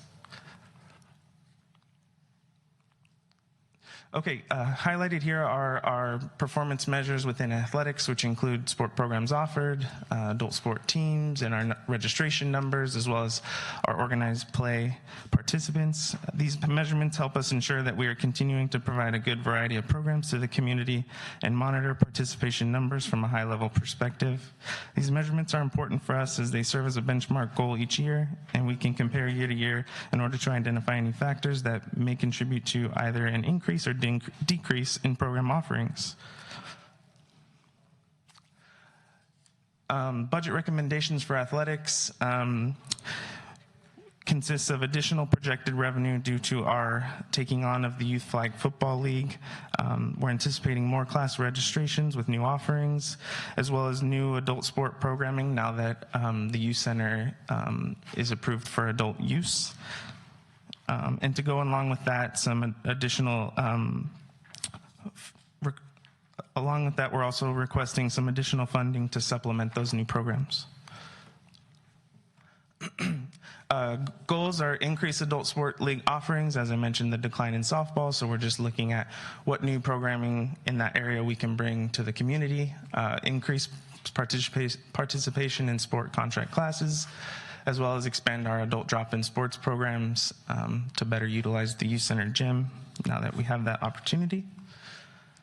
Okay, youth development. So our major services in youth development, we operate the after-school drop-in program for youth ages 10 to 17. We also coordinate and promote summer camps for youth ages 4 to 12, manage private youth center rentals in our birthday party program, advise and provide leadership to the Youth Advisory Council, as well as develop and train part-time staff in career development and skill building. Some accomplishments: we expanded staff training for part-time employees. For most of our part-time employees who work at the youth center or in our summer camps, this is their first job and they haven't had the opportunity to learn job skills. Our expanded training programs for part-time staff not only supports the development of city employees, but in turn provides high-quality customer service to our patrons while maintaining safe programs and facilities in the community. We increased our youth center teen membership with 94 active teen members that are over the ages 13 and older. We also implemented the extended drop-in hours for that high school age, 6 to 8 Wednesday, Thursdays, and Fridays, to give them the opportunity to come utilize the facility, just them, the older kids. The numbers are good. We're seeing on Thursdays and Fridays an average of 25 to up to 50 kids, although Wednesdays tends to be a low number day, but we're continuing to monitor those numbers. We continued collaboration with the San Carlos School District on youth program offerings. About 4 years ago, the school district and Parks and Recreation began meeting regularly. Initial conversations were focused on after-school youth program opportunities and establishing a partnership to better serve the community's needs after school. We serve the same families, and our collaboration and open communication benefits the community for the safety and well-being of all of our students. Some specific examples of accomplishments: we co-hosted with the school district a parent education night at the youth center on the topic of youth and screen use. That was very popular and well attended. We've increased our kids night out opportunities and our extreme excursion program. We expanded open gym hours for teams with the highest participation levels on Friday nights, like I mentioned a few slides ago. Okay, key performance measures here for youth development highlights our daily program drop-in participants, as well as some various different program participation levels.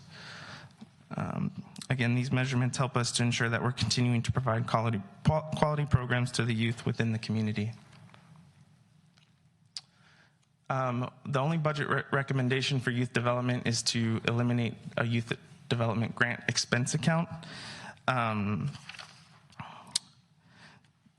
This budget recommendation is to more accurately budget for actuals. Staff will continue to seek out grant opportunities for the youth center, and if awarded a grant, staff will come to council with appropriate funding requests. Goals coming up are to increase the number of youth center drop-in daily participants. With the new remodel, we're anticipating a lot of excitement coming back when that opens back up. Increase our programming with youth center special events and that participation. We'd like to recruit a homework lab tutor and implement an after-school tutoring program, and then continue to work with Youth Center Foundation on partnership opportunities. Okay, last area for me is personal family development.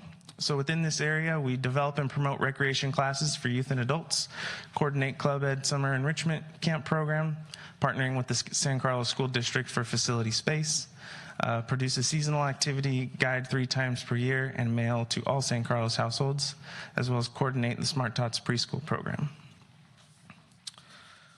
Accomplishments: we permitted 260 picnic rentals during the months of March and October. That's an awesome number. That's over 32 picnics per month, and I think that just speaks to the awesome places and spaces that in our parks that we provide to the community to come together.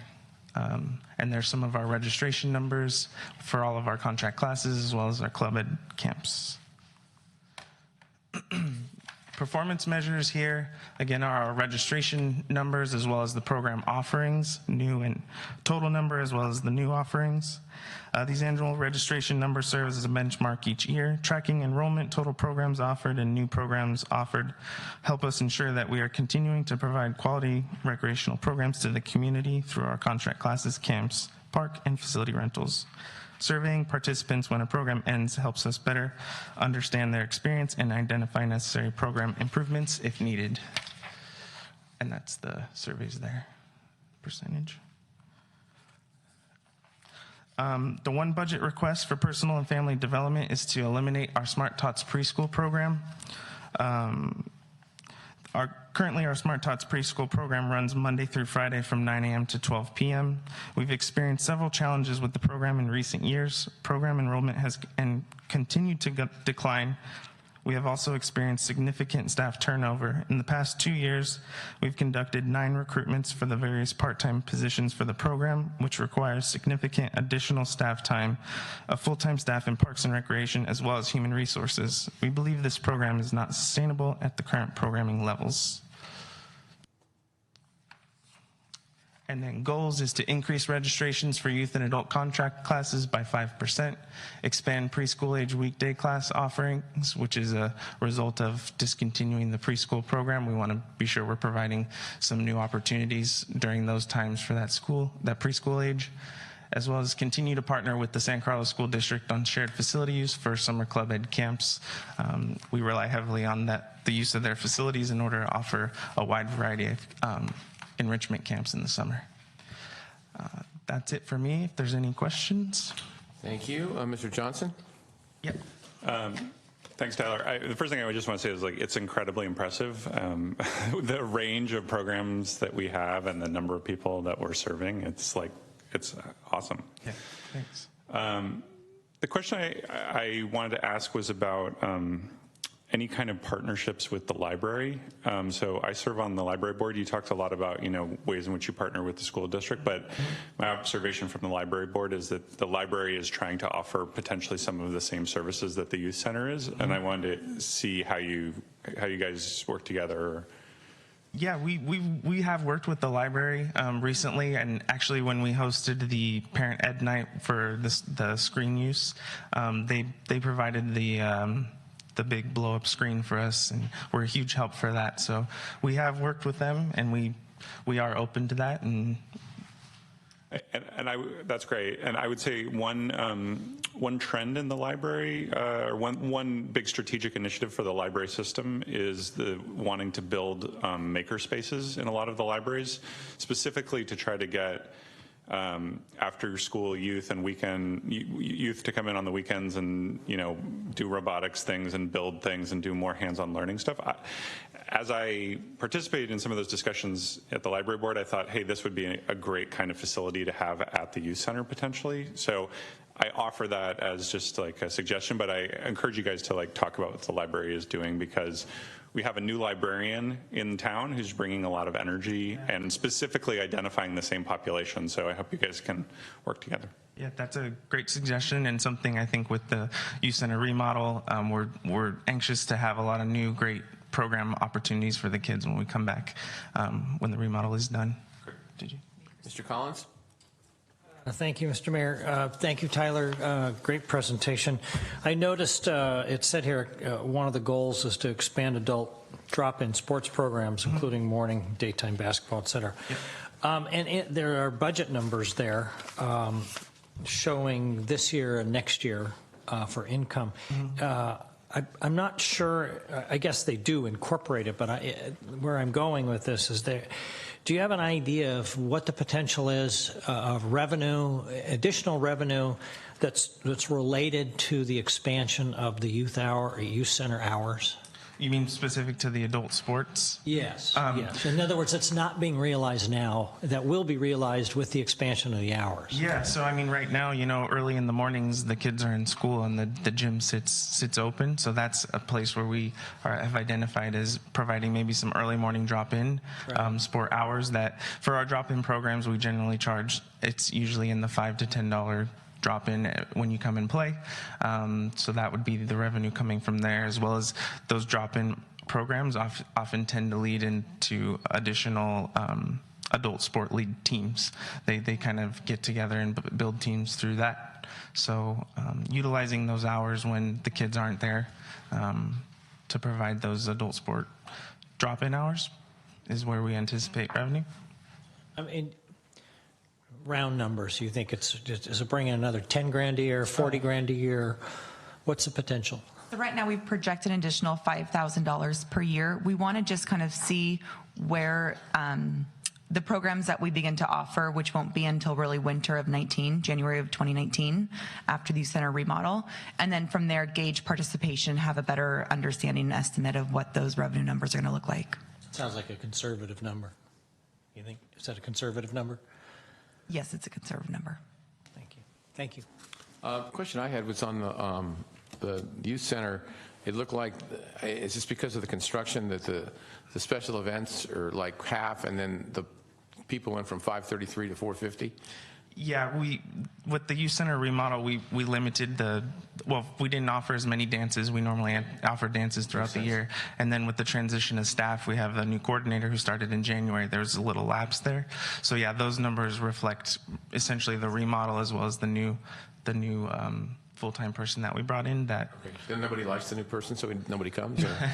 No, just the timing to plan it all and things like that. She's okay. So we think it's a blip and we'll get back up. I mean, I didn't know if it was a demographic thing of all of a sudden certain age groups went or There's whatever. like a natural ebb and flow to some of it. Like our dances were maxing out, selling out like last 2 school years ago, and then this year the numbers were just down, which is kind of a common ebb and flow. So, okay. But yeah, in terms of special event participation numbers and all those numbers, the memberships win. Basically the construction. Yeah. Thank you. No problem. All right. Well, thank you very much, Amy and staff. Thank you so much. We have That's two right, more Amy. program That's areas. right. No, I'm sorry, Anna. You don't want to hear from Anna? I forgot. How could I forget the adults? Or the seniors? How could I forget the seniors? Active adults is what we're calling them. Anna, sorry. Nice to see you. Welcome. Anna Kertel, Recreation Supervisor. Councilman Johnson, we are at the Adult Community Center, to your point about asking about the library. We are working with the library to put on a paint night coming up next Friday night, a ceramic painting, and then they're going to come and do a 3D printer exhibition for the adults. So then we thought maybe we might bring the kids in as well. So, okay, so away we go. I run the adult services, and our major services are to operate the senior meal program. The meal program is offered 5 days a week. In addition to the funding approved by the City Council for this program, supplemental funding comes from Sequoia Healthcare District. This past year, we received $12,000 for the meal program. Staff reapplied for the grant this year, and we should know within the next month if we will be re-awarded the funds. We also organize and promote free and reduced rate recreation and fitness classes for seniors. After the recent remodel, the staff has worked to offer new daytime fitness opportunities for seniors. This includes senior boot camp classes, brains and balance class, line dancing, senior fencing, tap, chair yoga, and others. The Friends of the ACC and Sequoia Hospital have supplemented part of the per class fee for seniors so that they can pay a reduced rate for classes, but can have high quality trained instructors for those classes. We organize and promote senior trips and tours. Our trips and tours give seniors the access to go places they wouldn't necessarily go on their own. They don't like to drive anymore, so they leave the driving to us. We coordinate the activity, the visit, the admission. We provide the transportation, and most times offer lunch with a trip. And then we develop and implement special events. So we have a huge variety of special events. We put on 12 special event lunches a year, 2 community pasta bingo nights, a Fat Tuesday Mardi Gras celebration. This year we instituted a Chinese New Year celebration. We do a elder care resource fair in conjunction with the Daily Journal. This year, we put on 2 Pedro tournaments. Pedro is an Italian card game, if you don't know. We instituted Brain Awareness Week, and we instituted a new program, the Senior Adult Prom, this year. And as of this morning, we did our first Aloha Friday Tiki 5K. 5K? 5K. Walk? Uh-huh. Yeah, okay. I think it was around. Took them an hour and 15 minutes, but they did it. Accomplishments. So we increased the meal program revenue by 10% and served over 6,000 meals. We received our senior meal program grant for $12,000 from the Sequoia Healthcare District. We increased the fitness and special interest classes, the registrations for those classes, by 60%. We implemented the total brain health class. One more.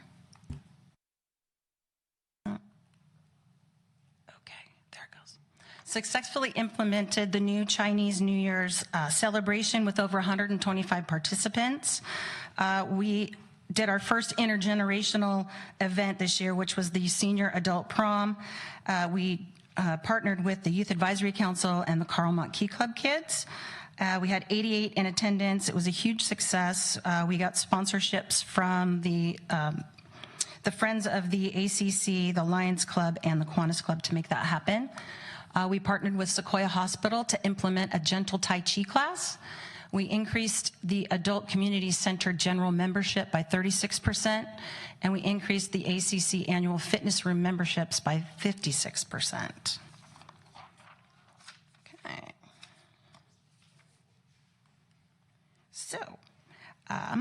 So our key measures, as you see, the ACC general membership has been tracked in the active system since we upgraded our registration system. Before, seniors just came in and signed in. This time, now that we can track them, they get membership cards. We were able not only to better track the numbers, but also how many of our members check in each day and are able to maintain emergency contact information for our participants. The ACC provides a safe and social setting for seniors in the community to gather. And then the number of meals served. You may think that the reason that we're tracking this is to better meal prep and cook, and that is part of it. But the most important, significant benefit of offering the program is to create social interactions for seniors. One of the things facing seniors today is social isolation. So one of the best ways to combat social isolation is to have a community meal. So that's why we're tracking those numbers, to see how we're serving our community. And then our total registrations for all of our programs. The most up-to-date research on aging indicates the importance of social interaction, physical movement, and brain engagement. All of our ACC programs reflect one or all three of the aspects. We choose these measures to gauge the number of seniors we are reaching through our various programs.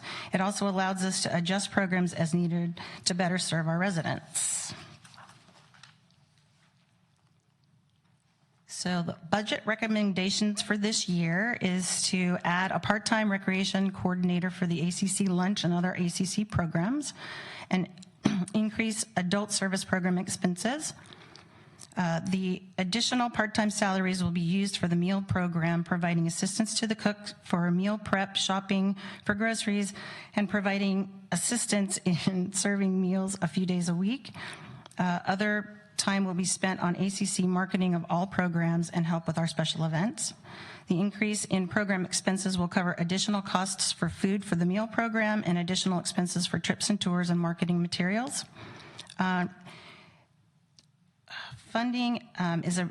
This funding is a direct result from increased participation in all of our ACC programs. And our goals will be to increase revenue and attendance for our daily meal program, increase the health and wellness classes registrations by 10%, implement the new Sing Fit and Fall Proof health and wellness classes, and implement a senior fitness flex pass. The goal is to continue to provide opportunities that promote the safety and healthy aging community, provide a safe and welcoming facility and the programs for seniors, and to build a sense of our own ACC community. Okay. Do you have any questions for that portion? And then I'll go into community events. I do. Thanks, Anna. I think you guys do an amazing job, and I think it's always fun to come to the ACC. People seem always very happy and appreciative. I wanted to ask about transportation. So are we doing like coordinated like ride sharing system for seniors to get to the ACC? And can you give us an update on that? Yeah. So what we've done is some of the peninsula communities got together with Sequoia Healthcare District, and they gave us funds to institute the LIFT program. So seniors can actually get a ride to and from our center, basically any center, and it's half cost. So Sequoia Healthcare pays half, and then the senior pays half. So the city doesn't pay anything. It's come not at this time. And is it something that is widely used, or? We got pretty good. And then the numbers are starting to pick up. The more that they feel more comfortable with, they're really going to get the ride they need, and they've expanded the program to take them to dentist, doctor. So, okay. Yeah. Cool. That's great. But it sounds like at this point it's not a city expense. Not at this point. That's great. And then the other thing I wanted to ask is on the trips, do you guys charge a fee for the trips? Can you talk about how that works? So what we do is we plan and implement the trip. So we take into consideration the cost of the transportation, the cost of the meal, the cost of the part-time staff person that coordinates the program, and all of that cost is recouped. So everything that we spend on the trips and tours program actually covers itself. Okay, because in the previous slide, you said part of the reason you want increased program expenses is to cover more trips. But if they're fully recovered, then We need to ask for the money so that we can spend the money. I see. So, but it's going to be fully. Correct. I see. So it's a budget allocation, but the revenue will completely cover it. Correct. Got it. That's wonderful. Thanks. Mr. Olbert? Thank you. Good presentation. I was going to hold off my questions to the end, but after Cameron was asking those, which once again are sort of similar to mine, I thought I'd ask them here. I have to confess I was a little confused by that last answer. So you're asking for additional money, but then you expect like X thousand dollars, and you're expecting to get in the same X thousand dollars. So the net effect is zero. Correct. I have to admit, I don't understand why that's being requested as a budget item as opposed to just, it's a cash flow issue. Get your answer.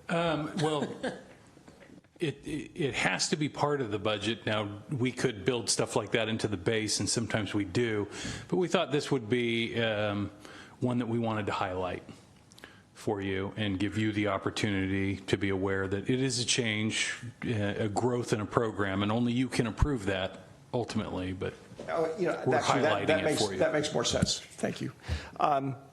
The other question I had sort of related to that is my sense from reading the cover materials was that some costs are increasing because of a need to, I guess, increase subsidies.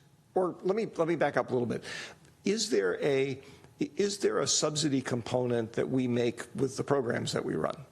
Yes. Okay, I would assume there is, because that's part of our community outreach. How do you guys manage that? Do you have sort of a target saying, gee, we don't want to give this stuff away for free, we want to cover X percent of the cost, or everything but X dollars? I mean, what's the process you use? Exact process. I just know that we have our revenue goals and targets that we need to meet, and we are adding a cost to the meals this year to try and offset the expenses for the meal program. So we're going to be. Did you want? Yes. So each of the adult services, budget is broken down into different program areas. So the meal program is where you see we have more of a subsidy, where the city contributes more money towards that program. And then such as the trips and tours, those costs are fully recovered through the charges that the fees that we charge the participant.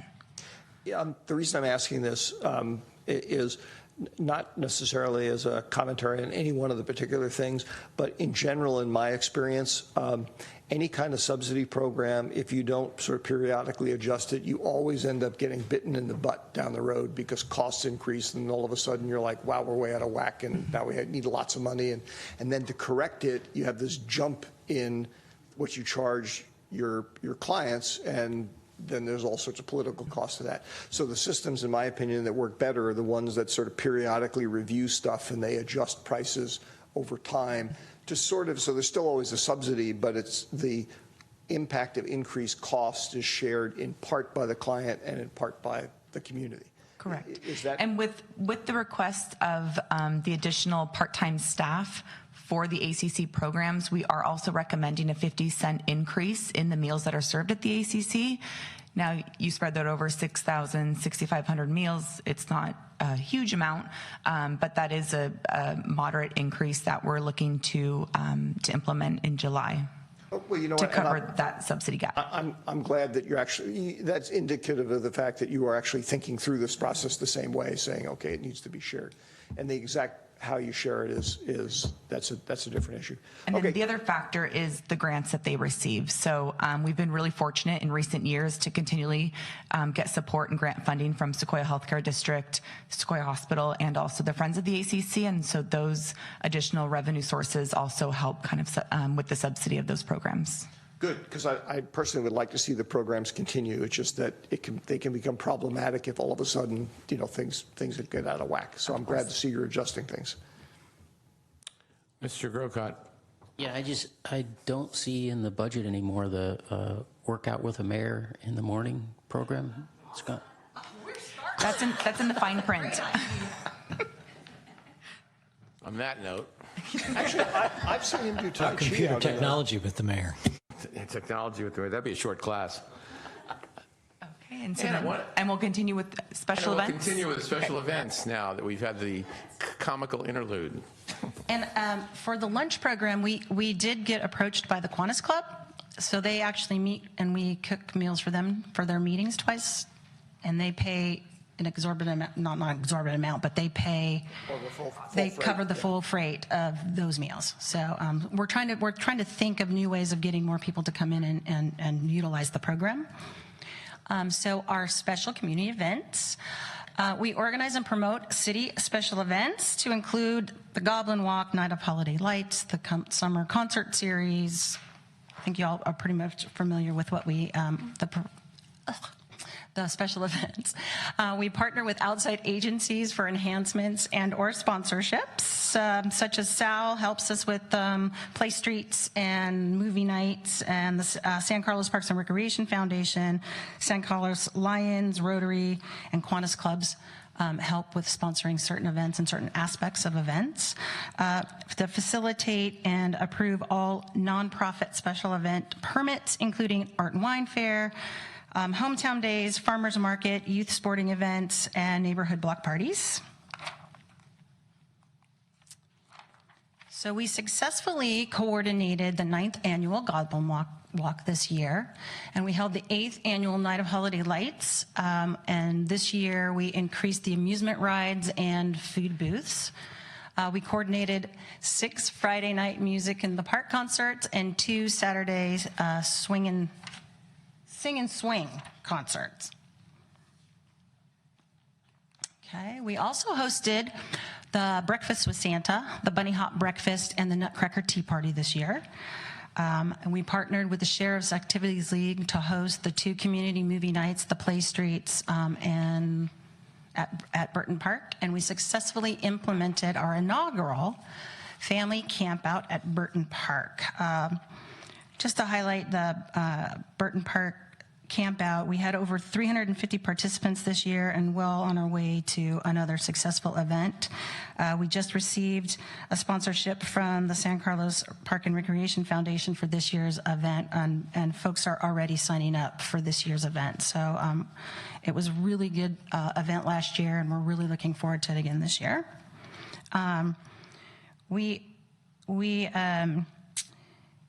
relate these accomplishments to the mission and vision statements of the city, which is becoming a desirable, vibrant, family and business-friendly community admired by all as a great place to live, learn, work, and play. So, and also it goes back to our core values, which is a high-quality customer service, community engagement and community building, a strong sense of community, and a safe, diverse, and welcoming community.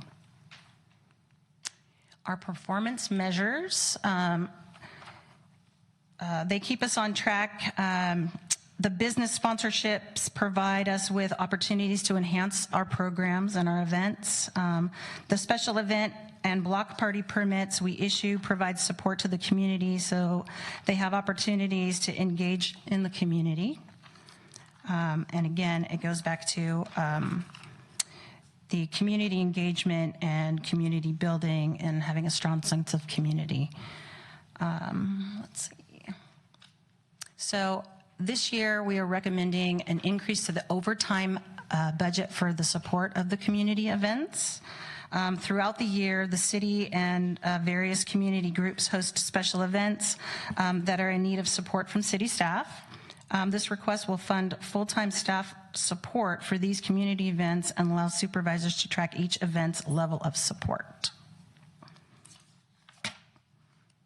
And the goals this year are to increase event participation at the Burton Park Family Campout, increase Friday night music in the park summer concerts, continue to promote neighborhood block parties to increase the number that we organize, continue our partnership with the Sheriff's Activities League to provide the movies in the park and the play streets, and to continue to seek out sponsorships for our community events.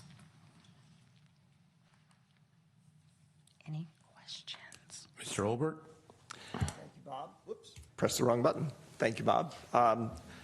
Continued good job.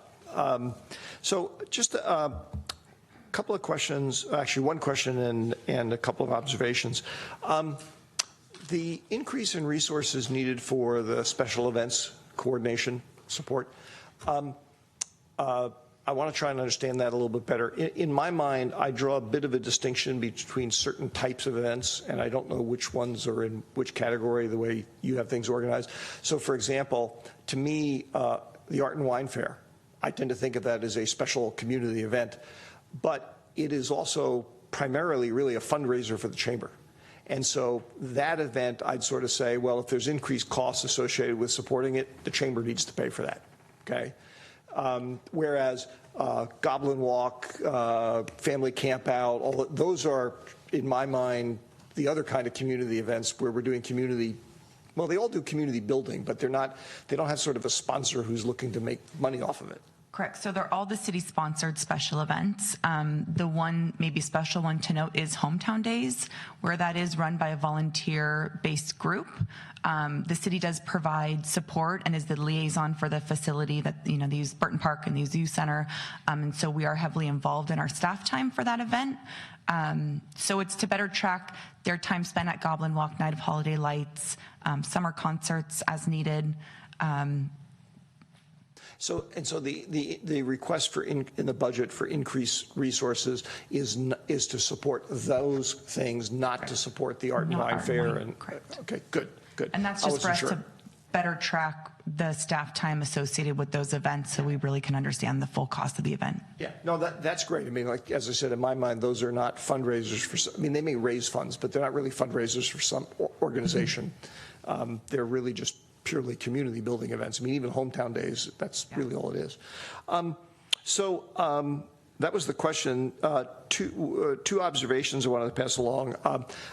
I'm well past the demographic of being involved with the family camp out, but I can't tell you the number of people who have told me how great they thought it was. So if there's a way to, within your resource and whatnot, and resource of management time to think about expanding it, might be something to think about. And I would certainly support putting resources behind that just because it seems to be so much appreciated by people in the community. Thank you.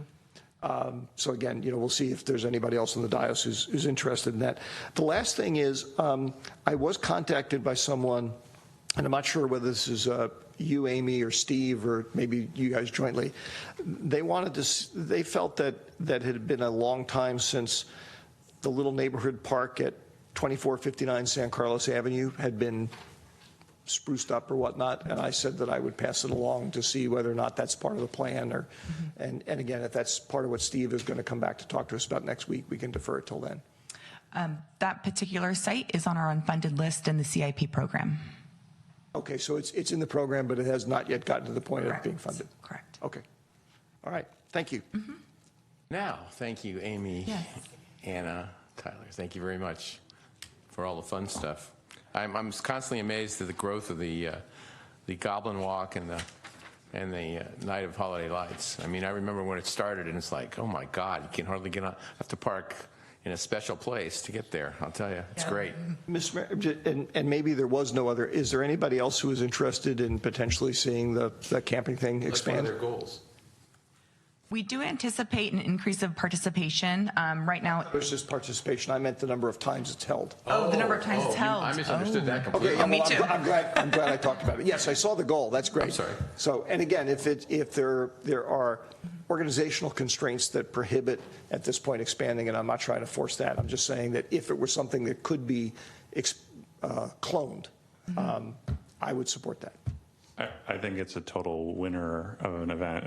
I totally agree, and I wonder whether this is just one idea. Is one way to augment it is to have a second event that is a little bit more rustic camping, so maybe at Edgewood Park or something, because I think when a lot of people like the Burton Park one because it's like there's restrooms on site and I know I can get my 2-year-old home if they but I think for somebody who's 11 or 12, the idea of camping in Burton Park might not be as exciting, and being able to camp in a place that's a little bit more outdoorsy might be fun. But whatever you guys want to do, it's great. So. Is there anybody else who supports doing this? I personally, I think personally, if it's a one-off, I think it's better than multiple at Burton. But then if it's more camping like a Boy Scout type thing, well, that's not. But I think the control issues, the difficulty there. Like you could go to Huddard Park, or you could go to, I don't know if you go to Edgewood. I don't think they'll let you in Edgewood, but they might let you go somewhere else. Yeah. But then it's the control issue of having enough staff to make sure that you'd be able to control in Burton's pretty good because you sort of got it right there. Like everything else we've talked about today, this would all be subject to staff coming back saying, yeah, we think we can do this and here's what it costs, okay? But they're not going to even do that, as they shouldn't, unless there's interest from the dais. And that's what I'm trying to assess. Yeah, personally, for me, I think a one-off is better than a two-off, but I just think because more people will try to go to one, they can schedule around one time. But you might have a lot of people come to both, but not as many as come to one. Who knows? That's just me. So, any other comments? Okay, well, thank you again. That's something you wanted to say. I just wanted to say I would support sort of a one-off. Okay. All right, well, let's see if it works. We have, anybody else want to say anything? We have gotten through a number of, thank you folks, Park and Rec folks. We have gotten through most of all of our things we had scheduled today. Next week we have the second part of our agenda, of which we will do Parks and Rec again. No. Oh, that was in case we didn't get to it today. Well, let's talk about it again. That's great, yeah. See what you got in a week. I actually had a couple of comments or thoughts when you... Okay, and then community development and public works next week. And then the capital improvement budget, which is obviously very large. Mr. Olbert. Yeah, I thought this worked really well. The observation I wanted to make is I was sort of keeping an eye both on myself and everybody else. After about 1 o'clock, 1:30. So you guys did great being the cleanup crew. Salesman rule is it's always either an opportunity or dangerous to be the last people because either everybody's asleep or everybody's like, yeah, let's finish on an up note. So my observation is particularly related to the fact that a big chunk of the presentations are about what each group has accomplished, which is absolutely important to do, okay? But in a sense, doesn't need to be done in the budget hearing. So I just, as a thought, would suggest think about whether or not during budget season, maybe we schedule a few additional evening or weekend meetings to do, here's what we've done, and then the budget process becomes more constrained, saying, hey, remember we told you what we did, now here's how we're going to build on it. And that may also tie into, I thought Matt's observation at the beginning of the meeting was pretty useful, that maybe that would open it up to have more community members come in and see it. Maybe you could do a bit of it on the weekend or whatever. So, but I thought the process overall worked great. I just thought that we were all kind of falling asleep towards the end. Mr. Johnson.